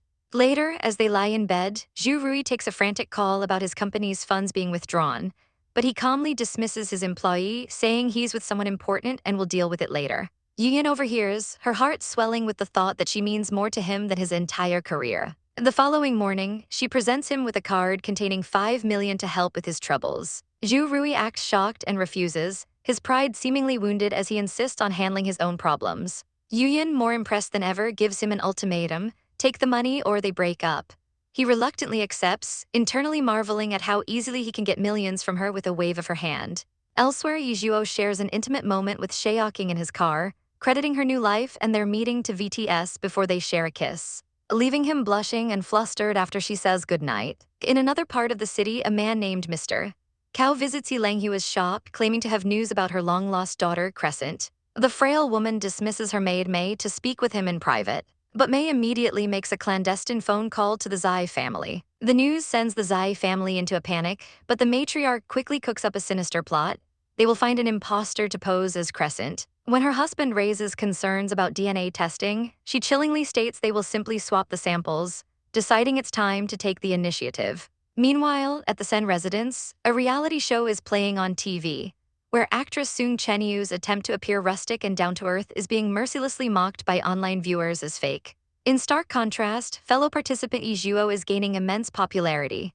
This infuriates Chenyu, who throws a tantrum at her own residence, enraged that her spotlight is being stolen. For the show's second episode, Ye Zhuo is an instant star, receiving gifts from fans, which only fuels the jealousy of Sung Yuan, who complains to Chenyu about the unfair screen time. The day's task is to forage for food, and Chenyu slyly suggests she and Ye Zhuo team up. As they walk, Chenyu asks to hold Ye Zhuo's hand for stability on the rough path, and then promptly engineers a fall, taking Ye Zhuo down with her. The next day, the internet is ablaze.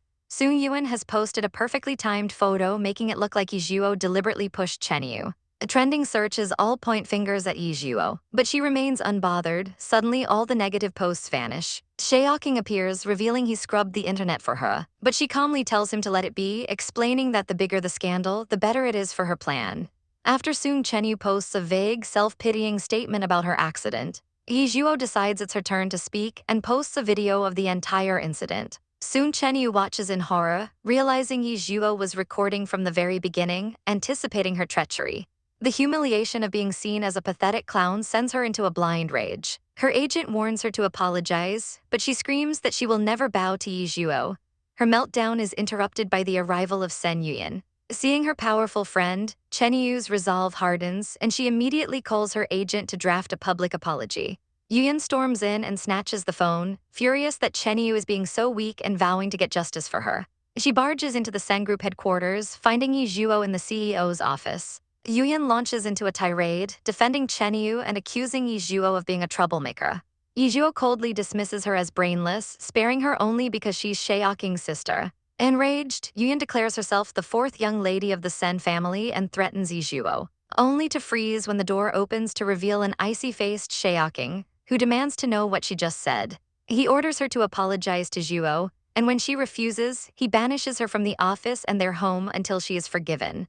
Terrified and humiliated, Yuyan stammers an apology and flees. As she storms out, she calls Chenyu with the bad news, leaving Chenyu reeling as her own career implodes from the scandal's fallout. Yuan is fired and left screaming curses at Chenyu, while Chenyu is forced to return to filming. During the shoot, her brother Mr. Sung pays a visit, but is promptly struck in the face by a shuttlecock kicked by Ye Zhuo and a child. Chenyu grins, expecting her notoriously short-tempered brother to explode, but is stunned when he shows no anger at all, instead greeting Ye Zhuo as a friend. The revelation that they know each other and are siblings leaves everyone speechless. Elsewhere, Sen Yuyan finally meets Zhu Rui's parents. She is given what they call a family heirloom bracelet, which she privately assesses as a cheap fake. His mother explains it's a replica but holds sentimental value, and Yuyan politely accepts it. The moment she leaves, the parents' pleasant facade drops, revealing greedy sneers as they admire Yuyan's expensive gifts, plotting how their son will secure the Sen family fortune. Back on set, Ye Zhuo offers Mr. Sung an ointment for his bruise. Chenyu tries to discredit it, but her brother accepts it anyway. The next morning, his bruise is unchanged, and he claims the ointment didn't work, though he secretly treasures the gift. Filming wraps up and Sen Yuyan meets with Sung Chenyu, excitedly showing off the fake bracelet. Now that her own happiness seems secure, she invites Chenyu to her nephew's birthday party, promising to set her up with Shaoqing. A glimmer of hope appears in Chenyu's eyes. This is her chance to win Master Sen over and finally put Ye Zhuo in her place. At Tianxin's lavish birthday party, the air is thick with social pleasantries and hidden agendas. But the celebration is cut short by a woman's furious accusation against Sung Chenyu, labeling her a shameless man-stealer. As Chenyu is dragged away, Ye Zhuo watches coolly before turning her attention to a flustered Lu Xiu, asking if he's ever liked someone he couldn't confess to. Lu Xiu admits he has feelings for someone who can't be in a relationship due to her career and her loyalty to her friend, Sen Yuyan, who also likes him. Ye Zhuo cuts through his excuses, pointing out that Sen Yuyan already has a boyfriend, making his hesitation pointless. Her words hit their mark, and a determined Lu Xiu decides to finally confess to Sung Chenyu, unaware he's walking straight into a meticulously crafted trap. Ye Zhuo, a small smile playing on her lips, secretly enlists the birthday boy Tianchen to execute her plan. Moments later, as Sen Yuyan chats with her sister about her new, wonderful boyfriend, Sung Chenyu arrives with her own sister. Just as Lu Xiu pulls her aside into the garden. Thinking this is a bothersome interruption, Chenyu listens as he confesses his feelings, stating that since Sen Yuyan has a boyfriend, she's no longer an obstacle between them. At that exact moment, Tianchen executes his mission, pulling Sen Yuyan away with a story about a lost pendant, leading her right to the edge of the garden. There, hidden behind the trees, she overhears a conversation that shatters her world. Soon Chenyu coldly tells Lu Xiu he's being selfish, knowing her career forbids public relationships, but he presses on, accusing her of leading him on with ambiguous words. The betrayal burns through Sen Yuyan. Sung Chenyu knew about Lu Xiu's feelings all along, yet hypocritically gave her advice. With a roar of fury, she storms out from her hiding spot and delivers a sharp slap across Sung Chenyu's face. Lu Xiu jumps between them, but Sen Yuyan shoves him aside, declaring it's a matter between her and her supposed best friend. Sung Chenyu, ever the actress, tearfully tells Lu Xiu to leave before he makes things worse, and he departs with a final threat to Sen Yuyan, warning her not to lay another hand on Chenyu. Seeing them act like a devoted couple is the final straw for Sen Yuyan, who orders her bodyguards to throw Chenyu out, screaming that she never wants to see her again. As she's escorted away, a smirk crosses Sung Chenyu's face. Sen Yuyan overheard the conversation, but she can't lose such a valuable connection. On the phone with a man named Zhu Rui, the true, sinister depth of her plan is revealed. He needs to get Sen Yuyan pregnant as soon as possible to secure their hold on her. Back inside, a devastated Sen Yuyan collapses into her sister's arms, sobbing that she's been deceived. Her sister comforts her, reminding her that their grandmother had always warned her Sung Chenyu was a schemer. To soothe her broken heart, Sen Yuyan spends time with her new boyfriend Zhu Rui's family, feeling a warmth she's been missing. This experience steals her resolve, and she decides it's time for Zhu Rui to finally meet the Sen family. Zhu Rui can barely contain his glee, already picturing himself as the master of the enormous Sen manor. The meeting, however, is an immediate disaster. The family matriarch instantly dismisses Zhu Rui as timid and questions the age gap, making things incredibly awkward. The tension skyrockets when Shaoqing and Ye Zhuo make their entrance, their powerful auras completely intimidating Zhu Rui. The family immediately fawns over Ye Zhuo, ignoring him completely, which makes Sen Yuyan's blood boil. The grandmother's offer of a simple meal is a clear signal for him to leave, and following Sung Chenyu's advice, he politely excuses himself. Sen Yuyan, furious at her family's coldness, apologizes and leaves with him, watched with disdain by her mother and grandmother, who lament how foolishly love-struck she is. The matriarch declares it's time to teach the boy a lesson. Yuyan fiercely defends Zhu Rui against her family's accusations that he's a gold digger, proudly presenting the jade bracelet his mother gave her as proof of his family's sincerity. Her grandmother scoffs, declaring it a cheap fake she could buy on the street for $20. Ye Zhuo steps in, examining the bracelet and confirming it's a modern, mass-produced piece. Refusing to believe it, Yuyan snatches the bracelet and flees to a professional appraiser, only for the expert to confirm her worst fears. The weight of yet another betrayal crushes her, and she collapses in the middle of the street, wailing in despair. While Zhu Rui panics over her unanswered calls, a drunk and heartbroken Yuyan stumbles through the city, where she's cornered by two thugs. Out of nowhere, Sung Chenyu appears, heroically taking a blow for Yuyan and yelling at her to run. Just as Yuyan is consumed by guilt, a car screeches to a stop. It's Zhu Rui. Yuyan desperately pleads with him to save Chenyu, and he leaps into action, knocking the assailants down. In the aftermath, Sung Chenyu tearfully explains the whole thing was a misunderstanding orchestrated by Ye Zhuo. Yuyan realizes she's been played from the start, and she embraces her friend, apologizing profusely and vowing revenge. But the drama isn't over.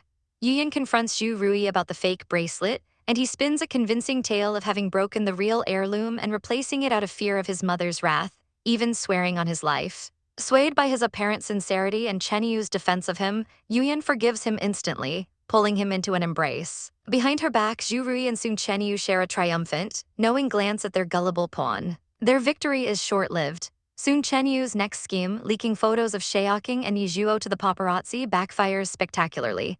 Instead of denying the relationship to save face, Shaoqing calmly faces the media and publicly announces he pursued Ye Zhuo and they are happily together. The news leaves Sung Chenyu utterly stunned, realizing she gravely underestimated his feelings for Ye Zhuo. Back at the Sen residence, the family celebrates Shaoqing's public declaration of love. Just as they're enjoying the moment, Sen Yuyan returns. She confirms the bracelet was a fake but staunchly defends Zhu Rui, repeating his fabricated story. Her grandmother erupts, calling her a fool for being deceived twice. Fed up with their judgment, Yuyan declares that her life is her own and she will be with Zhu Rui no matter what. In response, her grandmother delivers a chilling ultimatum: choose him and be disowned. With tears in her eyes, Yuyan throws her car keys on the table, chooses Zhu Rui and walks out, promising they will all regret it. The matriarch wastes no time, ordering all of Yuyan's bank cards to be cancelled and forbidding anyone from offering financial support. Cast out and penniless, Yuyan can't even afford a taxi and is forced to call Sung Chenyu for help. She moves into Chenyu's apartment, oblivious to the fact that she has walked right into the spider's web. When Zhu Rui arrives, he can barely hide his disgust, wondering who would want an old woman like Yuyan without her family's money. But Sung Chenyu, ever the strategist, advises him to be patient, explaining that the family's actions are merely a test, a trap they must not fall into. Elsewhere, Ye Zhuo arrives at a quiet restaurant, where she is welcomed by a mysterious older woman, the next chapter of her own plan already in motion. Ye Zhuo savors the rich old duck soup, declaring it tastes amazing. The elderly woman dining with her is pleased, admitting that watching Zhuo eat makes her happy. Zhuo compares her own love for food to that of Crescent Moon, sparking the woman's interest. The woman reveals Crescent Moon is her long-lost child, separated from her by an accident years ago, a wound that has never healed. Zhuo, moved by her story, offers words of comfort, believing such a kind person's daughter must have met good people. The woman's face lights up with a sliver of hope. She confides that while it's just a clue for now, she finally has news of her daughter's whereabouts. Just as Zhuo congratulates her, her phone buzzes with a call from Shaoqing. Moments later, a car screeches to a halt outside, and Shaoqing steps out, holding a magnificent bouquet of red roses for her. He apologizes for recent family matters that have surely affected her. But Zhuo brushes it off, gently touching his face and assuring him that every family has its problems. Unseen, the old woman and a younger woman named Yu watch them from a balcony, noting how good they look together.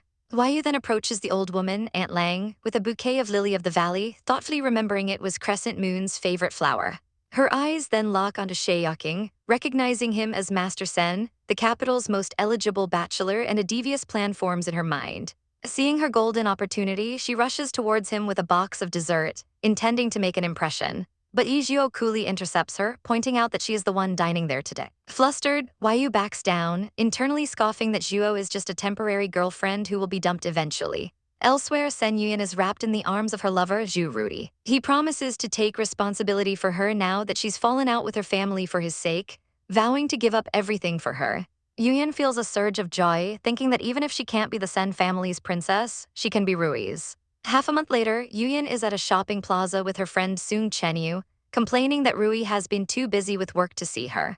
Chenyu internally scoffs, knowing Rui is busy playing with other women and has already bled her for $700,000. Suddenly, Yuyan spots her mother walking with Ye Zhuo. An awkward confrontation ensues, where Yuyan's mother reveals she no longer mistrusts Chenyu, believing she was saved by her from some thugs. Zhuo questions the suspicious timing of it all, but Yuyan's mother furiously shuts her down, while Yuyan accuses Zhuo of being the true manipulator. The argument spirals, with Yuyan's mother blindly defending her daughter's choices, and Sung Chenyu watching the chaos unfold with a smirk of satisfaction. The shouting attracts Grandma Sen, who is appalled by the scene. Enraged by Yuyan's disrespect, she strikes her with a cane, calling her an ungrateful idiot. Yuyan shrieks that she did nothing wrong and refuses to apologize, claiming she is the one being bullied. She declares she is no longer a member of the Sen family and will be happier without them before Chenyu pulls her away. Back at Zhu Rui's home, Yuyan is greeted by his mother, who treats her with sickening sweetness. Yuyan reflects on how this family treats her better than her own blood relatives, completely oblivious to the fact that Rui's mother is on the phone, telling him to get Yuyan pregnant quickly so they can blackmail the Sen family. Meanwhile, Zhuo and her group run into her uncle at the hospital. After a brief, awkward exchange, Zhuo cleverly suggests he treat them to grilled fish as an apology for bumping into them, and he agrees. That evening, the smell of fish at dinner makes Yuyan feel intensely nauseous. A dreadful realization dawns on her, and a pregnancy test confirms her fears. It's positive. Zhu Rui is ecstatic, seeing the baby as his golden ticket, but Yuyan is horrified, insisting she can't keep it. Rui masterfully manipulates her, feigning heartbreak while secretly planning to find a private hospital that will lie about the risks of an abortion. He gives her the cold shoulder, making her feel consumed with guilt. The tactic works perfectly. Yuyan calls him, crying, and agrees to keep the baby for his sake. In a grand romantic gesture, he reveals he was just downstairs and promptly proposes with a ring. Overjoyed, Yuyan accepts. Chenyu soon arrives to congratulate them, slyly bringing up the issue of marriage registration. Pushed by both Rui and Chenyu, Yuyan agrees to go to her family to get her household registration. At the Sen residence, they are turned away. Rui, ever the actor, kneels dramatically at the gate, vowing to wait for as long as it takes, moving Yuyan to tears with his devotion. Inside, Grandma Sen senses something is wrong and refuses to let them. Desperate, Yuyan calls her mother and drops the pregnancy bombshell. Grandma snatches the phone, giving Yuyan a brutal ultimatum: abort the baby or be disowned. After Yuyan protests, Grandma hangs up and storms out with the household register. Yuyan's hope surges when her mother comes out, but it's shattered when her mother gets in the car and tells her to end things. Yuyan defiantly refuses, choosing Rui. While the drama unfolds, Yuya asks Ye Zhuo to investigate Zhu Rui. With startling efficiency, Zhuo pulls up his entire history on her phone, revealing he's a con man with a fake shell company. More disturbingly, she finds a connection between the Zhu family and Sung Chenyu. When Yuyan and Rui are finally allowed inside, Yuya confronts them with the truth, even pointing out the suspicious nature of her unexpected pregnancy. Yuyan explodes, accusing them of slander and dredging up Yuya's painful past, calling her a hypocrite. Heartbroken by the accusations, Yuya tells Yuyan she is on her own and walks away. As they leave, Grandma Sen's car returns. She gives Yuyan one final chance to reconsider, but Yuyan stubbornly says yes. She will be with Rui no matter what. With a heavy heart, her mother hands over the household registration booklet, officially severing all ties. Zhu Rui is aghast, realizing his grand plan has imploded. But the deluded Yuyan celebrates, thinking they are finally free.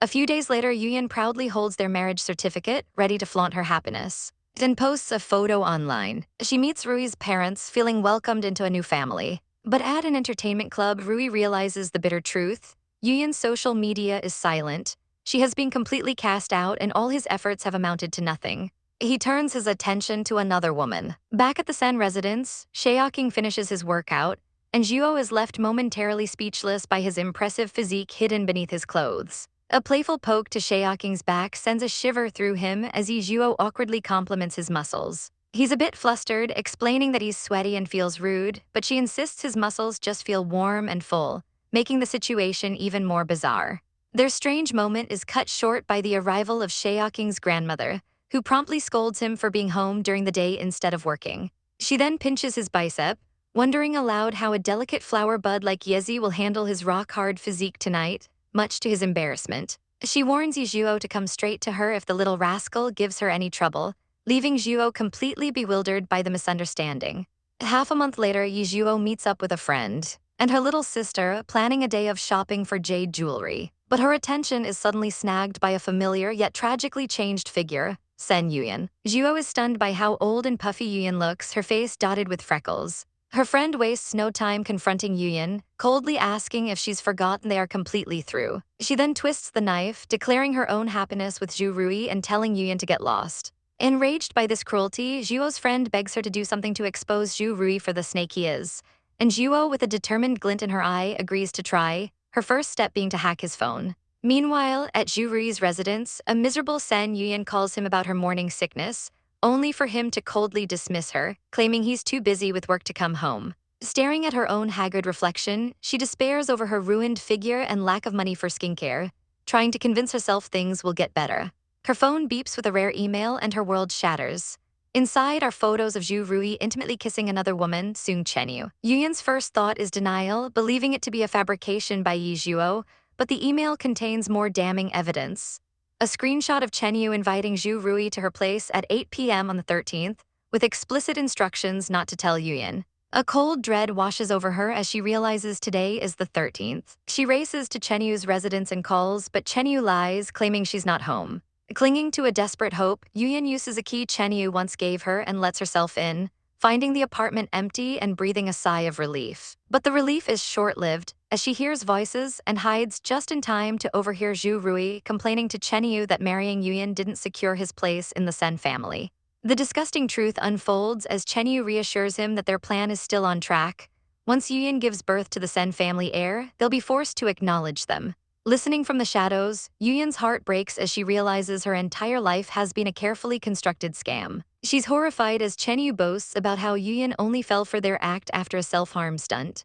And the crushing weight of her family's warnings, which she had ignored, comes crashing down on her. As Zhu Rui leaves, Chenyu internally mocks them both as the biggest fools. Emerging from hiding, Yuyin collapses, realizing she lost everything for a lie. Wandering aimlessly, she contemplates ending her worthless life by stepping into traffic. But the screech of tires and an angry driver's shouts jolt her back to reality. A new fire of vengeance ignites within her. She refuses to die and swears her betrayers will pay. Swallowing her pride, she goes to the Lin family's house, her last hope. When Ye Zhuo answers the door, Sen Yuyin drops to her knees, sobbing and apologizing for being so blind and wrong. She begs Ye Zhuo to help her get revenge, promising to do anything. Ye Zhuo helps her up, revealing that Yuyin's mother had already asked her to keep an eye out. Overwhelmed, Yuyin confesses her decision to abort the child she can no longer bring into the world with happiness. With that, a plan begins to form in Ye Zhuo's mind. At the hospital, Yuyin calls Zhu Rudi with a fabricated story about visiting her mother. Then lies back, bidding a silent, tearful goodbye to her unborn child, and vowing that her tormentors will soon face a fate worse than death. A few days later, Yuyin informs a shocked Zhu Rui that she's moving out. She masterfully sells him a lie about a fake divorce to appease her grandmother, adding that her mother also requires $12 million to prove his worth. Zhu Rui balks at the sum, but she manipulates him perfectly until he eagerly agrees, seeing it as a small price to pay to become the Sen family's son-in-law and vowing to prove himself. Internally, Yuyin smirks, the fool has taken the bait. After he scrapes together the money, they head to the notary office. While he fantasizes about his coming fortune, Yuyin signs the divorce agreement with cold finality. She leaves him with a saccharine promise to praise him to her mother, sealing his doom. Zhu Rui rushes home to celebrate with his equally greedy parents, while Yuyin returns to Ye Zhuo, confirming the 12 million is now in her account. Ye Zhuo reveals the next target is Sung Chenyu, or as she should be called, Zhu Chenyu. The fallout is swift. The Zhu family finds an eviction notice on their villa. A frantic Zhu Rui learns from his lawyer that the divorce agreement he blindly signed mortgaged the house and transferred all assets to Yuyin. The truth finally dawns on him, it was a trap. He calls Yuyin, trying to feign sweetness, but she rips into him, calling him disgusting before hanging up. In a panic over the high-interest loan he took out, he turns to his mother, who furiously calls Chenyu, demanding 16 million and threatening to expose her if she doesn't comply. Sometime later, Ye Zhuo is enjoying skewers when she's approached by fans, including the handsome Mr. Sung, who also requests an autograph. Wasting no time, Zhuo asks him directly if Sung Chenyu is his biological sister. He confirms she isn't, explaining his grandmother adopted her after finding her lost. He admits he's always found her cold and indifferent to the family, especially since she didn't even attend their grandmother's funeral. Having confirmed her suspicions, Ye Zhuo leaves. And a smitten Mr. Sue immediately goes to a tattoo parlor to get her name permanently engraved on his arm. Chenyu's world is also imploding. After her mother threatens her, she discovers that news of her abandoning her parents has gone viral, thanks to them going to the media. Furious, she calls to record them and expose their lies. But her mother outsmarts her, playing the victim while fully aware she's being recorded. The scandal costs Chenyu her career overnight as brands and shows drop her.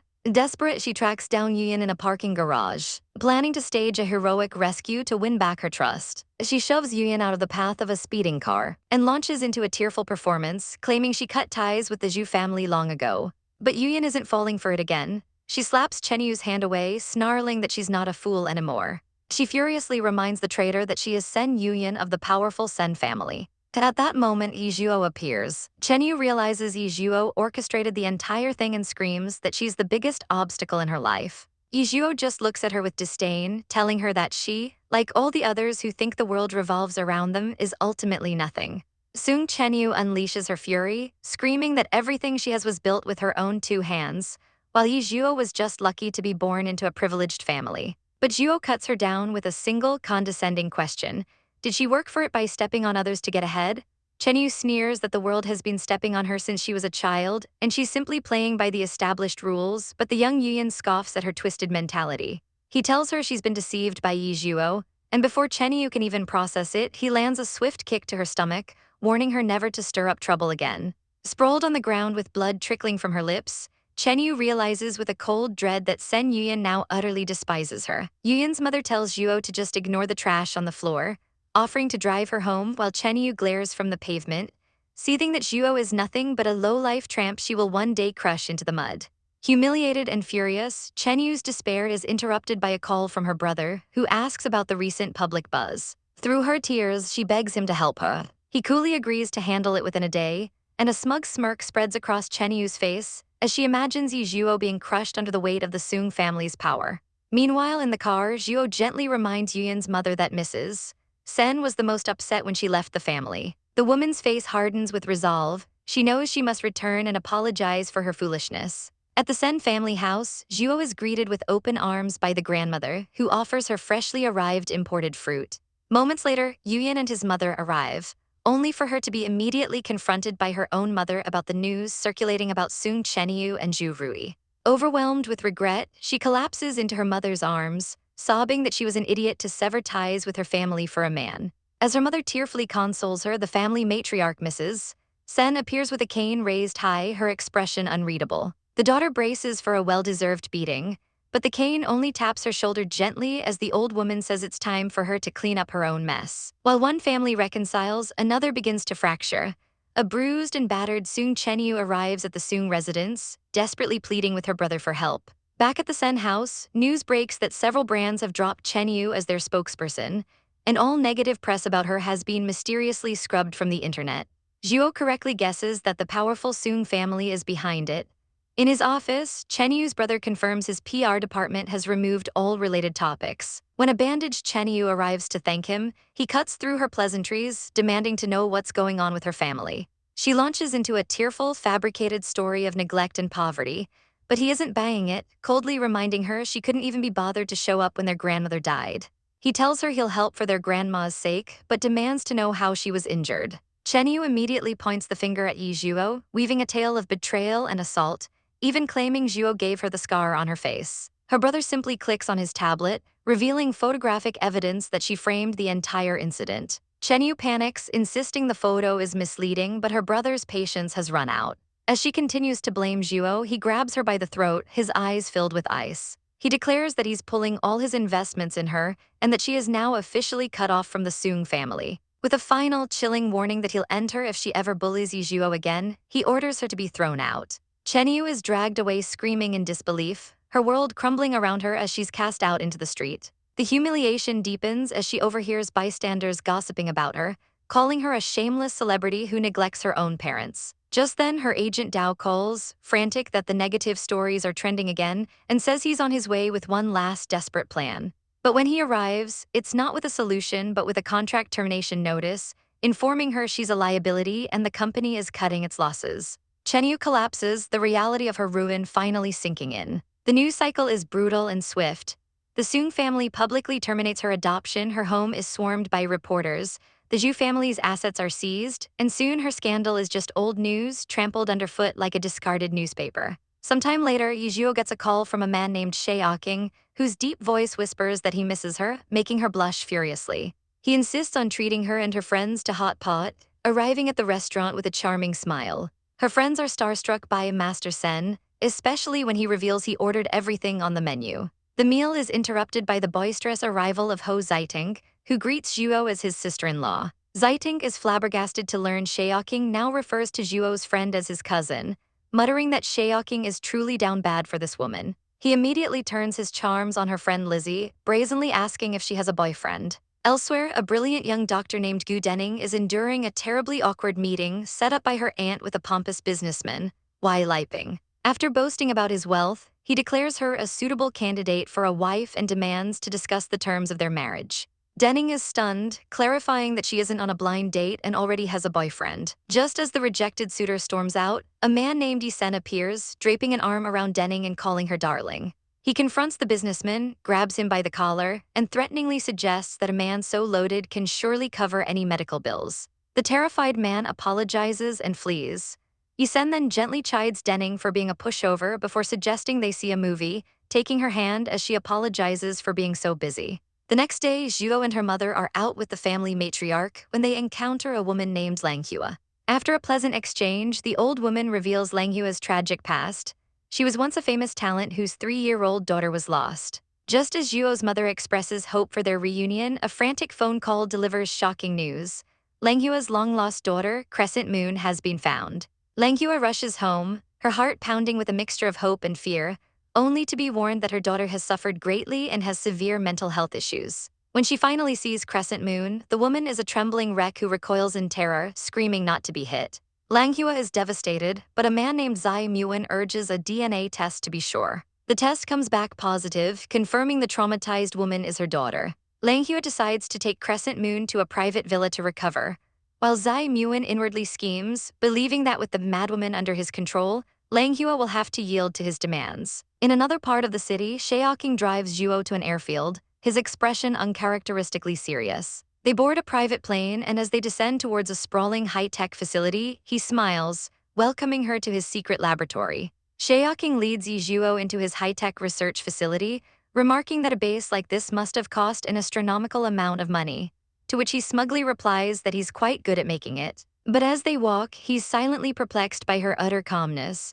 It's as if she's traveled through places like this countless times before. Ye Zhuo's sharp eyes scan the labs, immediately identifying their purpose as researching space materials and deducing his ambition to build a starship. Shaoqing is stunned by her insight, questioning how an expert in medicine and programming could know so much about aerospace technology, demanding to know who taught her. Internally, Ye Zhuo knows she can't reveal the truth would be too unbelievable, so she deflects, claiming she's just good at thinking outside the box. Their tense exchange is interrupted by the arrival of Dr. Calvin, who has been invited as a consultant. He has a problem he can't solve and wants Ye Zhuo's advice, but he falters, looking nervously at Shaoqing. While Dr. Calvin panics, Shaoqing zones out, lost in thought about Ye Zhuo's mysterious knowledge. To snap him out of his daze, Ye Zhuo playfully pinches his cheek. A nearby researcher gasps, knowing Mr. Sen is extremely averse to being touched by women, but Shaoqing simply looks at her and declares that with her, he has no aversions. Seizing the moment, Ye Zhuo formally introduces Shaoqing to the stunned doctor as her boyfriend. A wave of secret pleasure washes over Shaoqing's face as his status is finally confirmed. As they continue their tour, Dr. Calvin grows somber, bringing up the tragic story of Dr. Yi Langhua, a brilliant woman who married the worthless Zai Muin. He explains that less than a year after her father's death, Zai Muin seized control of the family's financial group and kicked out all the old shareholders. Ye Zhuo offers a glimmer of hope, telling him she heard Aunt Lang has already found her long-lost daughter, news that delights the old doctor. Dr. Calvin then pats Shaoqing on the shoulder, praising him as a brilliant talent and assuring Ye Zhuo that a man like him would never make her suffer the way Zai Muin did. Meanwhile, at Ye Langhua's home, chaos reigns as her supposed daughter, Crescent Moon, thrashes in bed, screaming for people to go away. The fifth doctor they've called gives up, stating he can't treat her in this condition and that they need to find someone more capable. Ye Langhua weeps, promising her poor girl that she will find a doctor to cure her, no matter what it takes. A woman named Yu thanks Ye Langhua for her kindness to Crescent Moon, subtly manipulating her by lamenting how her own father nearly bankrupted his company to find the girl. Yu then asks for an introduction to the head of the Shunxi financial group, but Ye Langhua coldly states she doesn't know him. Yu's face twists in silent fury, cursing Ye Langhua for making excuses. Elsewhere, Ye Langhua meets with a hacker, Mr. Cao, confirming she has found her daughter. He scoffs, telling her she's being deceived. He pushes a folder across the table, offering information that proves his claim, but she refuses to look, unwilling to upset her fragile daughter with more suspicion. Thwarted and insulted, Mr. Cao storms off. Undeterred, he takes his findings to Mr.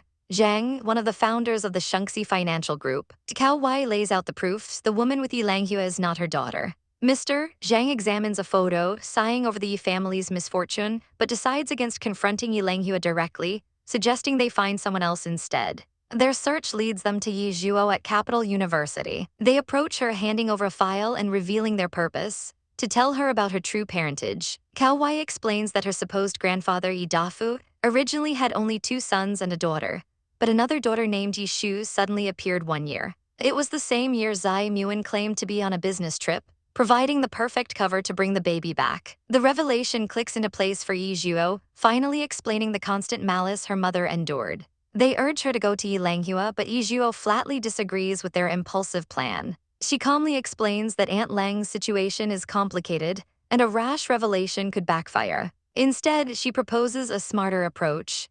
Persuade Aunt Lang to get a secret paternity test done and keep her mother's identity under wraps for now. Following her advice, Mr.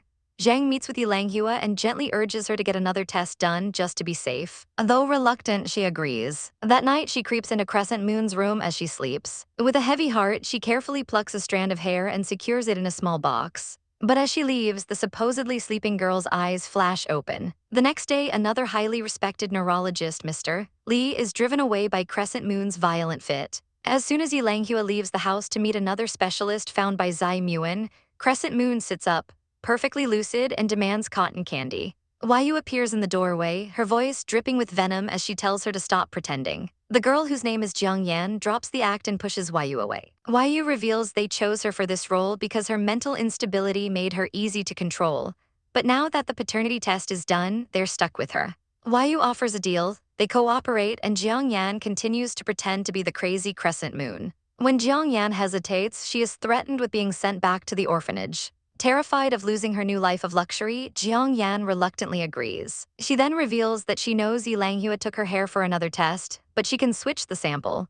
Yu smirks, confident that Jiang Yan is trapped by greed and musing that if she becomes a problem, Crescent Moon can always disappear again permanently. In another part of the city, Ye Zhuo gently asks her mother, Ye Shu, if she ever thought she wasn't Ye Dafu's biological child. Ye Shu's eyes fill with old pain as she admits she did, recalling a childhood where she was so ostracized she wished she had never been born. Ye Zhuo comforts her and they share a tearful embrace. Resolved, Ye Langhua goes with Mr. Zhang to the hospital for the second test. When the doctor emerges, he declares it's a match. Ye Langhua sobs with relief while Mr. Zhang is left utterly bewildered, convinced something is wrong. He urges her to try another hospital, but she refuses, filled with guilt for her doubt, and tells him to stay out of her affairs. Back home, Ye Zhuo decides the time is right and tells her mother the truth. She is Aunt Lang's real daughter. She presents the file with Cao Wai's investigation, laying out the undeniable timeline of her appearance in the Yi family. Ye Shu is overwhelmed, needing time alone as the painful memories of her past suddenly make horrifying sense.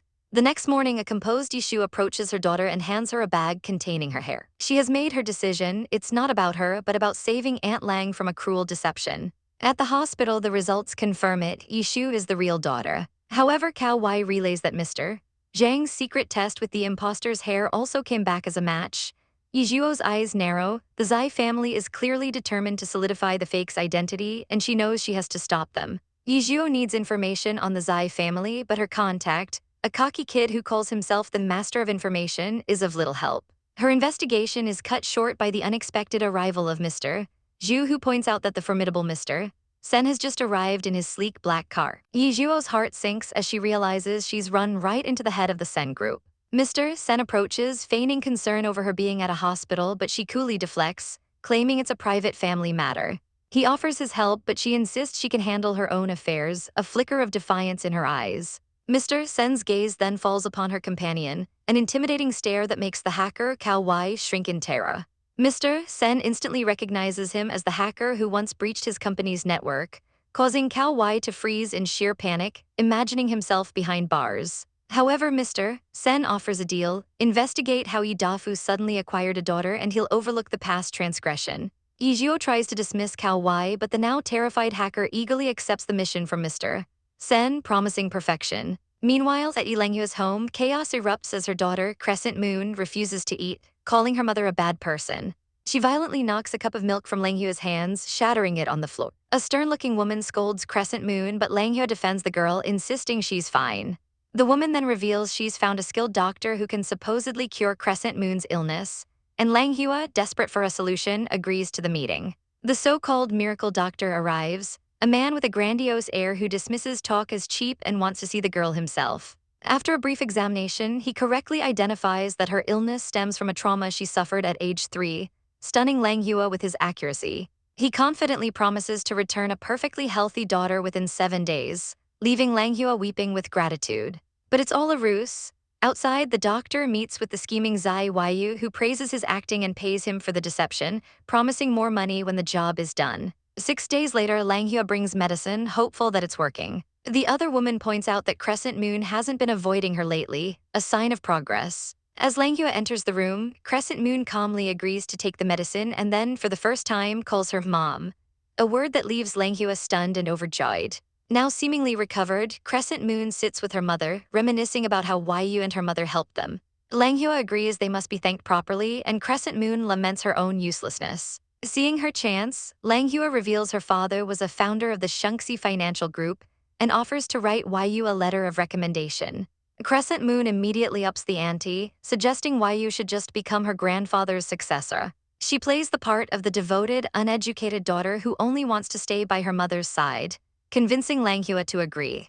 Langhua decides to write a letter recommending Yu for a management position, believing her success will depend on her own efforts. At the Tingyuan Luxury Hotel, Langhua introduces Crescent Moon to Mr.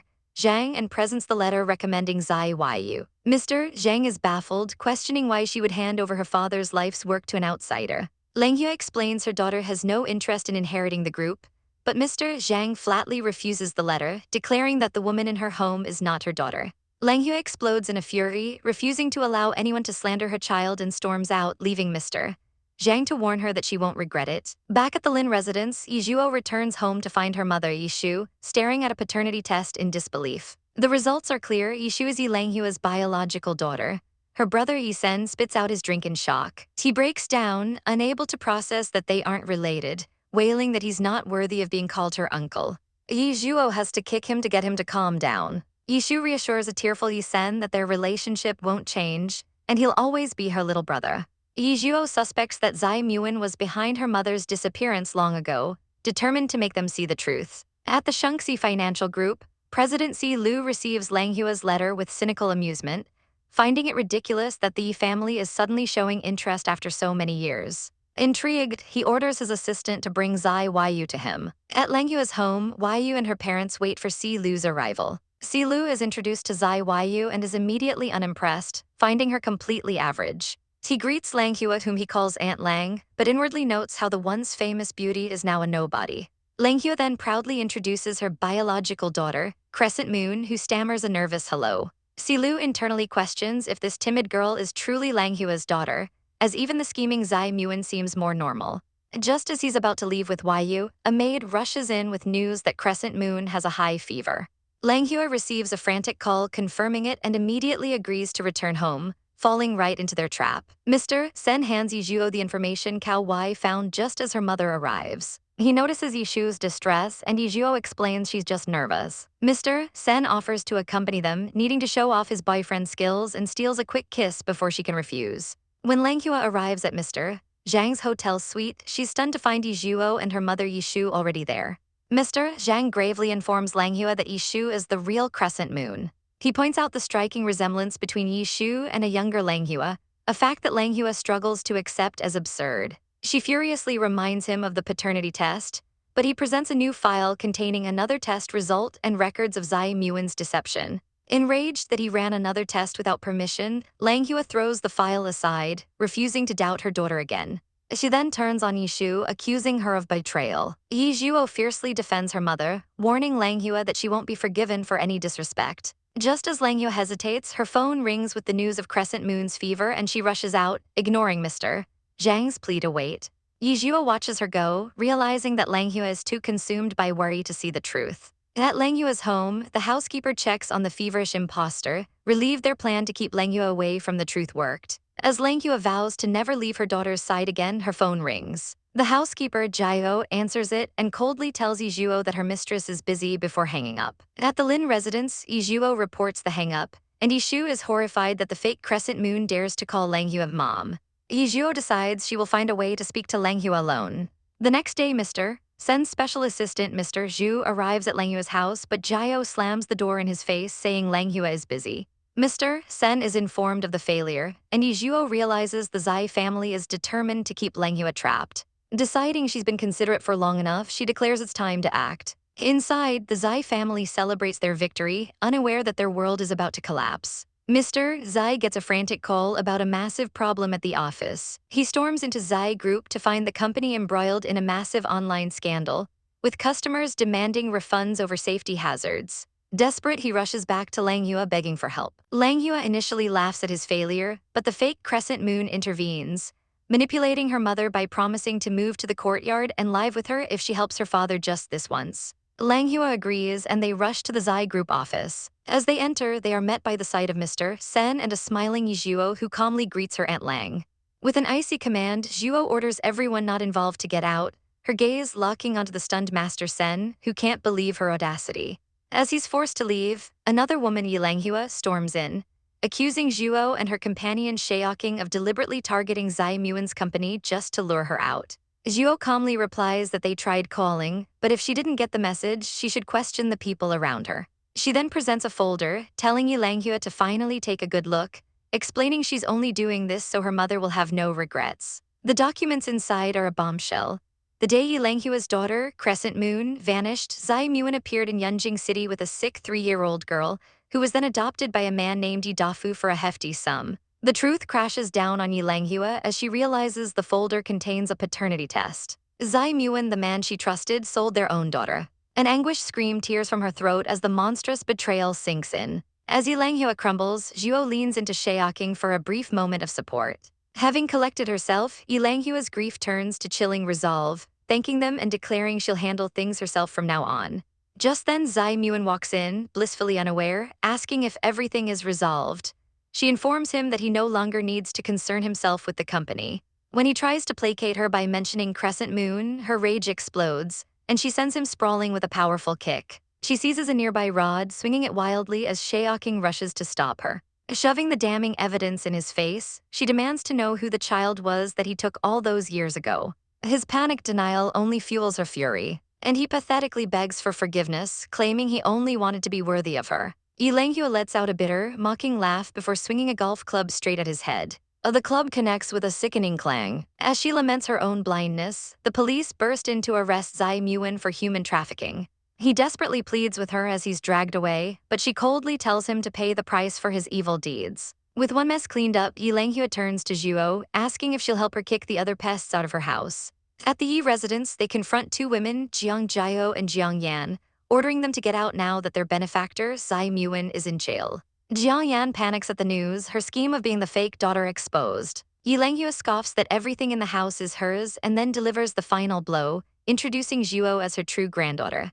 The imposters are stunned, but Zhuo coolly confirms she was the one who exposed their scam. Jiang Yan's pathetic begging falls on deaf ears as Ye Langhua kicks her to the floor, giving them 3 minutes to vanish. Security is called, and the two women are unceremoniously thrown out onto the street, where their desperation boils over into a pathetic brawl. Back inside, a calmer Ye Langhua tentatively asks to see her real daughter, Ishu. At the Lin residence, Zhuo returns and reunites the two women. The reunion is a torrent of tears and apologies, with Ye Langhua begging forgiveness for her decades of ignorance, and Shu comforting her newfound mother. After more than 30 years, Ye Langhua finally embraces her crescent moon, her heart overflowing with sorrow and relief. Later, while grocery shopping, Shaoqing asks Zhuo if she's worried about the reunion, but she smiles, saying they need this time. She wants to prepare a home-cooked meal, a taste of home they both deserve. Overwhelmed with gratitude, Zhuo thanks him, her closeness making his heart thump. He leans in, murmuring that what he truly wants to eat is her.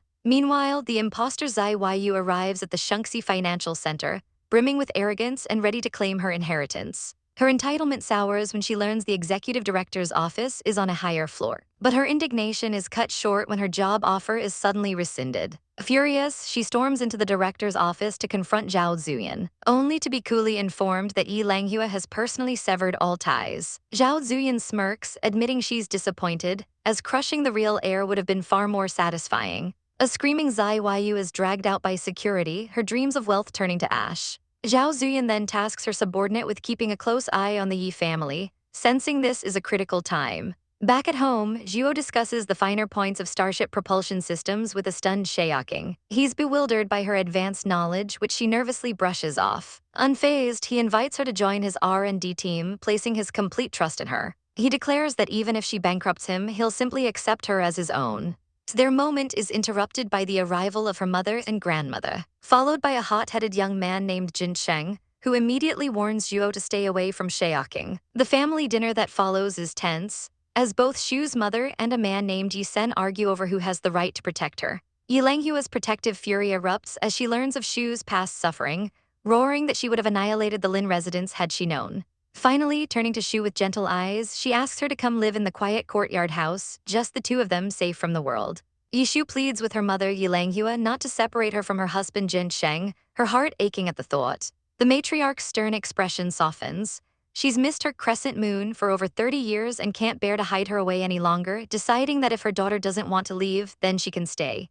Relief washes over Jin Sheng as the weight of losing his wife lifts from his shoulders, while their son Lin Zi cheerfully compliments his grandmother's delicious cooking. Langhua smiles, inviting them all to her home for a meal the next day. The family arrives at the grand estate in a screeching car, a true symbol of the Yi family's old power. Langhua welcomes them, declaring the house is now their home too, having already ordered the maids to dispose of the belongings of the previous, unsavory tenants. Suddenly, Ye Zhuo announces that she and a man named Sen Shaoqing have business to attend to and must leave, an arrangement Langhua happily approves of, remarking that Shaoqing is an excellent match for her granddaughter. As they drive off, Lin Zi grumbles about his sister leaving with that man again, distracting himself with his grandmother's snacks. Their family time is interrupted by a maid announcing the arrival of a Mr. Zhang. The man enters, expressing his profound relief at seeing Langhua finally reunited with her family. Langhua pours him tea, thanking him for his instrumental help in finding Zhuo. Mr. Zhang declares that with such brilliant children, the Yi family will surely be restored to its former glory,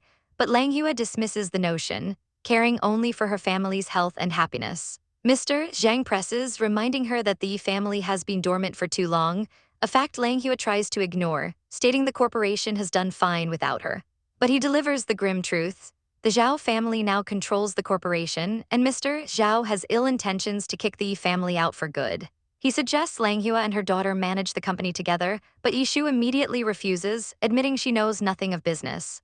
Mr. Zhang then shifts his focus, praising Zhuo and Zi as naturally gifted and smart, capable of great things. Intrigued, Langhua agrees to ask her grandchildren for their opinions, a promise that leaves Mr. Zhang beaming with hope for the future. The scene shifts to a high-tech research base where scientists are buzzing with gossip. Senior researcher Tang Yu hears the news that Mr. Sen is bringing a newcomer to join the base. The others are hopeful, praying this new recruit can finally break through the research bottleneck they've been stuck in for so long. The doors slide open with a clack, and all eyes turn as the imposing figure of Mr. Sen enters, followed closely by a young woman. The room falls silent, stunned to see Zhuo, a beautiful girl who looks nothing like a seasoned researcher. Mr. Sen's announcement drops like a bomb. This is Ye Zhuo, and she will be leading the Starship development team. Disbelief turns to outrage as the researchers question how an unknown internet celebrity can possibly lead such a critical project. Tang Yu watches with narrowed eyes, her mind racing with suspicion that Mr. Sen has been utterly bewitched by the young woman's beauty. The questions come fast and hard. When asked about her research achievements, Ye Zhuo bluntly answers that she has none. The room erupts as they learn she is only 19, calling the decision absurd. Tang Yu stands, protesting that proper procedure requires years of apprenticeship, but Mr. Sen cuts her off, stating that true genius wastes no time on such formalities.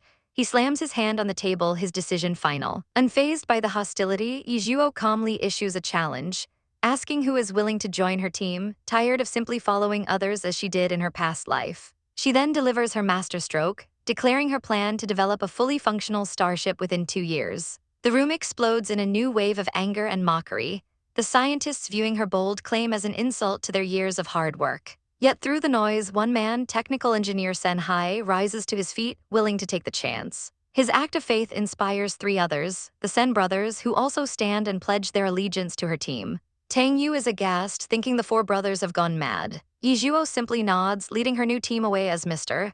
Sen dismisses the chaotic meeting. Meanwhile, at the Shengxi Financial Group, a rival power is making its move. An assistant, Mr. C, reports to a sharp woman named Zhao Zuyan that Yi Langhua's previous daughter was a fake, and the real one, Yishu, has been found. Zuyan is intrigued by the story of how this country girl captivated an amnesiac Lin Jinsheng. The news that Yishu also raised 2 top-scoring children rattles her.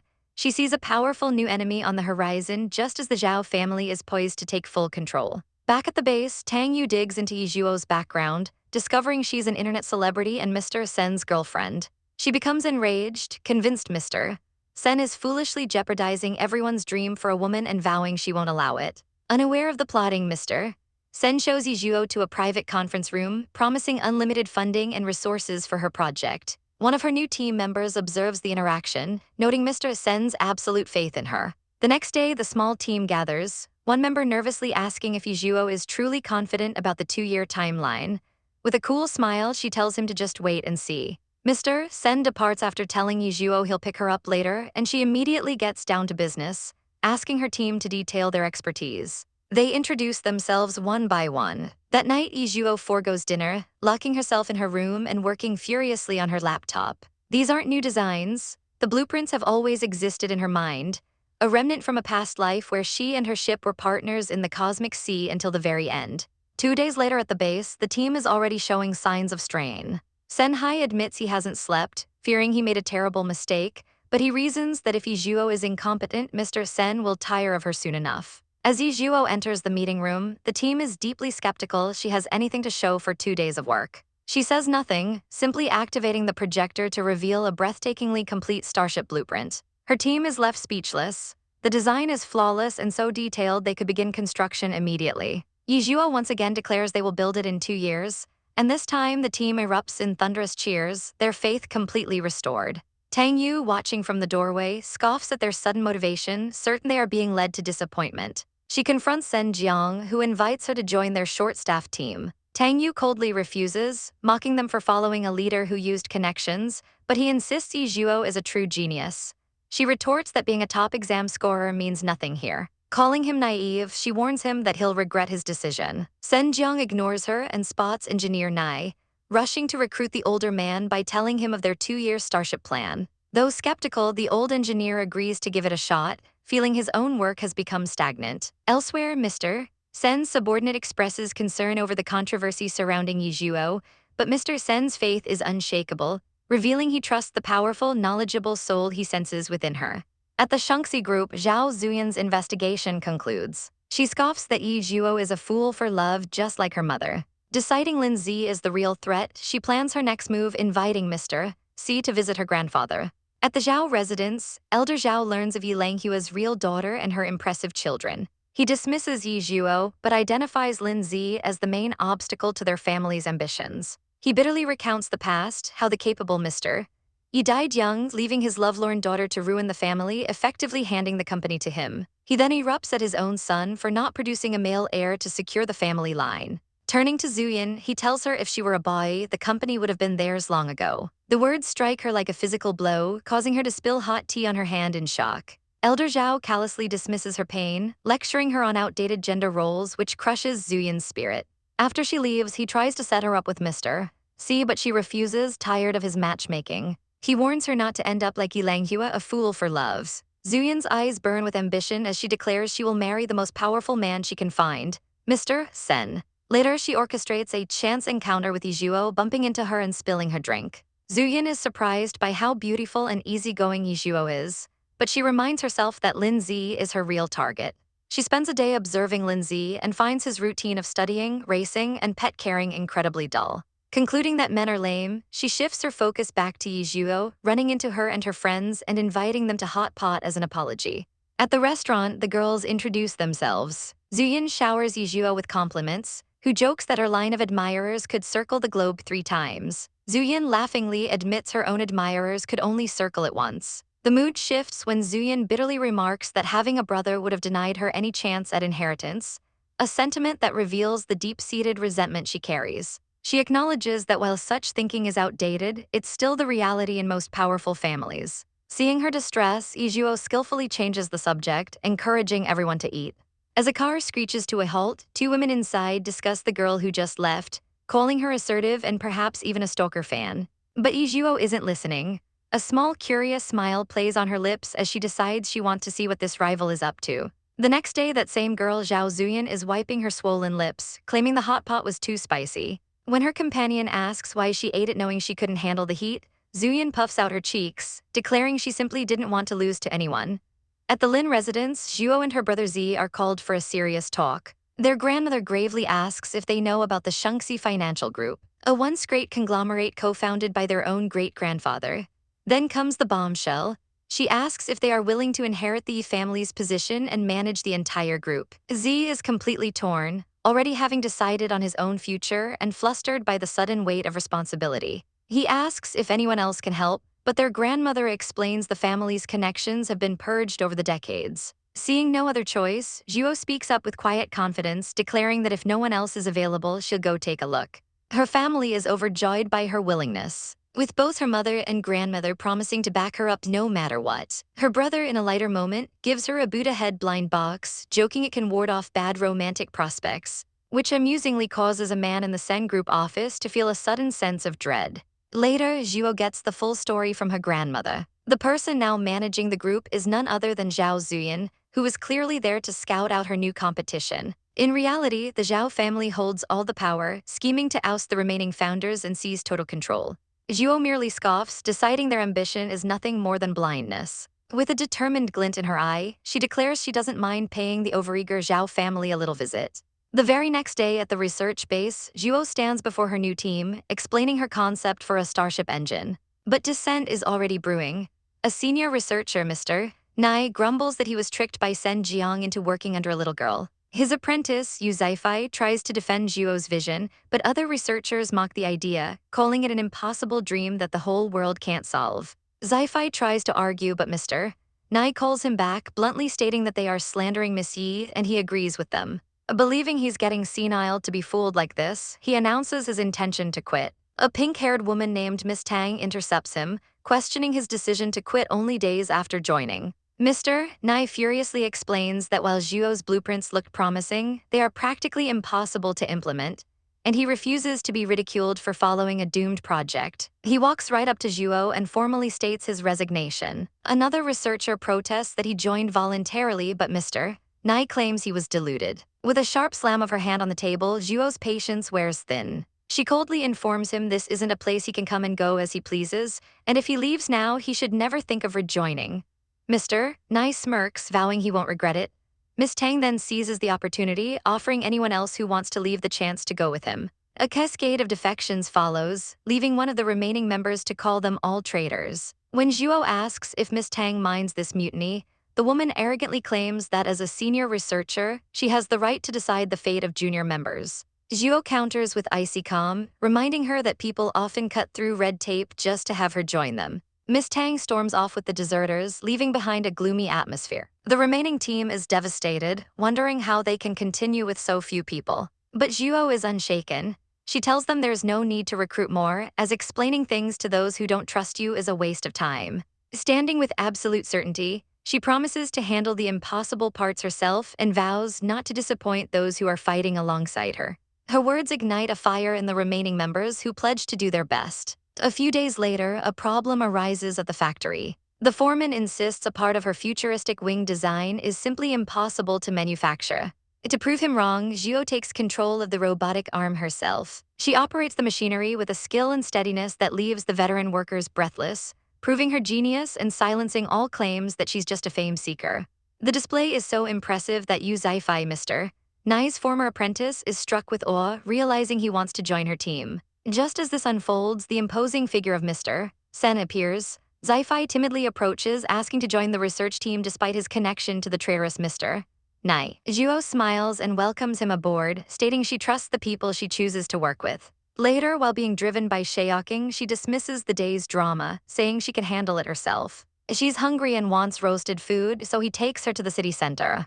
There, they run into Zhao Zuyan, who immediately begins to meddle, asking if Shaoking is her uncle and then reacting with shock when Zhuo calls him her boyfriend. Zuyan lectures her about dating an old man and getting involved with working adults, but Zhuo cuts her off. She coolly reveals she knows exactly who Zhao Zuyan is and tells her not to interfere in her life. Cornered, Zuyan changes tactics, formally introducing herself and pretending she was just looking out for a future colleague. Zhuo makes it clear she's not the type to let others make decisions for her, prompting Zuyan to leave with a chilling farewell. Aboard her private jet, Zuyan receives a call and explodes with rage, learning that Yi Langhua has officially chosen Zhuo as the heir. She rushes to her grandfather, reporting that Zhuo is just a love-struck fool dating an older man. Her grandfather laughs, completely underestimating his new rival. They scheme to give Zhuo a difficult position at the company, confident they can force her out within a year. As Zhuo prepares to head to the financial group, her mother gives her snacks for the road. And her grandmother offers to go with her for support against the shrewd old foxes. Zhuo gently refuses, telling her grandmother to stay home and keep her mom company before driving off. She arrives alone at the towering Shanxi Financial Center, her utter composure impressing the chairman's assistant, Si Lu, who leads her to the boardroom.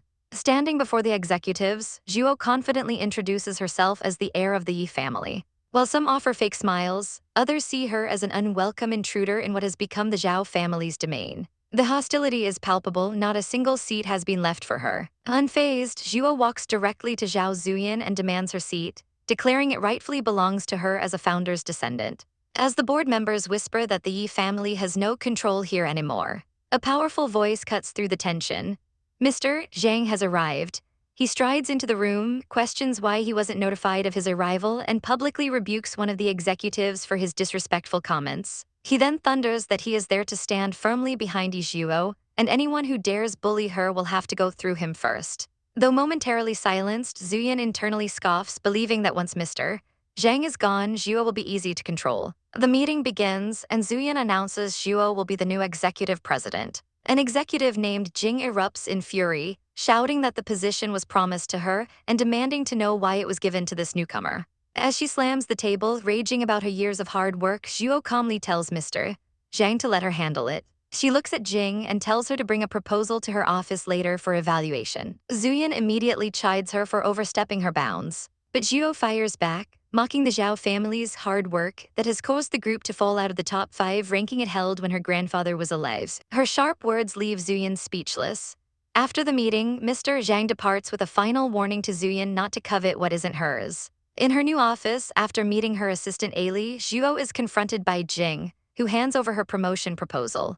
Zhuo quickly flips through a report from the former president and points out 2 huge, career-ending errors that Jing had completely overlooked. Jing breaks into a cold sweat, realizing this love-struck fool just saved her from a devastating setup. Humbled and grateful, she withdraws her immediate demand for a promotion. Zhuo then summons Mr. Sun, the man in charge of a problematic investment. When she questions him about incorrect expenditure figures, he scoffs, assuming the 19-year-old is just trying to assert dominance. He brazenly denies any issues, but Zhuo's cold stare silences him. In a voice dripping with authority, she informs him that he is no longer suitable to work for the group and orders him to pack his things and leave immediately. Mr. Sun is left sputtering in disbelief as Ye Zhuo declares him fired, coldly ordering her assistant Ailey to see him out. He's dragged away screaming that she has no authority, but Ailey simply states she's following orders. As he's ejected, Mr. Sun vows to find Miss Zhao to stand up for him, while the remaining staff whispers fearfully, wondering if Ye Zhuo is trying to assert dominance over all of them. He bursts into Zhao Zuyan's office, pleading that he was always loyal to the Zhao family and that she must defend him. Zuyan, with her grandfather smoking calmly in the background, assures him that she won't let him be wronged.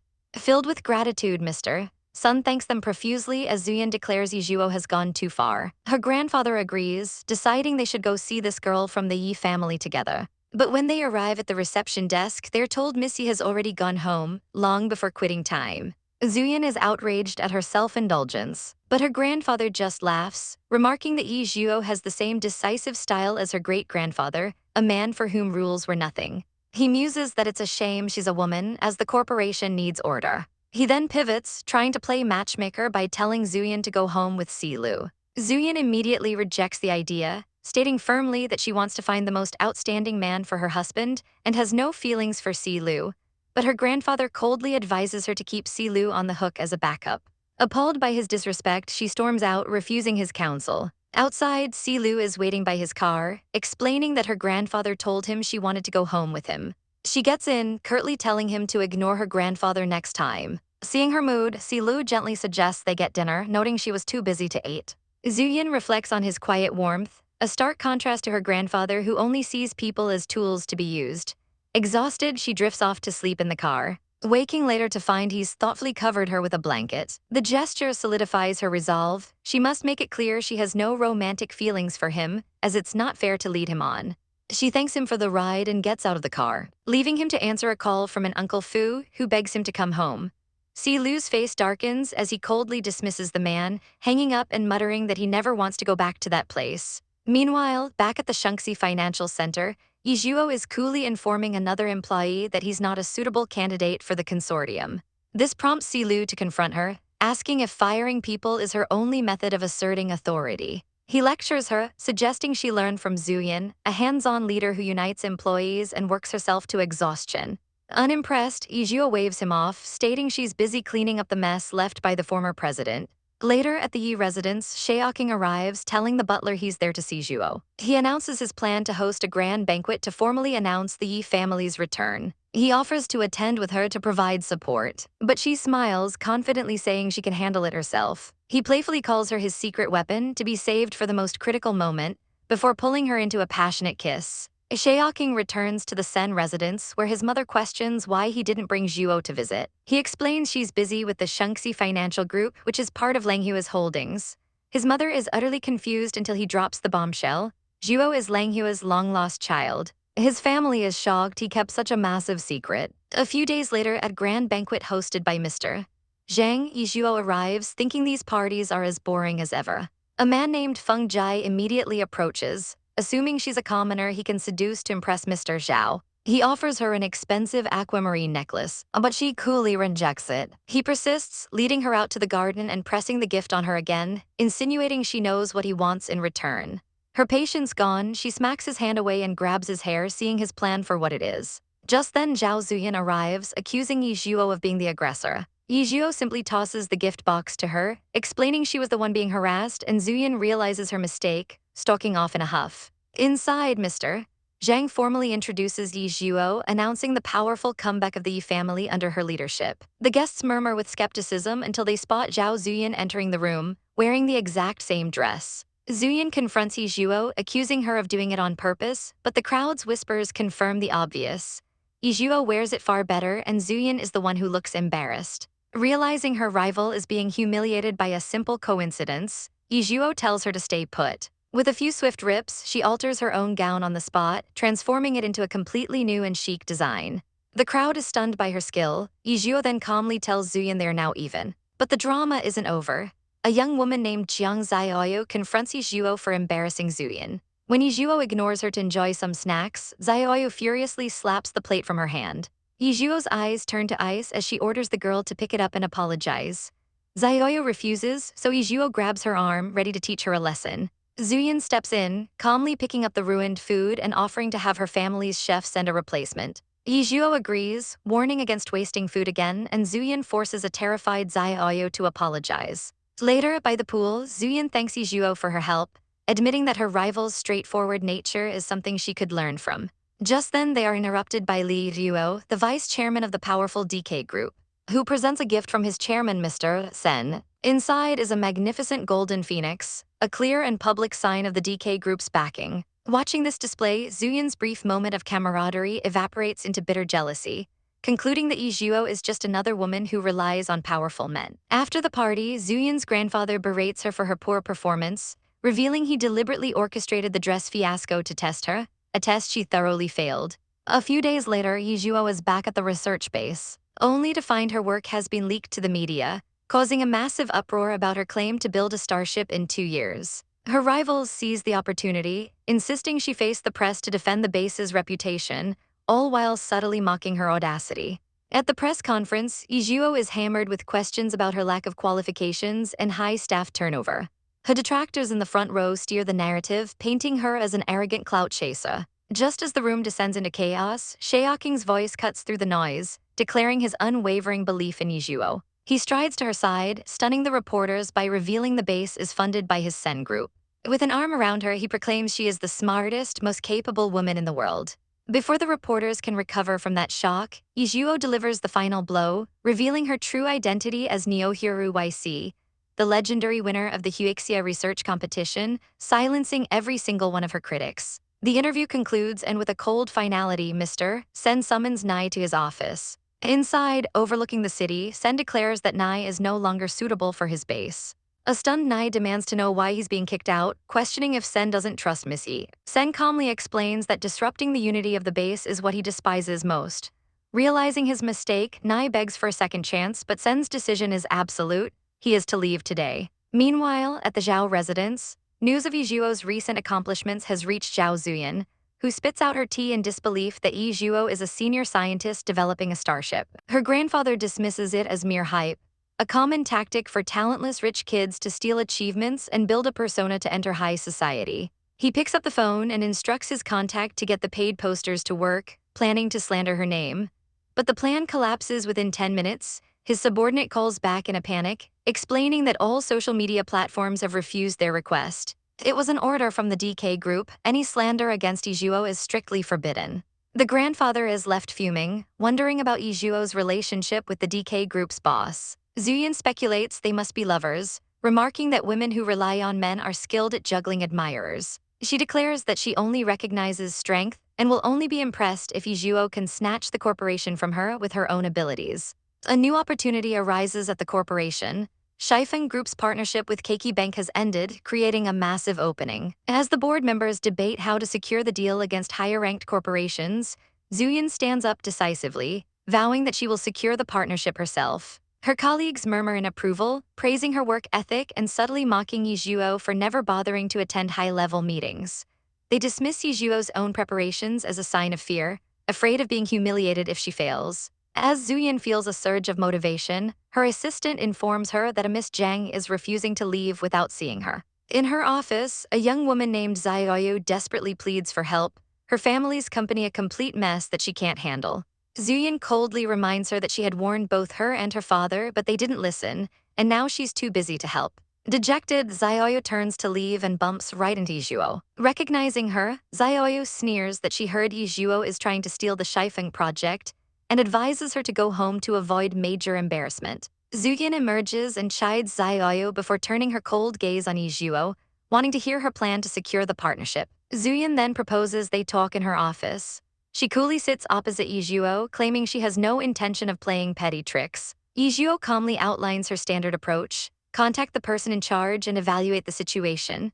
Zuyin scoffs that such a simple plan can't possibly beat her. Ye Zhuo replies that she doesn't care about winning, as either of them securing the deal benefits the group, but Zuyin presses on, reminding her that the entire group is watching. To raise the stakes, Zuyin produces a stunning gold pocket watch, explaining it was Mr. Ye's most beloved possession. She offers it as a prize if Ye Zhuo succeeds, twisting the knife by saying Ye Zhuo's mother gave it up herself. She muses that if you don't look after your own things, they'll become someone else's. She then cruelly asks if Ye Zhuo has ever even seen her own mother, showing her a picture inside the watch.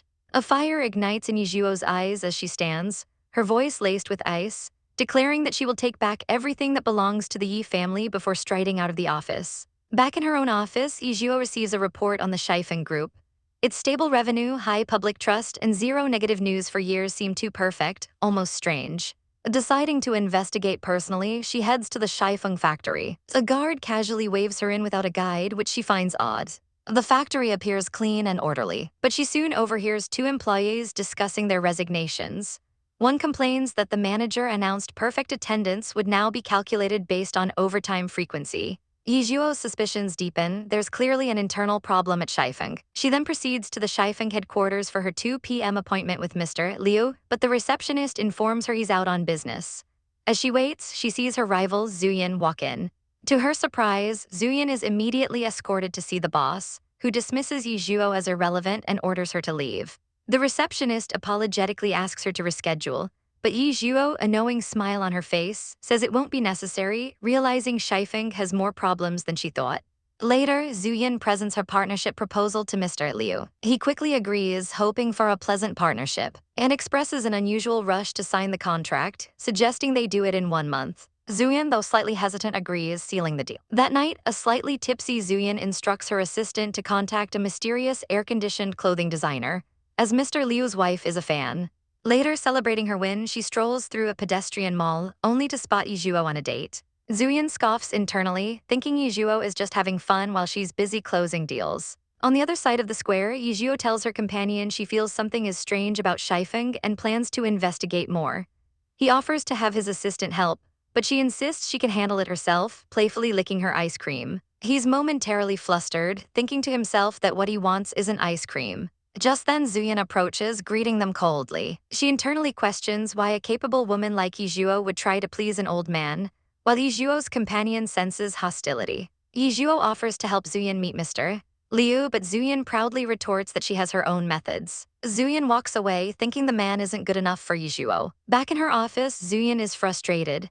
Her assistant reports that the exclusive designer won't see anyone even after they offered triple the pay. Zuyan orders her to keep increasing the offer, determined to get a dress. At the same time, in the Shifeng office building, Mr. Liu is ecstatic. His assistant informs him they've contacted the designer's assistant and a meeting is set for today. He feels his fortunes are finally turning. But at 2 p.m., he's shocked to see not the designer, but Ye Zhuo, who calmly introduces herself as a friend of the designer. Fawning over her, Mr. Liu asks if the designer will make clothes for his wife. But Ye Zhuo cuts him off, stating she has some questions about his company's declining performance over the past 2 years. Panicked, he asks if she's trying to teach him how to run a business, accusing her of having no sincerity and ordering her to be shown out. Back at the Shunxi group, Ye Zhuo walks out of Mr. Liu's office, pondering his strong reaction to her normal questions. Her assistant meets her, whispering that there's a management meeting and Mr. Zhao will be there. In the conference room, Mr. Zhao arrives to a warm welcome. He asks for an update on the Shifeng collaboration, and Zuyan proudly reports the deal has been negotiated. Mr. Zhao then turns on Ye Zhuo, revealing Mr. Liu had called him, furious that she almost terminated the deal. The other executives murmur, accusing her of ignoring instructions. Ye Zhuo steps forward to present her findings, urging caution. But Mr. Zhao cuts her off. He declares he's already made an agreement with Mr. Liu to move the signing date up to half a month and forbids Ye Zhuo from interfering any further. Zuyan is shocked, a month was already the limit. After the meeting, Ye Zhuo explains her findings to a skeptical Zuyan, the depressing factory atmosphere and the strange urgency from Mr. Liu. Zuyan dismisses them as minor issues, but Ye Zhuo insists they should investigate doubts, not rationalize them. Zuyan warns that if her suspicions ruin the deal, she'll be kicked out on the spot. Undeterred, Ye Zhuo meets with a friend at a cafe who confirms Shifeng's cosmetics are terrible. At the same time, Ye Zhuo calls a hacker, offering him a position at the Sen group for a chance to meet the legendary hacker Z, a challenge he can't resist. Her friend calls back with crucial intel. Shifeng's attempt to enter the high-end cosmetic market failed, and Mr. Liu's wife, previously struggling, has recently started spending lavishly. On the day of the signing, the conference room is tense. Mr. Liu and his team have arrived. Zuyan feels a sense of unease. Just then, Ye Zhuo receives a call with the final piece of the puzzle.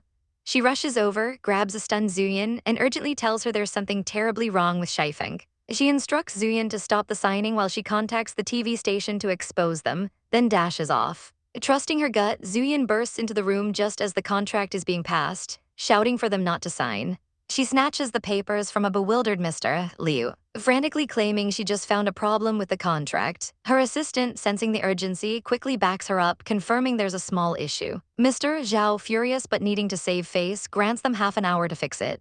Zuyan grabs the contract and her team, telling them they're ready to fix it. And they all rush out of the room. As her bewildered assistant asks what's going on, Zuyan pants that they are running for their lives. With a critical contract on the line, Silu knows they have to stall for Ye Zhuo, grabbing a panicked Zhao Zuyan and dragging her into the archives. Behind the locked door, their colleagues bang furiously, demanding to be let in as Zuyan anxiously asks how long they have to hide. Silu, ever calm, simply states it will be for as long as it takes. In the conference room, the client from Shifeng taps his watch, his patience wearing thin as he complains about the unprofessional delay. Half an hour later, the door bursts open and Silu emerges carrying an apparently unconscious Zuyan, shouting for help. As the staff panics, Zuyan weakly pushes them away, insisting she can hold on and that she's found the problem with the contract.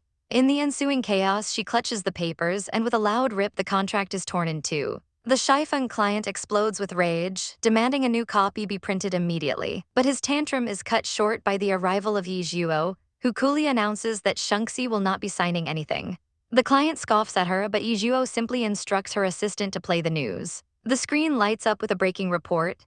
Shifeng's high-end strategy has failed, the company is facing huge losses, and its chairman is under investigation for embezzlement. The client's face turns white as a sheet. Mr. Zhao realizes with dawning horror that they were being set up to be the fall guys for Shifeng's collapse. The desperate client begs for one more chance, but Mr. Zhao, his own prestige now in tatters, is seething with rage. He orders security to throw the entire Shifeng delegation out. In the aftermath, Ye Zhuo turns her icy gaze on Mr.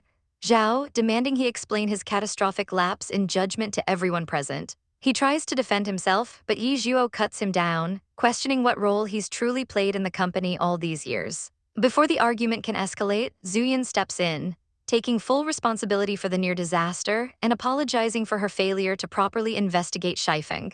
She then turns to Ye Zhuo, admitting she had misjudged her as a mere heiress, and now sees her as an outstanding woman of considerable ability. She leads the room in a round of applause, crediting Ye Zhuo's secret investigation and leak to the press for saving them all. Later in her office, Zuyin concedes defeat, admitting Ye Zhuo has won. She hands over a small ornate box, returning what is rightfully Ye Zhuo's and telling her not to lose it again. Zuyin thanks her for saving the company, but Ye Zhuo gives her credit for her part in the plan too. Zuyin admits Ye Zhuo's direct and intense style is admirable, but warns it could get her into trouble. Ye Zhuo just smiles, saying her way saves a lot of trouble. Acknowledging the favor she now owes, Zuyin promises to repay it someday. As Zuyin leaves the office, Silu pulls up in his car, offering her a ride home. During the drive, he mentions seeing a different side of her today, causing her to blush with embarrassment. He adds that he found her cute, reminding him of when she first joined the company. Zuyin flashes back to her rookie days, when she was looked down on by everyone until Silu appeared, assigned by her grandfather to help her. She had proudly refused his help then, and now she cringes at the memory, realizing he's a good person she can't use like her family wants. When she tells him she's focused on her career, not her family, Silu promises to be her guardian from the shadows. He then speaks of his father with contempt, a man who chases women, and declares that he, unlike his father, only has eyes for the one woman he loves, plunging the car into an awkward silence.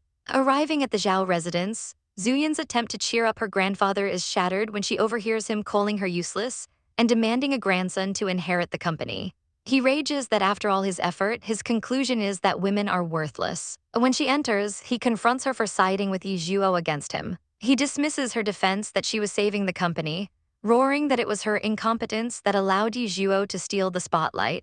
He leaves her with a final, crushing blow, telling her he's extremely disappointed before slamming the door in her face. Across the city, Ye Zhuo has a much warmer homecoming, greeted by her mother and grandmother. She returns a long-lost pocket watch, a gift from Zuyin. The sight of it brings her grandmother to tears, lamenting past family tragedies. As her mother comforts the weeping woman, Ye Zhuo silently reaffirms her promise to protect this new family. Meanwhile, a young scientist, Yu Zhaifai, is being pressured by his former teacher to abandon Ye Zhuo's Starship project for a more prestigious lab. The teacher calls Ye Zhuo a bewitching liar, but Zhaifai stands his ground, declaring his belief in her vision. Enraged, the teacher gives him an ultimatum: leave Ye Zhuo or be disowned as his student. Zhaifai bows respectfully and walks away, leaving his teacher fuming over the humiliation. A few days later, Ye Zhuo's team is ready for the Starship's first engine test. Excitement fills the control room as the engine rumbles to life, a seeming success. But the celebration is cut short when a scientist notes an anomaly in the fuel efficiency. And a moment later, the engine violently explodes. The postmortem reveals the engine was perfect, but the fuel was wrong. The supplier insists they sent what was ordered, leading Ye Zhuo to confront the smirking director Hugh, head of fuel affairs. Hugh condescendingly suggests her team's engine was simply substandard, but Ye Zhuo holds firm, demanding his cooperation in the investigation. Hugh slams his desk, blaming her young team for the failure. Fed up, Ye Zhuo informs him that her team's affairs will no longer concern him and walks out. The next day, Hugh is livid to learn she bypassed his department entirely to order new fuel. And in retaliation, he instructs all other departments to ostracize her team. Soon, Ye Zhuo's researchers are being ignored and denied access to crucial data. Realizing they are being deliberately targeted, Miss Tang storms into Hugh's office, accusing him of sabotage. Hugh shamelessly admits it, claiming Ye Zhuo deserved it. He shows Tang a photo of her friend, a former colleague, being forced to resign because of Ye Zhuo manipulating Tang's anger. It works and she storms out, declaring the base is finished. She then berates one of Ye Zhuo's team members for their leader's childish tactics. All the while, Ye Zhuo works relentlessly, trying to overcome the sabotage single-handedly. Back at the office, Zuyin wonders about Ye Zhuo's absence and is surprised to learn that the ever-diligent Silu has also taken a rare day off for family matters. Silu is at his family's residence, enduring a lecture from his father, the head of the Si family. His father belittles his devotion to the Zhaos and urges him to reclaim his status, sneering that Zuyin would come crawling back. The words trigger a dark memory for Silu, his father coldly denying his existence as a child, offering his mother money to disappear. He had ordered them thrown out, wanting a child from a worthy woman's. Silu tells his father he's nothing like him, a despicable man who used his status to lure an innocent woman and then despised her until her death. With cold finality, Lu declares that his life is his own, and he is not the selfish, cold man his father is. Zhuo's friends are worried, holding up a poster for a seaside paradise and insisting she take a break from her busy schedule. When a slice of mousse cake is placed before her, Shaoking chimes in, suggesting they all go to his private island for some rest. But her friends immediately veto the idea, arguing a private island lacks the lively atmosphere they're looking for. With a bright smile, Zhuo turns to Shaoking and says she wants to go play, and just like that, he agrees to get everything ready, his gentle compliance making her friends. Soon they arrive at a bustling beach, but Shaoking is a strange sight, drawing whispers for wearing a long robe and playing with prayer beads like a monk. His attention, however, is solely on Zhuo, who looks stunning playing volleyball in her swimsuit. When a group of men stop to admire her, a chilling aura erupts from Shaoking, a murderous rage bubbling within him as he thinks about gouging out their eyes. Zhuo, oblivious, brings him a delicious-looking squid skewer, her simple offering barely enough to cool his possessive fury. He tells himself to calm down, breathing deeply to regain his composure as she invites him for a swim. He declines, telling them to go ahead while he watches their things, internally battling the urge to lose his composure in front of her. As the sun sets, his friends wonder how long Mr. Sen plans to chant his sutras, calling him an embarrassing giant wooden toy. Shaoking finally approaches Zhuo as she walks along the shore, confronting her about being ostracized at the base and asking why she didn't tell him. She asks who snitched, and he reveals it was Senhai. Zhuo dismisses it as a small thing she can handle on her own, but he insists she should rely on him more. She playfully pinches his cheek and agrees, leaning on him wearily as they head back. The next day, while Zhuo relaxes on a floaty, Shaoking is back to meditating under an umbrella. Her friends have had enough of his monk-like behavior, declaring that anyone would think Zhuo is dating a monk. They grab him by the arms and, with a great heave, fling him into the water. Zhuo is delighted to see him finally in the water, and he admits he was worried he'd lose his composure. Before he can explain that his heart races just from seeing her in a swimsuit, she pulls him into a passionate underwater kiss. When they surface, Zhuo playfully laments the loss of his cloud-patterned gown and tells him to wear swim trunks next time. After their fun, they head back to the base, where Zhuo is ready to solve her problems. She's greeted warmly by everyone, a stark contrast to the gloomy atmosphere before she left. She learns from Senhai that Shaoking handled everything. Director Hugh was suspended, and everyone who ostracized her team was formally reprimanded. Zhuo realizes her reassurances weren't enough to stop him from taking action. Unfazed, she rallies her team, telling them to work hard for the second test. Elsewhere, the suspended Director Hugh meets with Miss Tang, fuming that Shaoking would cause such a fury for a beauty. Miss Tang is equally enraged, vowing she won't just leave and plans to unite all of Zhuo's dissenters to stage a mass resignation. True to her word, she and Director Hugh lead a crowd of protesters to the testing ground, unfurling a banner demanding fairness. They sarcastically ask if Zhuo is happy they were punished, but her own team member fires back that they deserved it for isolating someone. Zhuo, having lost all patience, coldly tells them their punishment was deserved. Director Hugh sneers at the idea of a 19-year-old team leader, but she coolly promises that in 2 years, she'll be a 21-year-old Starship developer, and he can be sour then. The tense standoff is interrupted by the announcement of an emergency meeting called by Mr. Sen. Shaoking strides into the room with Zhuo, his voice dripping with ice as he addresses the protesters on strike. He cuts them off, stating that if they don't want to work, they can all leave. Director Hugh explodes, accusing him of kicking them out for a little girl, while Miss Tang screams that the base is for research, not for them to flirt. Shaoking's glare is terrifying as he calls out Tang Zhu for insulting Ye Zhuo. He calmly explains that the base's sole purpose is to build a starship, and Zhuo is capable of doing it. He reminds them of his philosophy, to seize any opportunity and not worry about mistakes. Since their philosophies have deviated, he has nothing more to say to them. His words strike a chord, and as Zhuo looks at her lover, the man who created the VT system, the protesters' resolve shatters. Director Hugh apologizes profusely, admitting he acted like a child and his grudge led to a careless mistake. Shaoking icily reminds them that he doesn't have the patience to manage employee drama. Defeated, Tang Zhu also apologizes, begging to stay because she shares his dream of building a starship. In a stunning turn of events, Ye Zhuo offers her a position on her team. A shocked Tang Zhu accepts immediately. Zhuo explains that Miss Tang has a unique skill none of her other members possess. The next day, that skill becomes apparent when Tang Zhu is presented with a mountain of paperwork.